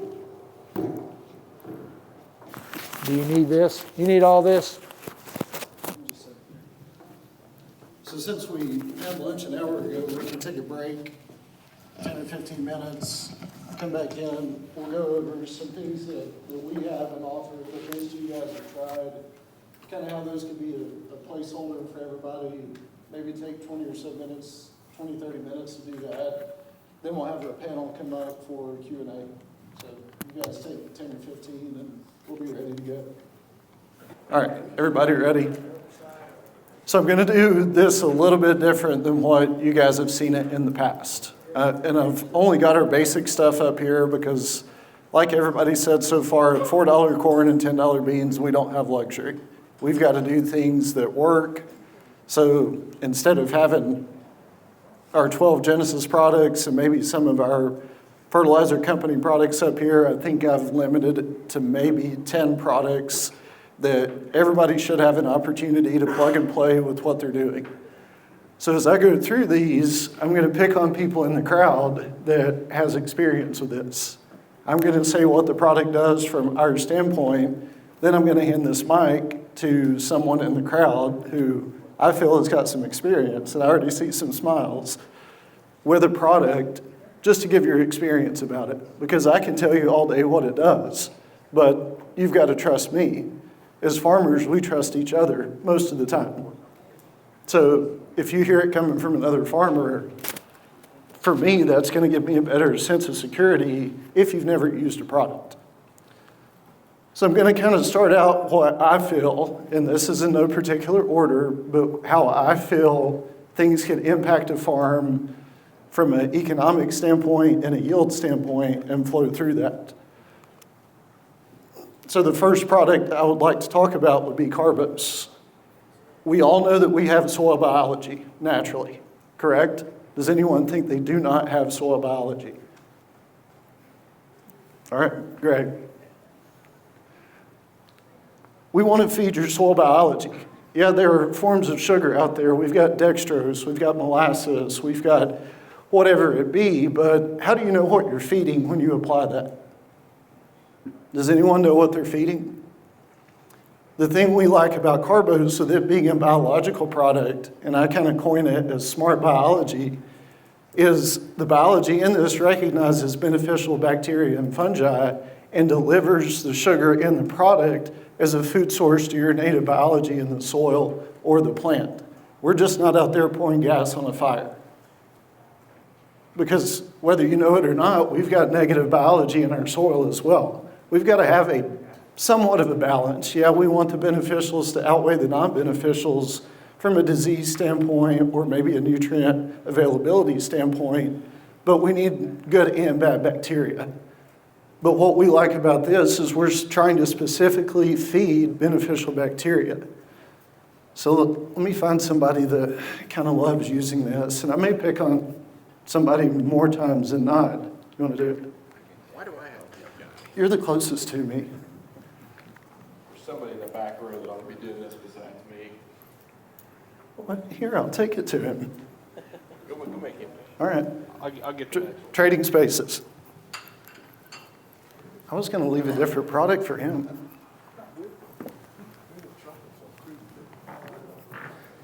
Why did you do this to me? Yeah. So we've used Carbos for 10 years now, and we keep finding new ways to use it and ways that it gives us some advantage. We use it in all of our herbicide passes. Thing we see now that we not see crop injury from any of those passes anymore, like we would get flashing and stuff from using glyphosate or list, and it's taking that issue away, which I'm not sure you can quantify it particularly, but I'm fairly certain that we're not causing a visual problem with the plant that we're probably getting the other end. And we put it in furrow with corn and on all of our fungicide passes as well. And I would not run without it now.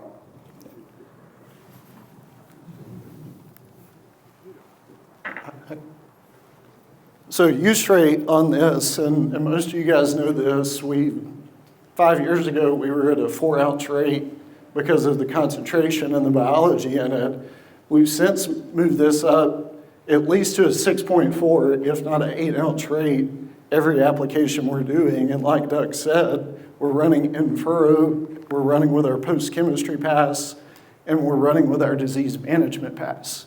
So it could be up to 24 ounces in a season. If you're making extra passes, I think the sky's the limit on this. We're not going to get a negative crop response out of it, but we've got to look at an economic return and what we're going to do. So the next one would be our compost-based humic fulvic acid, organic acid called Vita and Terra.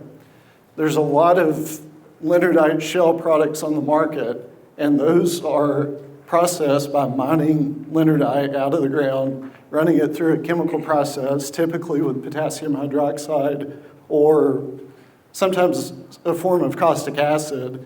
Then you have to rebalance the pH, so what that in turn does is it doesn't leave a charge in a Leonardite-based product. Where this comes from compost and it's purely a water extraction, no chemicals, we leave a lot of the charges and the things that Thurman was talking about earlier in this product. That way the plant receives that more, whether it be to the roots or foliar applied with any type of nutrition. So I actually know who I'm gonna give this to. Sorry, Bobby. What you always say? We've used a lot of different humic acids over the years for fulvics. I just think this one from a biological aspect is probably one of the better ones on the market. So with a lot of growers, I don't know, 5 to 10 years, I'm guessing, really once they got on it, they never went away from it. And one of the things about what his guys have done is not purely to his recommendation, but he's still in an area that a lot of pop-up fertilizers ran, 624-6 and different things.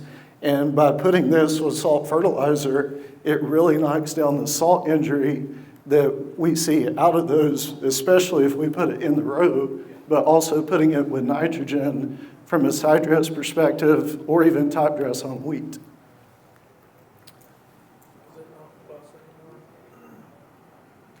Yes. So the next one, and this is a product from our fertilized plant that we have not really sold through Genesis Ag until this will be our first season. A lot of you guys tried this product last year. We had a tremendous amount of success with this product. Thurman really hit on manganese earlier. This is huge early season. huge. This is a water-soluble product. It does have to go in the tank mix first, and you cannot put anything except AMS prior to it. So there's a little bit of a work with it to get it to go. But seems to be a very good product. It does have a form of this that has boron in it, which is typically what I sell to guys. So this would be your manganese product. Works tremendous with post-emerge chemistry. You want to say something?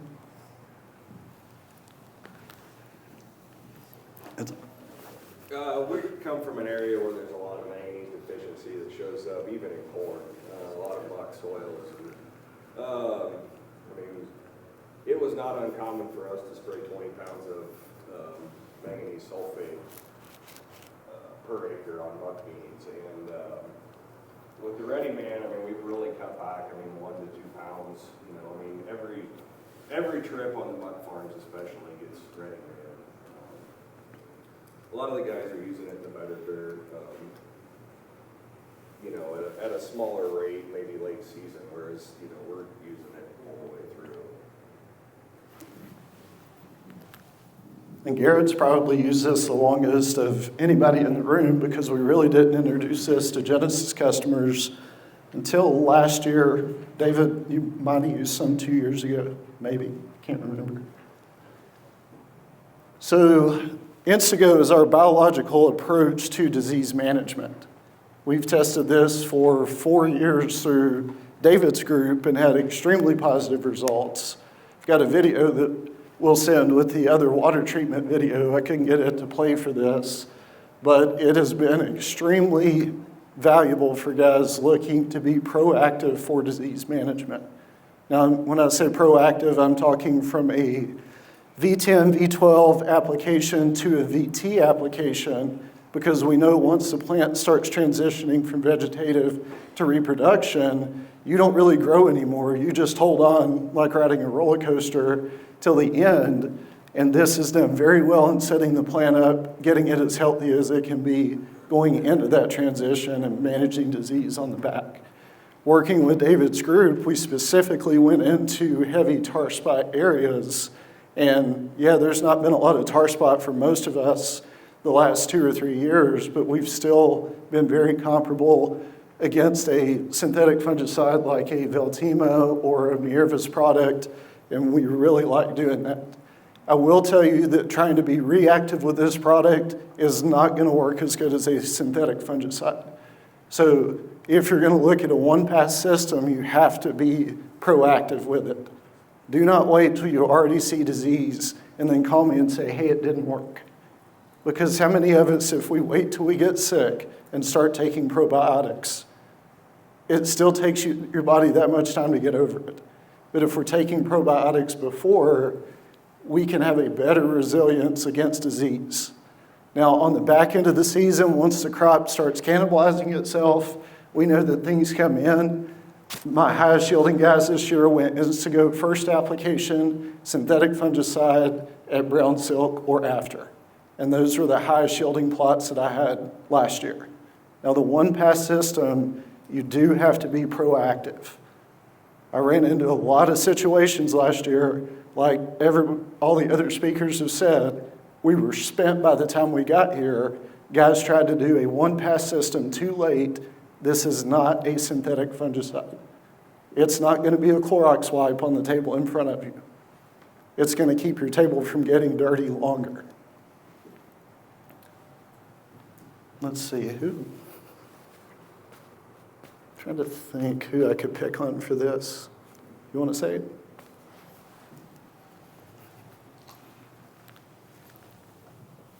So I was going to ask you, when we had tried this product, and we do custom applicating, and every year we have more of our customers demanding this product, had it in pots for 3 years. Is it typical to see corn dry down faster with this product versus commercial fungicides? It depends on what happens to the plant physiology as to how it dried down and what happened. Because 3 years in a row now, we're 2 to 3 points drier than commercial fungicide. Yep. This year we were 5 points drier than the one competitive product. Very heavy tar spot in our area, and has performed very well with the commercial fungicides. Yeah, so if you're, like our conversation last night, if your GDUs match, and depending on when your plant shut down, how it dried down, to me, that's a benefit. Having drier corn at the same GDUs for maturity. So this is something we're really excited about. I may let you say something as well, because just you tell what's happening. So, 3 years ago, Josh, is that right? You Yep. said we need to take a look at this? Yep. So 3 years ago, went through the planter clean out from all nightmares you could imagine to run Josh's product. We've been running 10.5 ounce rate of Xyway in furrow. We didn't have a good way to use Xyway 2x2. Josh bet the farm on this one for us. We did a plot trial with it, with a couple other products from other companies with it, but Instago's head-to-head with Xyway, late May planted. We're getting as good or better disease control. Corn stays healthier. This year I had a couple places where the in-furrow was shut off. There was no Instago, Carbos, Immerse, which she hasn't talked about yet, in there. And to the road there was severe disease without, and where we had it, year in, year in, out, come back to spray brown, so fungicide. And typically we sit and wonder, why are we going to make this pass? Because the corn is still so clean. Now, we've not used it foliar late. The intention is to do that, but logistics of cleaning the sprayer out to do that just haven't panned out yet. And they've got a pretty cool deal there. I shouldn't say cool, have fought some challenges. And how many guys in here have fought crown rot? I know Travis, Justin, yeah, several of us in here. They're nutritionally, Thurman's got a plan to do that. But what we've done is taken out a lot of the killers, because why would you want to try to sterilize a baby? Yeah. He and I had this conversation yesterday. We don't think about how we treat our corn crop. We think about what we're trying to do is right. But if that was your kid, would you do it? You start thinking about that, and then you're like, okay. Because we don't want to sterilize or nuke a kid with antibiotics before he ever gets sick, theoretically. So why do we want to do that to our plant? Josh, everybody here's got some form of crown rot. They just don't realize it. Sure. Yeah. There's not, in my whole travels with Total Acre, I've yet to find a field that doesn't have it. So that goes back to the seed companies. I'm not saying what it goes back to. I'm just saying it's there. If everybody has it, that would be a good theory. Maybe I shouldn't have said that. Who knows? All right, so Immerse is our Gatorade for the plant, hydration. How many of us are dryland farmers? Perfect. This is a fantastic product to get started with because of the complexity of the salts in it. We will draw moisture to the area of application, whether it be in furrow or foliar applied. So I guess I'll throw this one back to you as well. What do you want to know? Or just what we've done with it. Refresh my memory. What year did we try it?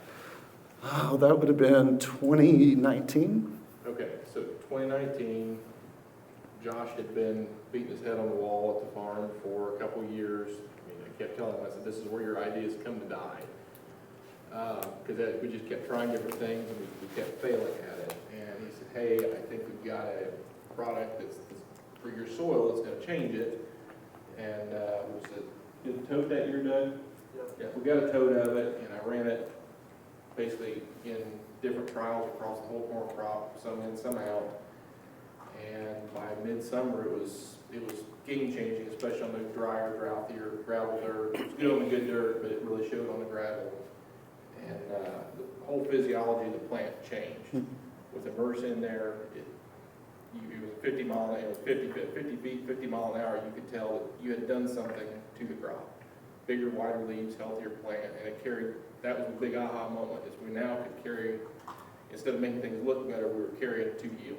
Right. And it turned into 15, 17 bushel acre consistently or better because now the plant actually was able to draw moisture and do the things it needed to do in season. Yep.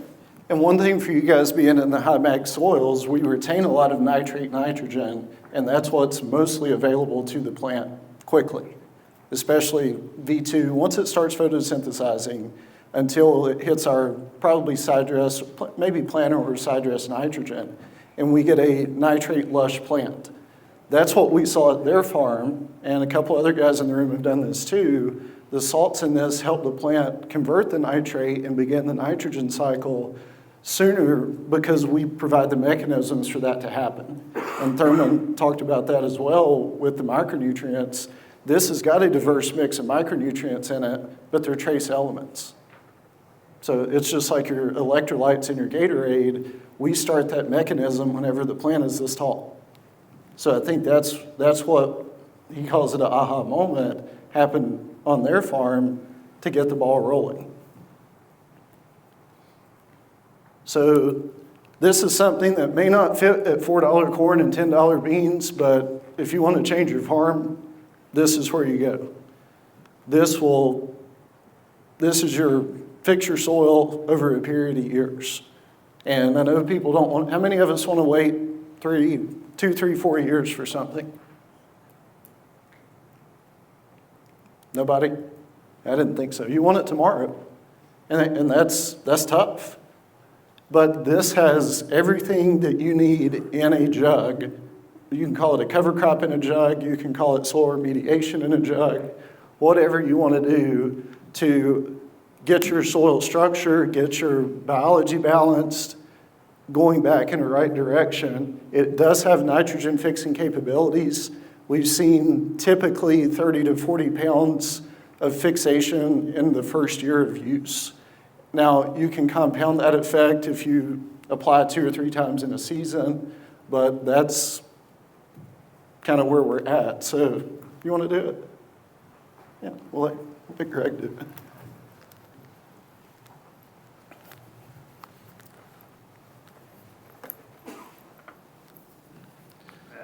Apparently he didn't see me wave up this, but third year, start out in the corn. First year we had some pretty heavy rains later on in the year, and we did some strip tests, and there, the strip test was we didn't, this appeared the water was getting away from the ground quicker than before we did use it. We've continued it with soybeans. I had a few where I sprayed it east and west and harvested north and south, and we had a response in beans to where, you know, the yield monitor be going, wasn't timed right quite where the yield was at, and you'd see lesser yield streaks when you were coming out of the untreated versus the treated and vice versa. And this year we had it, we had used it 3 years. We had a significantly good crop on weaker soils and poorly drained, and we debated whether we're going to, we talked about cost cutting, what we'd be doing, and we just decided that we're still going to go with the maintenance rate and continue those fields that we have worked with in the past, because it does take maybe 3 years to really start showing the major potential. But we have had responses before. We're not gonna live on what we've already got invested. And it's maybe brought up the weaker spots of the field where they're more even, too, from my understanding as well. And that's something I've always seen. It may not take your top end potential of the field 20 or 30 bushel ahead, but where you hit a high spot of 250 or 260 and a low spot of 160, we can bring that low spot up a significant percent. So Rhizonate, and David mentioned this, I think, didn't you, David? Did you mention Rhizonate? What? Here, I'll give you the mic. Let you rehash it. From a standpoint on soybeans, it is, it's got that Brandyrhizobia bacteria, so it's probably one of the best ones out there. We treat our beans with it, and then we also go in fertile. We like to double inoculate our beans, even though we are beans in the rotation. We see an ROI on that, and that is key.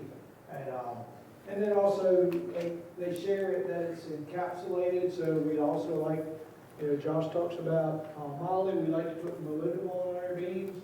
We just don't put the two products in the same vat, so we got two different vats for the treatment. So Rosinate is a must-do for us on soybean production. Haven't done it in corn, so just beans. So you guys want to hear something new? Or not? No? Yeah. Okay. So how many of us don't want to take the time to treat seed? Everybody. Okay. Available this year in a limited capacity. You guys are the first people that know about it. We're going to have a planter box treatment version of this. Is that of interest to anyone? Now, this is a limited capacity. So if you're interested, sooner than later, might get you some. Don't wait until April. So, sir. Do you have anybody using Rosinate on small grains? Yes. Not consistently, though. We have tried it on some small grain forage, and we really like what we see. Could you repeat that? So we have ran the Rosinate on small grain forage on our dairy operation and seen some really good benefits there. We do have it in trial for grain wheat this year now and see what happens on the grain side, but very happy with what we've seen on the small grain forage. Perfect. So David hit on Invigorate. Does anybody else need info on Invigorate? It gets your energy on the seed, gets the germination process started faster, larger initial root mass. It gets the plant off to a good start. So you guys saw the planter box treatment for the Rosinate. We also had this for Invigorate, again in a limited supply. I think might have enough of this to do 600 boxes. So you see how it's limited. So nobody else grows sunflowers, cotton, or canola, so just worry about corn. But this is a limited supply for 2026. Does it have talc and graphite mixed in with It has talc. Both forms have talc in it. If you need graphite, add graphite. Is it in one jug? Yes. Or is it a bunch? No, we don't try to scam people. Shh. Well, we try to, again, this first year doing it, but we're trying not to provide something that doesn't work. So for our fertilizer company, Fulcrum, going to throw a couple products up there that we have talked about. We've got a 2800 foliar nitrogen low salt. This is not 28%. This is foliar nitrogen, methylurea trizone product that several guys in the room have used. Great product to put with your fungicide. Works well on beans as well if you're trying to get them up and going as a foliar. I don't think anybody needs to hear anything on that. Probably will let somebody talk about this. This is our foliar potassium product. This is probably the only foliar potassium product that will not burn your leaves if you apply a gallon or more. This is not your road de-icers. This is not your vinegars like other people are selling.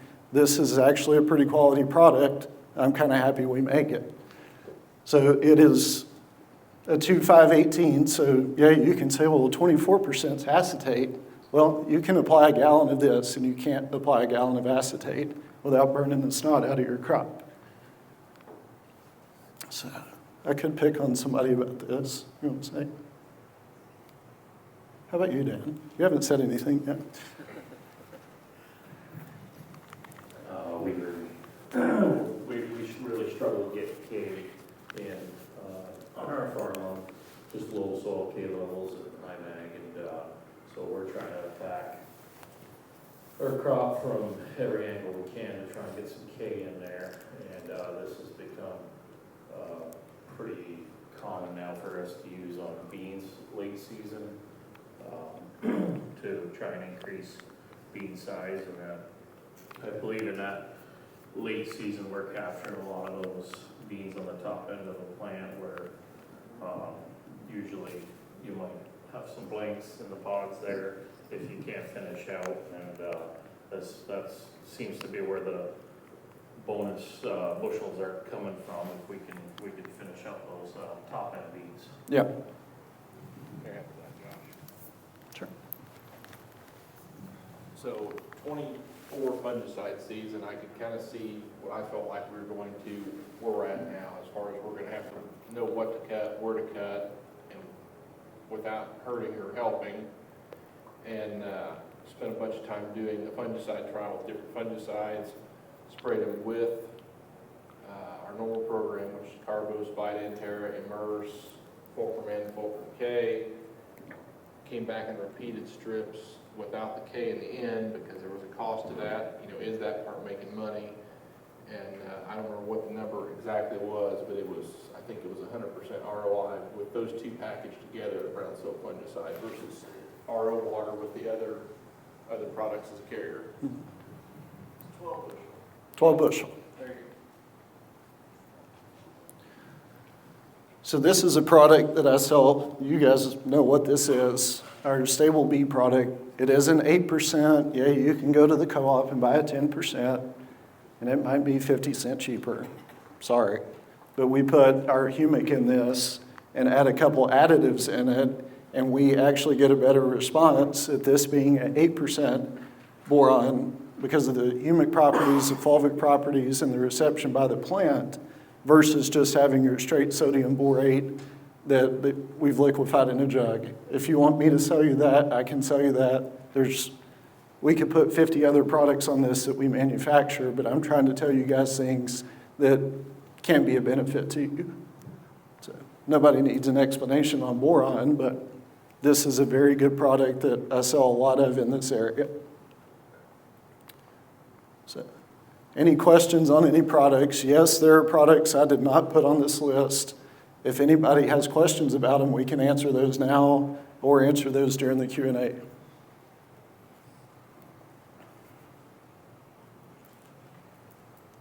Perfect. Where's the one that adds 40 bushel? Which one? The 40 bushel product? We got to talk about that. Okay. It's, again, new product, limited release. So, Is there any advantages going with the planter box treatment on the ryesinate and the new grade other than? ease of use. What was the question? Is there any advantage to using the planter box treatment versus the liquid seed treatments? It's just From a biological standpoint, like if we treat liquid it's a month ahead of time, yeah. it would be better to treat it at planter box. I mean the talc product's made to dump in the planter, so it's going to be ready to go. It's not going to activate till it hits the soil, or you let water get in your planter box, which nobody does, besides me somehow, one time. Any other questions? Anything I didn't put up here that you think I should have? Kryptonite, where does that fit, more or less? You asked about kryptonite, so Oh, somebody asked about it? yeah, I'll just, You want to save it for the Q&A? sure. Yeah, well, I guess. I mean, it's kind of time to Q&A anyway. Yeah, all right. Let us get prepped for the Q&A, and that's our first question. Oh, there was one more slide on this. Thurman had mentioned the micro mix earlier, and we've got microboom as well. If you're looking for a diverse package, just whoever you work with our company, just we've got plenty of these available, probably at least 10 good mixes, and if you've got a mix you want, it's not like we can't make it. So just be conscious of that. I kind of like what he said about you put a big mix out there at a low volume and you know your deficiency and you get the plant stimulated. I kind of like that approach. So for the Q&A, don't ask a question without the mic because we're trying to record it. First question. Well, Oh. somebody asked about the kryptonite. Oh, yeah, let him run. So the kryptonite, can y'all hear me? Is it working? It seems like it is, but maybe it isn't. Well, the kryptonite is a foliar product for corn. You gotta talk louder. The kryptonite is a foliar product. Where's that handheld mic? Josh! Got me a handheld mic? It worked that time. It just clamped when you threw it. I don't know. It might have been under your shirt. Me and technology. Reset modules for you guys that have precision planting stuff. Yeah. John Deere just said turn the tractor off, turn it back on, it'll fix itself. But the kryptonite is not gonna make bad corn good. It's only gonna make good corn better. It's focused for test weight, plant health, finishing the crop off. Use rates, I think we oftentimes say a gallon per 100 bushel yield goal, but if you've got less than 200 bushels, don't do it. If you're really looking for that 250 on, that's where I'd be playing with it. I mean, we'll put it on a couple times when we're really trying to see something good. I don't know who asked the question, but no more than 4 gallons. 2 gallons seems to be a pretty good wheelhouse economic. 3 gallons if you're trying to get into that close to 400, and 4 gallons on. Yeah. What's in the kryptonite was the other thing. Yeah, because that's a great question. Because last thing you want to do is be stacking stuff on top. So there's like a amino acids, carbose,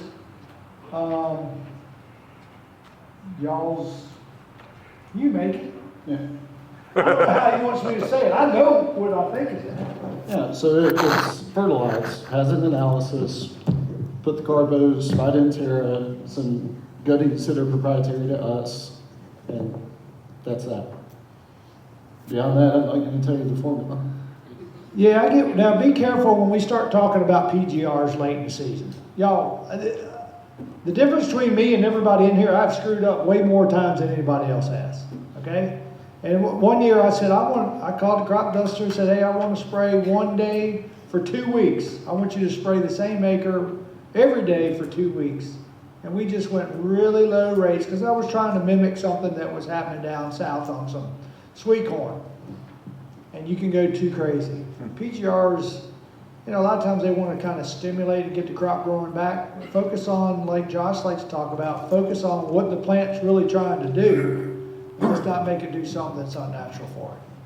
To that point, and this is what we talk about a lot. Nutrients have hormonal precursors. So when we say we're getting a nutrient response, look up what your nutrient is. Is it cytokinin dominant? Is it auxin dominant? And understand what it is that you're trying to do. If you have an ear of corn on there, your reproductive phase is over. You're back to vegetating. You're dividing cells again. Your reproductive phase is over. So like David said, you might make the wrong decision with the PGR trying to go back to repro when you're trying to go vegetative. So just, if you're looking at PGRs, look at nutrients as well, is all I'm trying to say. You're on kryptonite on wheat too? Yeah, we have. The rates, I treat wheat like, there's a guy in New Jersey said wheat's nothing but baby corn. When you think about it, it kind of is baby corn. Just puts the ear on the wrong spot of the plant. Have you all ever seen crazy top corn? Yep. That's wheat. Reminds me of wheat then.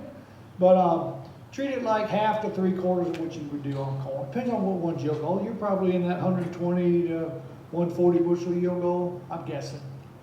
I'm in the 80 to 100. We just can't seem to capture what y'all are. And you get in Kentucky and they're kind of closer to y'all than I am.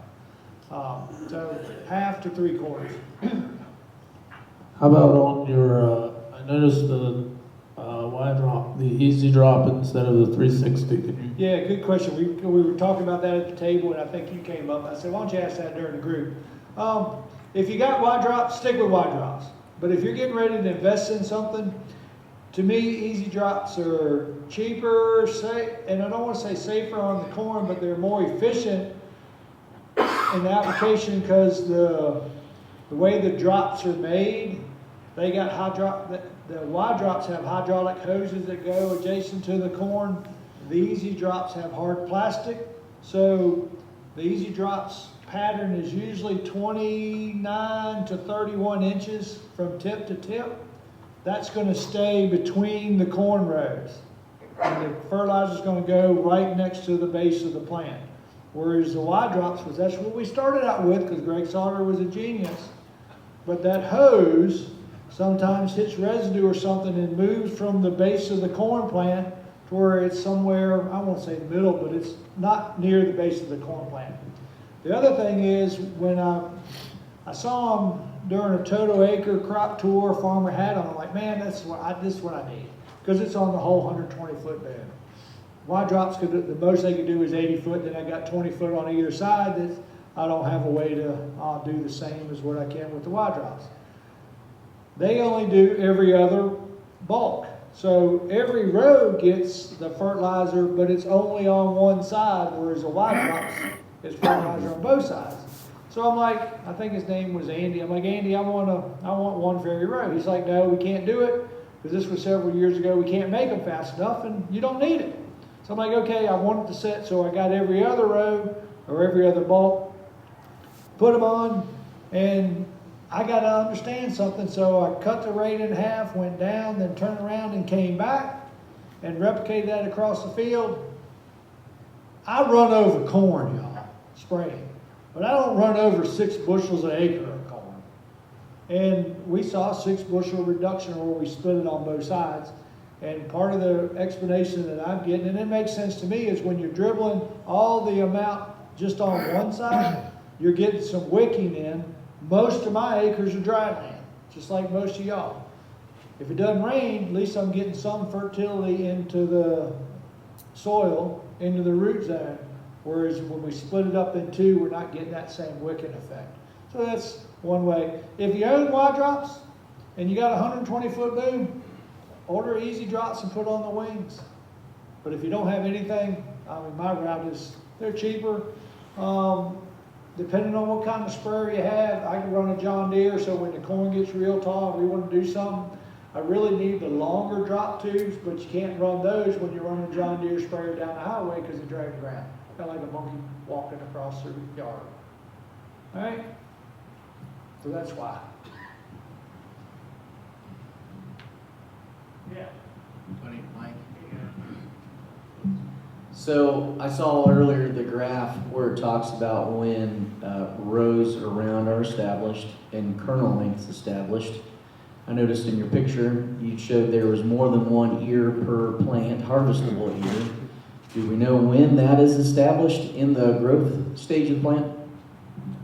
Sure, the second ear is just 1 node down. So I get a lot of times people say, hey man, I see the second ear, when do I fertilize? How can I keep it alive? And you've missed the boat. The struggle with 2 ears on 1 stalk is it's usually, from a plant breeder standpoint, you will never see a second ear above the primary ear. Occasionally I have seen it, but I'm walking a lot of corn. Mostly it's the next node down. If you were to truly split your stalks open, you probably got 5, 6 ears. They just don't form. They don't put shoots or silks out.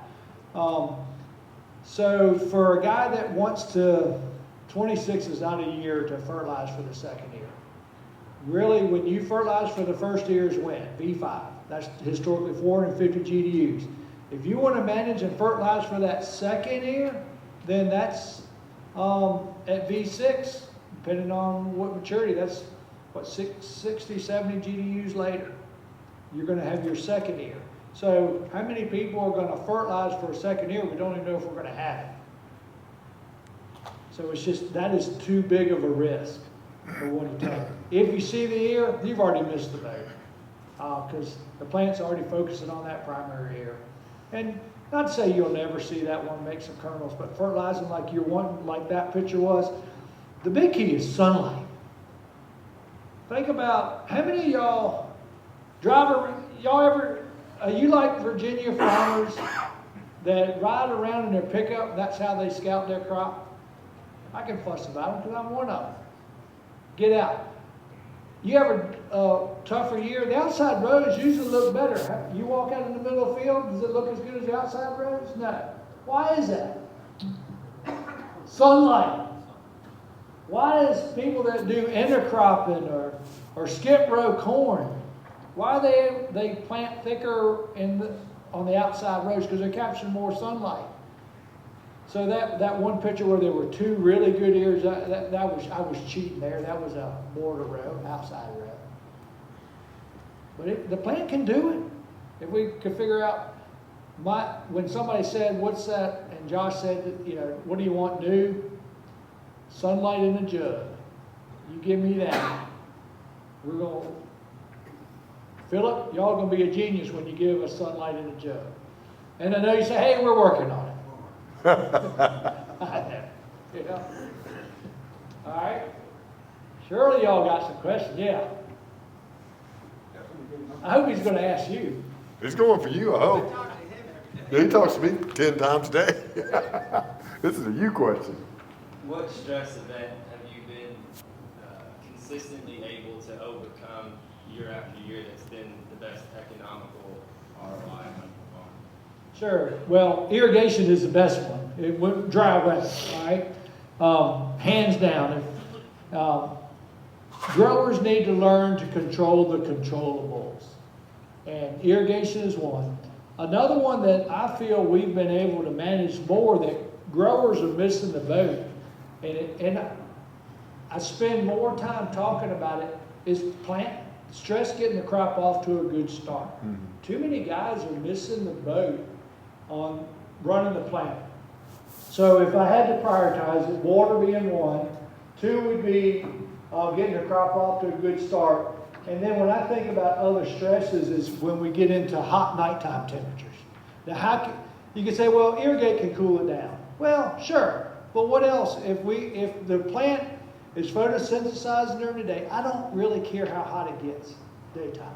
When it gets to a certain temperature, plant's cutting down anyway. But it's nighttime. How can we cool it down the most? So if we don't have moisture, can we physically do that? Sure we can. Whether we use fungicides, good plant nutrition, to allow that plant to transpire and do its thing and cool itself down. One year, that 2012 year that we were dry, we had a great crop. The crop was looking tremendous up until probably the 6th of July. Everybody, the corn looked tremendous. Smithfield, our big grain buyer, calling them, they're about filled up for August, September delivery corn. My cousin said, I said, Frank, you need to think about booking some corn because they're going to fill up and you're not going to be able to harvest and keep harvesting until later. He said, Dave, I'm going to wait for one more rain. That rain never showed up. I don't give up on my crop. I called the crop duster. I said, hey, I want to make another fungicide spray. We already sprayed once. I said, I want to make another one. Not very often do you hear the crop duster say, are you sure? I'm like, yeah, I'm sure. And I would have been a genius if we'd have got that rain a couple of weeks, within that time period, but it just never rained. I kept my crop green 2.5 weeks longer than anybody else's, just hanging on. So mitigating that kind of stress, nighttime temperatures. Other one, cheap ones are herbicide sprays. We talked about that during the meeting. If you got the ability, rather than weed and feed, if you're a guy that don't mind spraying, make a spray before you spray your herbicide. So I just gave you 4. You asked for 1, gave you 4. If I can win big every 3rd year, I can survive. Okay. If I can win big. So that averaging out, I want to win every year, but there's 24 we did.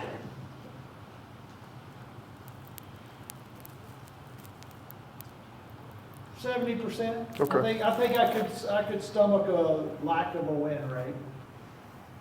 Not gonna help John Deere because I ain't gonna be buying equipment. Go back to 4960, you'll be fine. That's right. Yeah. Yeah, Jason. What's, crown rot is a struggle for us. What are you doing to mitigate crown rot issues?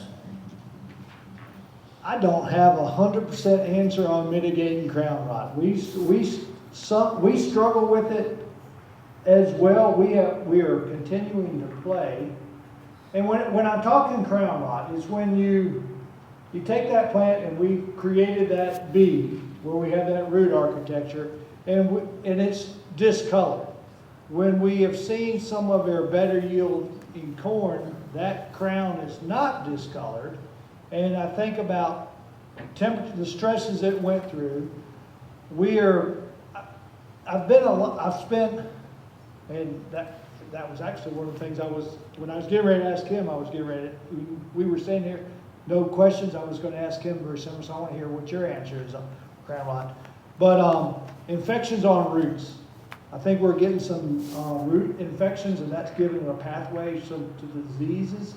There's different Fusarium species that are causing it, and how we can control that. We spent a lot of time talking about this Monday because the industry is focusing on it as well.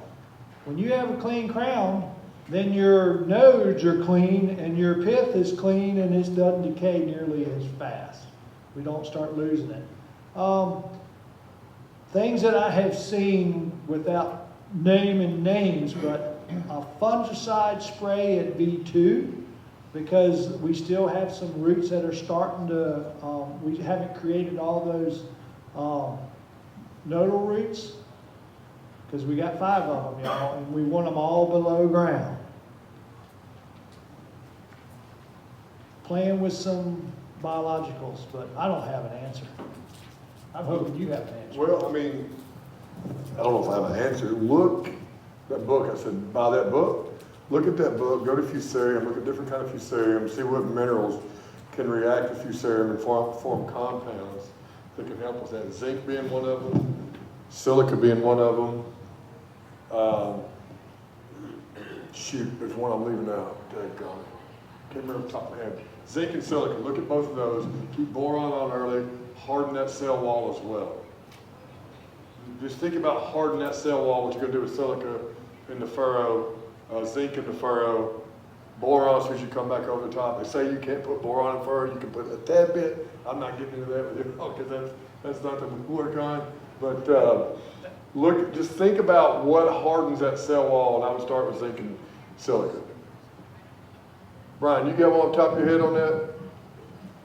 Glyphosate? What? Glyphosate and Fusarium? Oh, no, right. Sorry, 100% correct. Glyphosate definitely drives the risk of Fusarium up, like wildly, 400 to 500%. Glyphosate residual in the soil, you mean? Glyphosate kills more the good guys than it does the bad guys, and the bad guys proliferate at like a, what is that, 30x, 50x rate or something like that? So it's killing more than the good guys. So he is correct when he's talking about glyphosate. I thought you were saying glyphosate in the furrow. You can try it. I wouldn't, you can try it. You may even think about something such as manganese too to elicit a secondary plant metabolite response as well. But he's also right. You don't want to steer away from fungicide and things. There's a study from Wisconsin in 2014 that is not specific to corn. It's a lot of soybeans that talks exactly what Thurman just said, that glyphosate is residual glyphosate and glyphosate application is what causes that. All right, Josh, you mentioned boron in the trench. That scares the heck out of me. So I get it. I mean, we put boron in the starter trying to capture as much use, and we know it's so mobile, so we're hoping some of it gets to that plant as soon as after it's already germinated. What kind of rate do you feel is? Oh, you're not talking pints or anything like that. You're talking like ounces, Okay. ounce, 2, 3. something like that. Okay. You're talking like, that's something that I think in the trench that the industry misses. That should be stimulation only. That should be nothing about a food source in there. It should be stimulating to trying to bridge the gap. The way that I look at everything in my head, which is not the right way, just the way I view things, how do I build the bridge to each step, which probably is what you're looking at too. How do you build that bridge to each step, which will be in furrow, next year 2 by 2, get you to your dry, get you to your next pass. So I was only thinking like ounces or 2 ounces. Corn and beans. Pardon? Corn and beans. Corn? Corn and beans? I've never ran anything in furrow on beans. I don't have anybody that's got anything in furrow on beans, so I'm not qualified to answer that. The only thing we put in furrow on beans is ricinated iron. So, and just because I said iron, don't go out and buy iron to do it. It's got to be a low ammoniated iron, no more than 4.5% ammoniated nitrogen in your iron. If you're not sure if your iron source is safe, go do some of the first beans with it. They'll be the first beans you replant if it's got too much ammoniated iron, because it's going to kill it. Just be careful. Before I forget, that field I showed that one slide, that was crown rot. That was the difference in crown rot and mineral retreat. After the infection occurred. The one that was on this side and this side. So what'd you do? I can't hear you. Okay. I'm just kidding. No. I understand. It was, I will say, the base of it was copper and iron. Copper and That iron. was the base of it. Okay.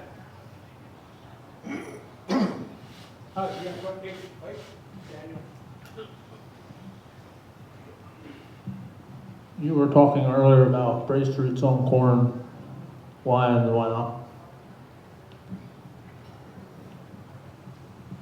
Are brace roots good or bad? In my opinion, they are both good and bad. If you have them, it's because you've had a blockage in your plant moving nutrients up the stalk, and now the brace roots are overcoming a blockage. They're bad in that you have them, because if I were to go and see Randy's 500 bushel corn or our corn, there are no brace roots. We do not need brace roots to hold the plant up. There's enough crown roots in there to do it. Y'all seen corn go down, you got roots growing on one side, then you just had too much of a wind system, and brace roots wouldn't have stopped that anyway. What causes them? I don't know everything that causes them, but when to cause them, lack of moisture, lack of nutrients, some kind of blockage, crown rot problems is going to have a tendency to cause them. So to me, they serve a function, good or bad, and that's the best explanation I give you. If I see roots on node 6 and 7, and you split that stalk, you understand why, because nutrients aren't moving. If we could just think about this, I just want it from my data set. Let's look for brace roots, pre-herbicide pass and post, and then gather back, because I'm interested in that. To see if there's aluminum and, gosh dang, why I forget everything. Aluminum and iron, too much toxicity right there after the herbicide pass in that crown. Pre and post herbicide.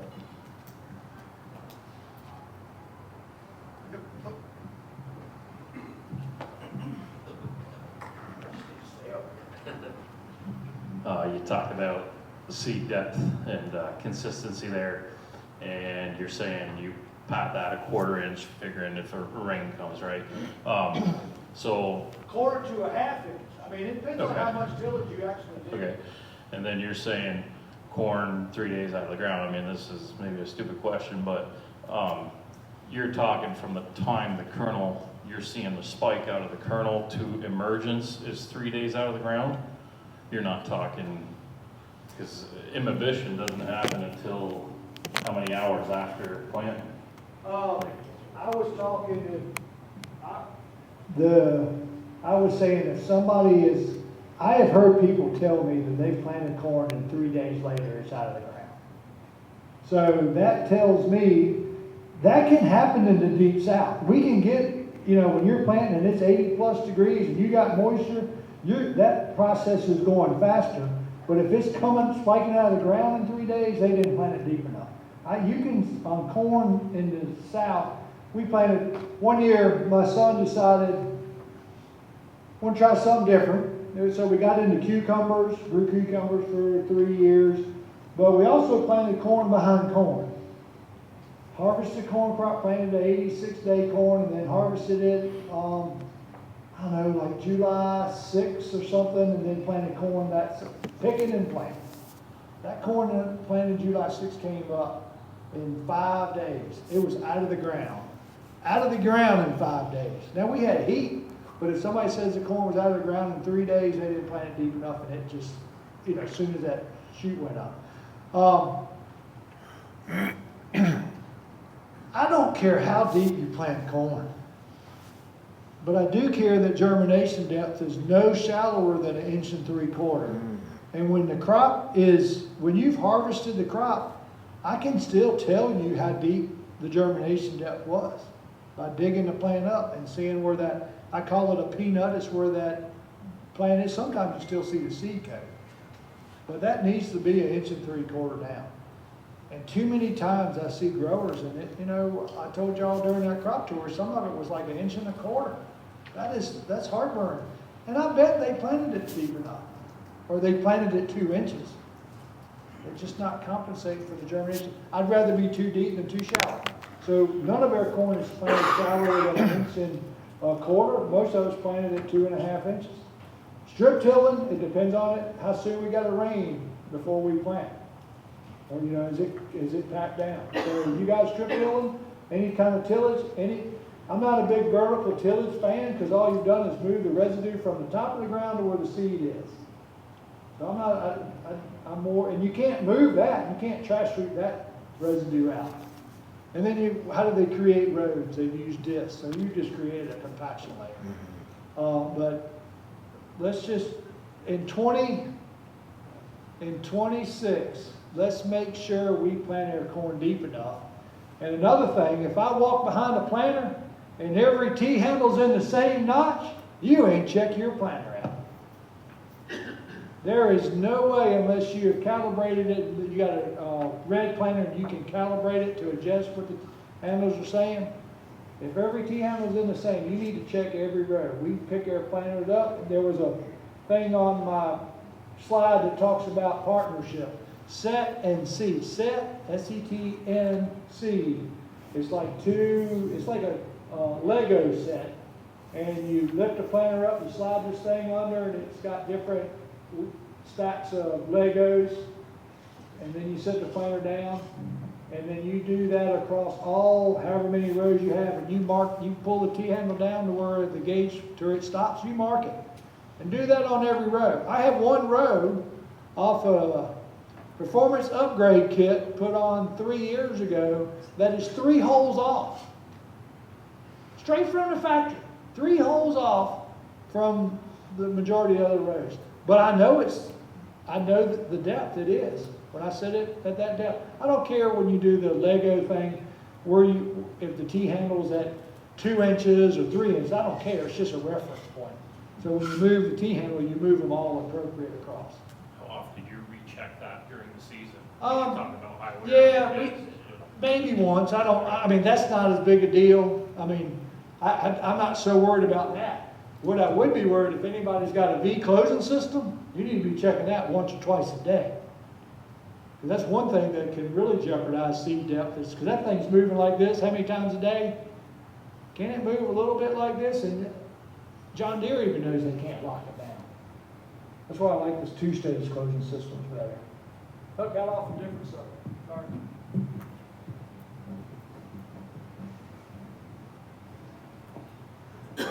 So I have a question, but it'll take a little bit. I'll ask. So we're finding in this area that we're planting corn later in May and finding success in that. What's happening? Are hybrids changing? Are we just getting...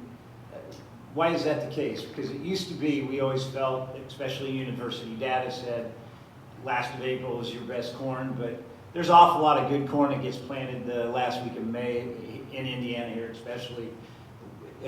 What do you think that reason is? It's been the opposite for us in Kentucky. We've had to shift to earlier. because the later has been worse, but it's generally what you're saying. For you, I feel like it's a hybrid. For us, it's a weather pattern. For us, it's a weather pattern, is what we're running into. We're getting too dry on the back end. It's been that way for 2-3 years straight now. And that later planted corn suffered.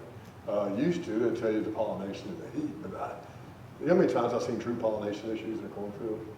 I can count them on, well, the 2 fingers. I've seen it 2 times.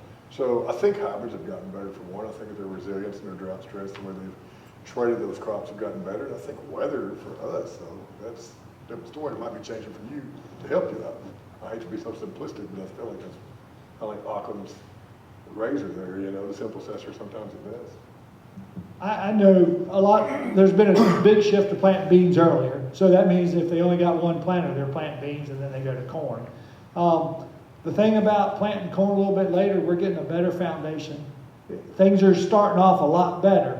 The only problem is they plant their corn so fast, but they really need to be able to plant their corn a little bit faster to catch that window.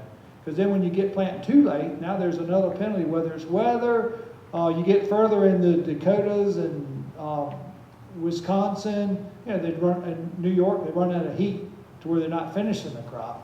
Y'all can finish the crop. I'm sure that's not as big a deal.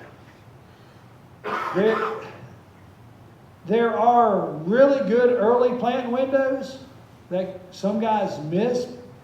And then y'all, I don't know if wet weather is as big an issue here as it is in the Midwest. When they turn off wet, they're behind the 8 ball then. And you know, for me, I could care less. It turned off wet, we just wait a couple days. We're going to be running.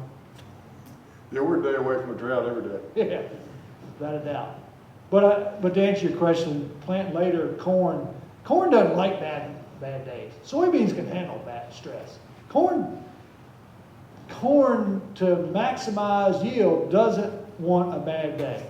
For regular production, it can handle some stresses. You know, like he asked about stresses, it can handle some, but the minus button on corn is hidden from the day you open the bag.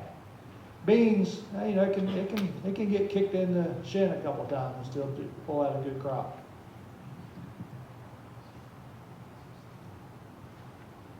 Y'all are quiet. Did it snow so much that they can't get on the road, or?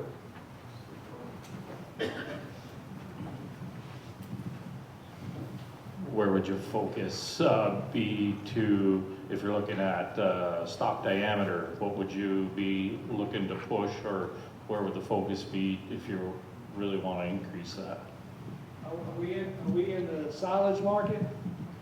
Silicates would be one, nitrogen and potash would be the other 2. This is the nutrient guy. No, you're right. Y'all keep on. You're the one who's going to 600 bushel. Yeah, but I'm not worried about stock. I want it to stand. Copper tonnage too. You want lignification and cellulose, and think of that. You want sugar too. Keep your sugar in there. Everything he said, N, K. Think about copper too. Test it before you run it. See where you're at on that. I work with some silage guys too. That's what we run. It's not that far-fetched to really influence that. Keep your sugar, carbohydrates in there with that. It'd be good. I assume you're doing 30-inch beans based off, you said you do in-furrow sometimes. Is that true? My son, he likes to plant some beans early. We've never had a field average 100 bushel. You know, we've seen 100 bushel spots, and that's a goal of his, 100 bushels, and I'm cheering him on. But we've been kicked in the shin a lot of times. But he likes to take the corn planter and plant the early beans first.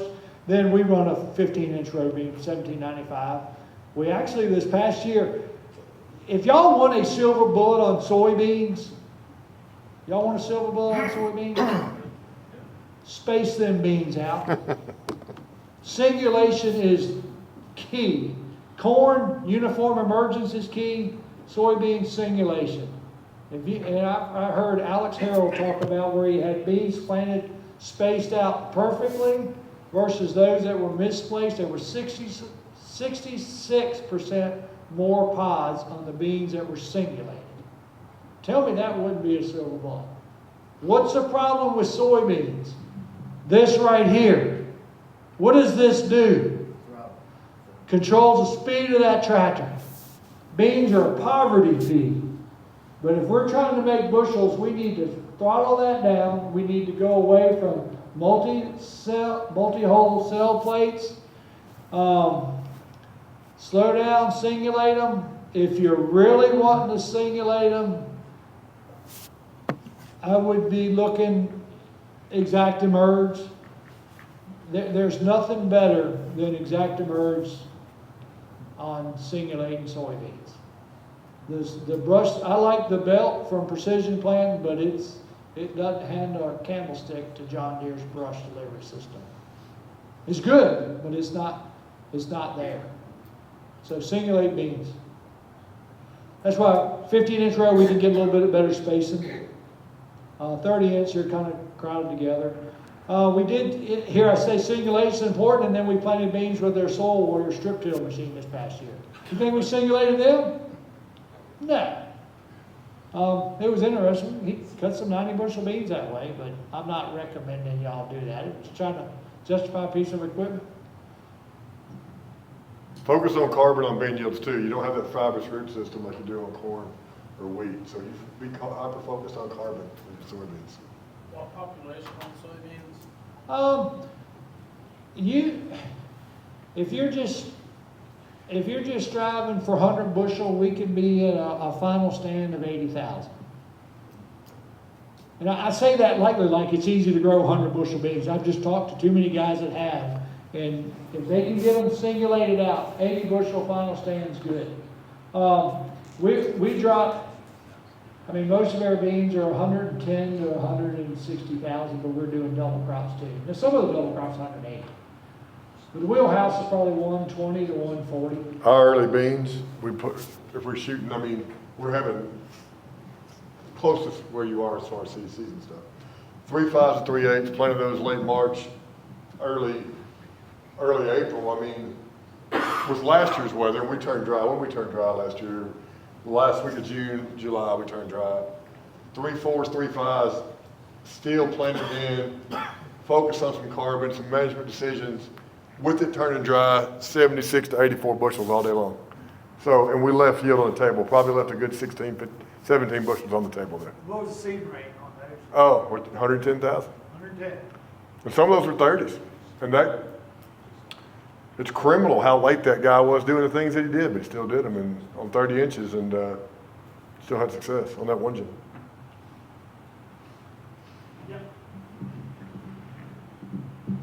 Josh, I heard you say something earlier I've never heard before. I just want to make sure I wrote it down correctly. You said once you see an ear on the stalk of a corn plant, that plant shifts from reproductive back to vegetative. Am I taking that out of context? No, or I'm sorry. Can you clarify that for me? Yeah, I'll clarify. Once we get to that, where it's getting filled out. Once it's filled out, once you've got kernels on there. Once you've got kernels. Once you've got kernels on there, we've got to switch to vegetative now to get that filled out.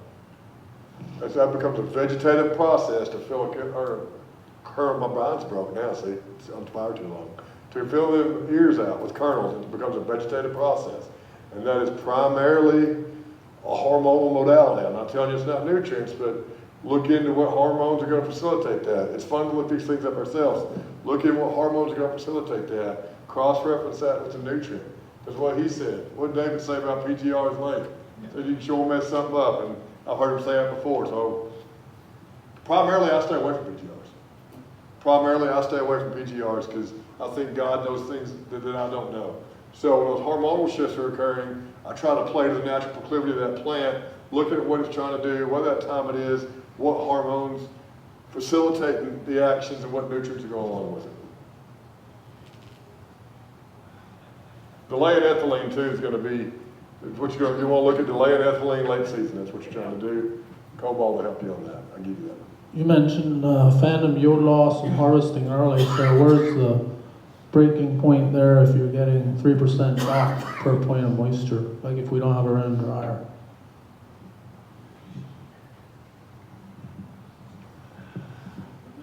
What are they charging you? 7 cents a point?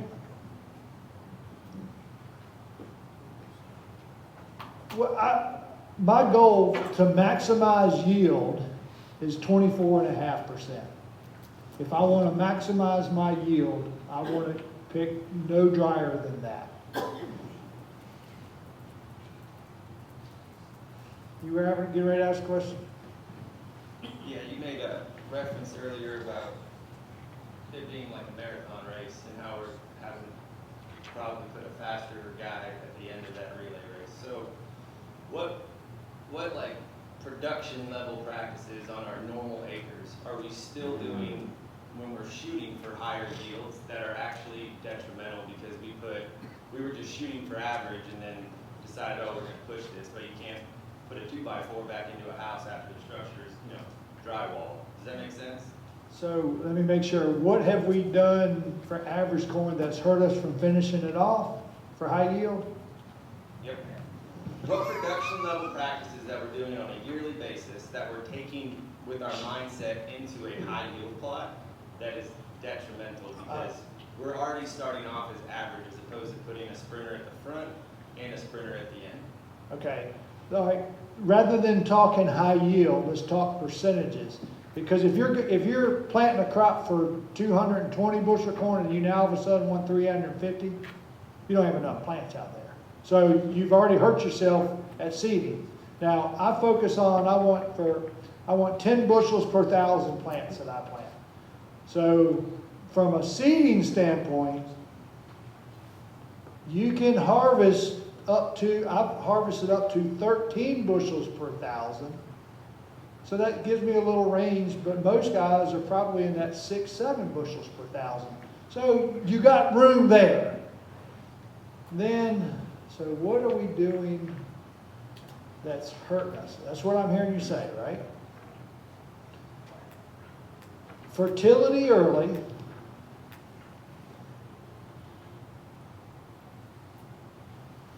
It's a good question.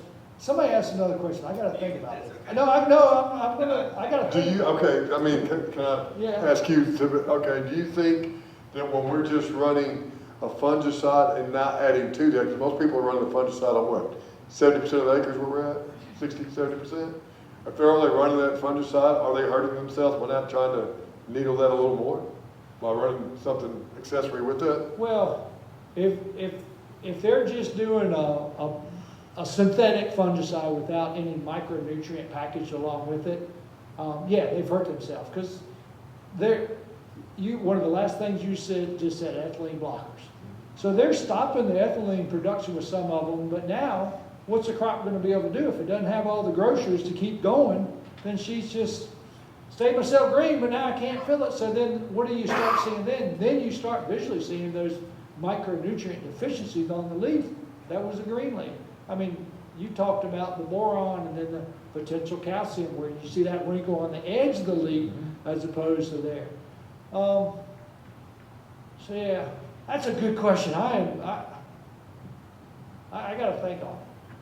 Things that we've done. Throw something in on this. Say what? Well, let me ask a question that I think he's trying to ask.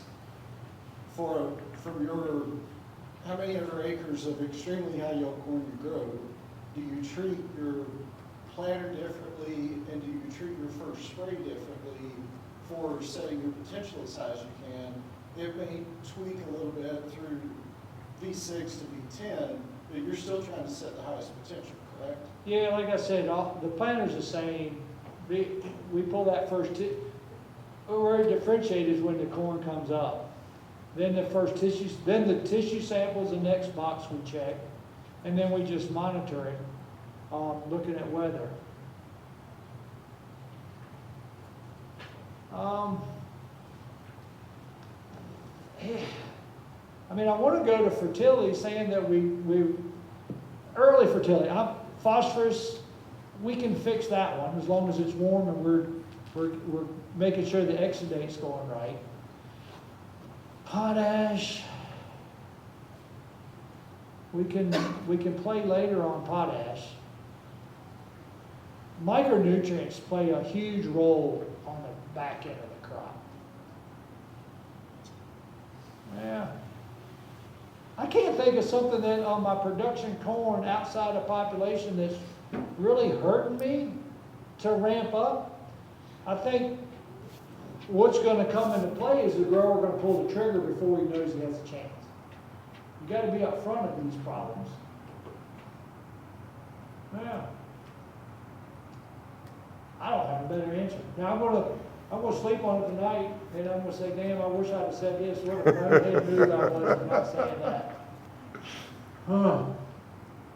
I like good questions. Makes me look like a funny up here when I can't answer it, but I don't know.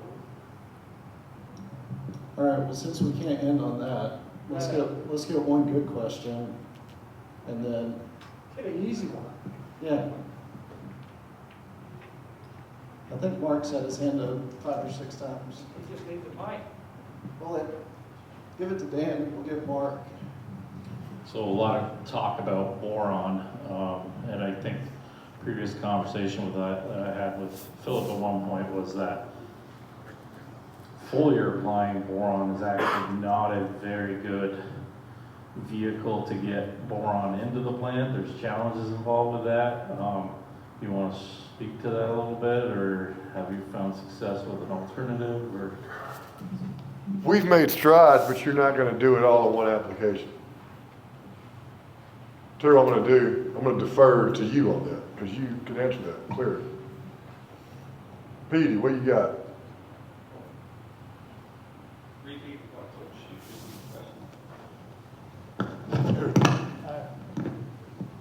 So foliar feeding boron, I've heard it say that it's not particularly the best way of trying to push boron into the plant. Philip I've had discussions with Philip about this, and he's alluded to that. Is there an alternative? Can we push that? Are we still gaining enough from trying to do a foliar application of boron? Is there better alternatives or something out there for that? It seems like boron really gets critical to push things. It was already talked about earlier how it's an anion, so it's going to be pretty heavily leachable. He had referenced the 1 pound for every 10 inches of rainfall. If the budget allows, there's dry boron products that are out there that are widely used. Be very careful of the quality of those products. Understand where boron is actually coming from. I'll give you a hint that there's only one mine in the United States, so everything else is coming from overseas. The question about why foliar boron does not work, I would answer that by saying, why didn't your truck start this morning?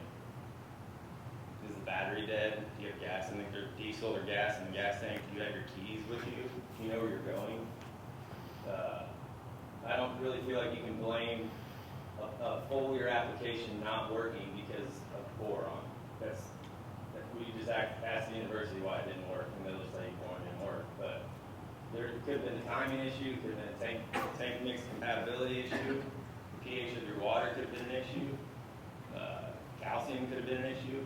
So it's a really tough question to answer, and I think it only gets answered as you apply boron at different times throughout the career of your farming enterprise and kind of figure out what works best for you. I don't know if it's necessarily, Kurt could have alluded to this, I don't know if it's as much of a nutrient as we think of it as like NP and K, as more so of a signaling molecule or a transporter or just a taxi cab around. It's not translocated through certain parts of the plant, but it'll take you where you want to go if you needed to go there. You don't take aspirin because, or no, you don't have a headache because of an aspirin deficiency, which is kind of the answer to that question. So We have moved the needle though, with boron. I mean, forward, we have moved it. Okay, I want to give my 2 cents on it. Boron and moly are extremely important. Why does Philip and them have moly B, and why they're so BMO or whatever else they have out there? Think of it as your wife and your mom. One's telling you where to go, the other's telling you how to dress. Where to go, when to be there, and how to dress. So boron's telling the nitrogen where to go, when to be there, in in my mind, a simplistically way. And moly's helping it dress the way it needs to be, what kind of form the nitrogen needs to be in.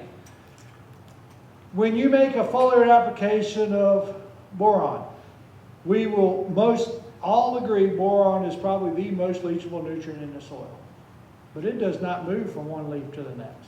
So for a guy that's pulling tissue samples, and you make a spray, let's say you're at V6 and you make a spray today, you pull a tissue sample next week, V6, we got boron. We've checked the box. We fixed it. We've gone up. If it was, let's say, 8 parts per million, you put a half a pound or a pound out there, or a gallon of 10%, you're probably going to be 22 parts per million. The next week, you're going to pull a tissue sample, and you're still going to be 18 to 22. Then the next week, if you're doing it every week, the next week, all of a sudden, you're going to drop back down. Why is that? Because that leaf wasn't out there. When you made the spray, the V6, V7, V8 leaf, the leaf 8 was at least in the world, so it got some application. Then all of a sudden now, oh crap, I got to spray again. So you go spray again, and now we're doing the same thing. We're getting good levels. So to his point, it's probably working, it's doing the function it has, but it's not moving in the plant. If you want to truly move in a plant like they got the stable B, and if you want to get some soluble or something, put it in with your nitrogen, because what did I say with all my nitrogen? I want nitrogen. What else do I want? Sulfur? Boron, Humic acid. So if it goes through the roots, it's going wherever it needs to go. Now, he asked what kind of levels we have. I mean, I'm 20 to 60. I got some that's 80 to 100 parts per million. Is that toxicity? I mean, I've never killed a plant with boron. Yeah, tissue sample. Yeah, I don't. There could be a dilution effect there too. We talked a lot about that. Could be a dilution effect. You get more biomass, you still have, there's that. Yeah, but if we really, when I think about across the country, there are certain nutrients that growers struggle. Sulfur, number 1. We used to get it free.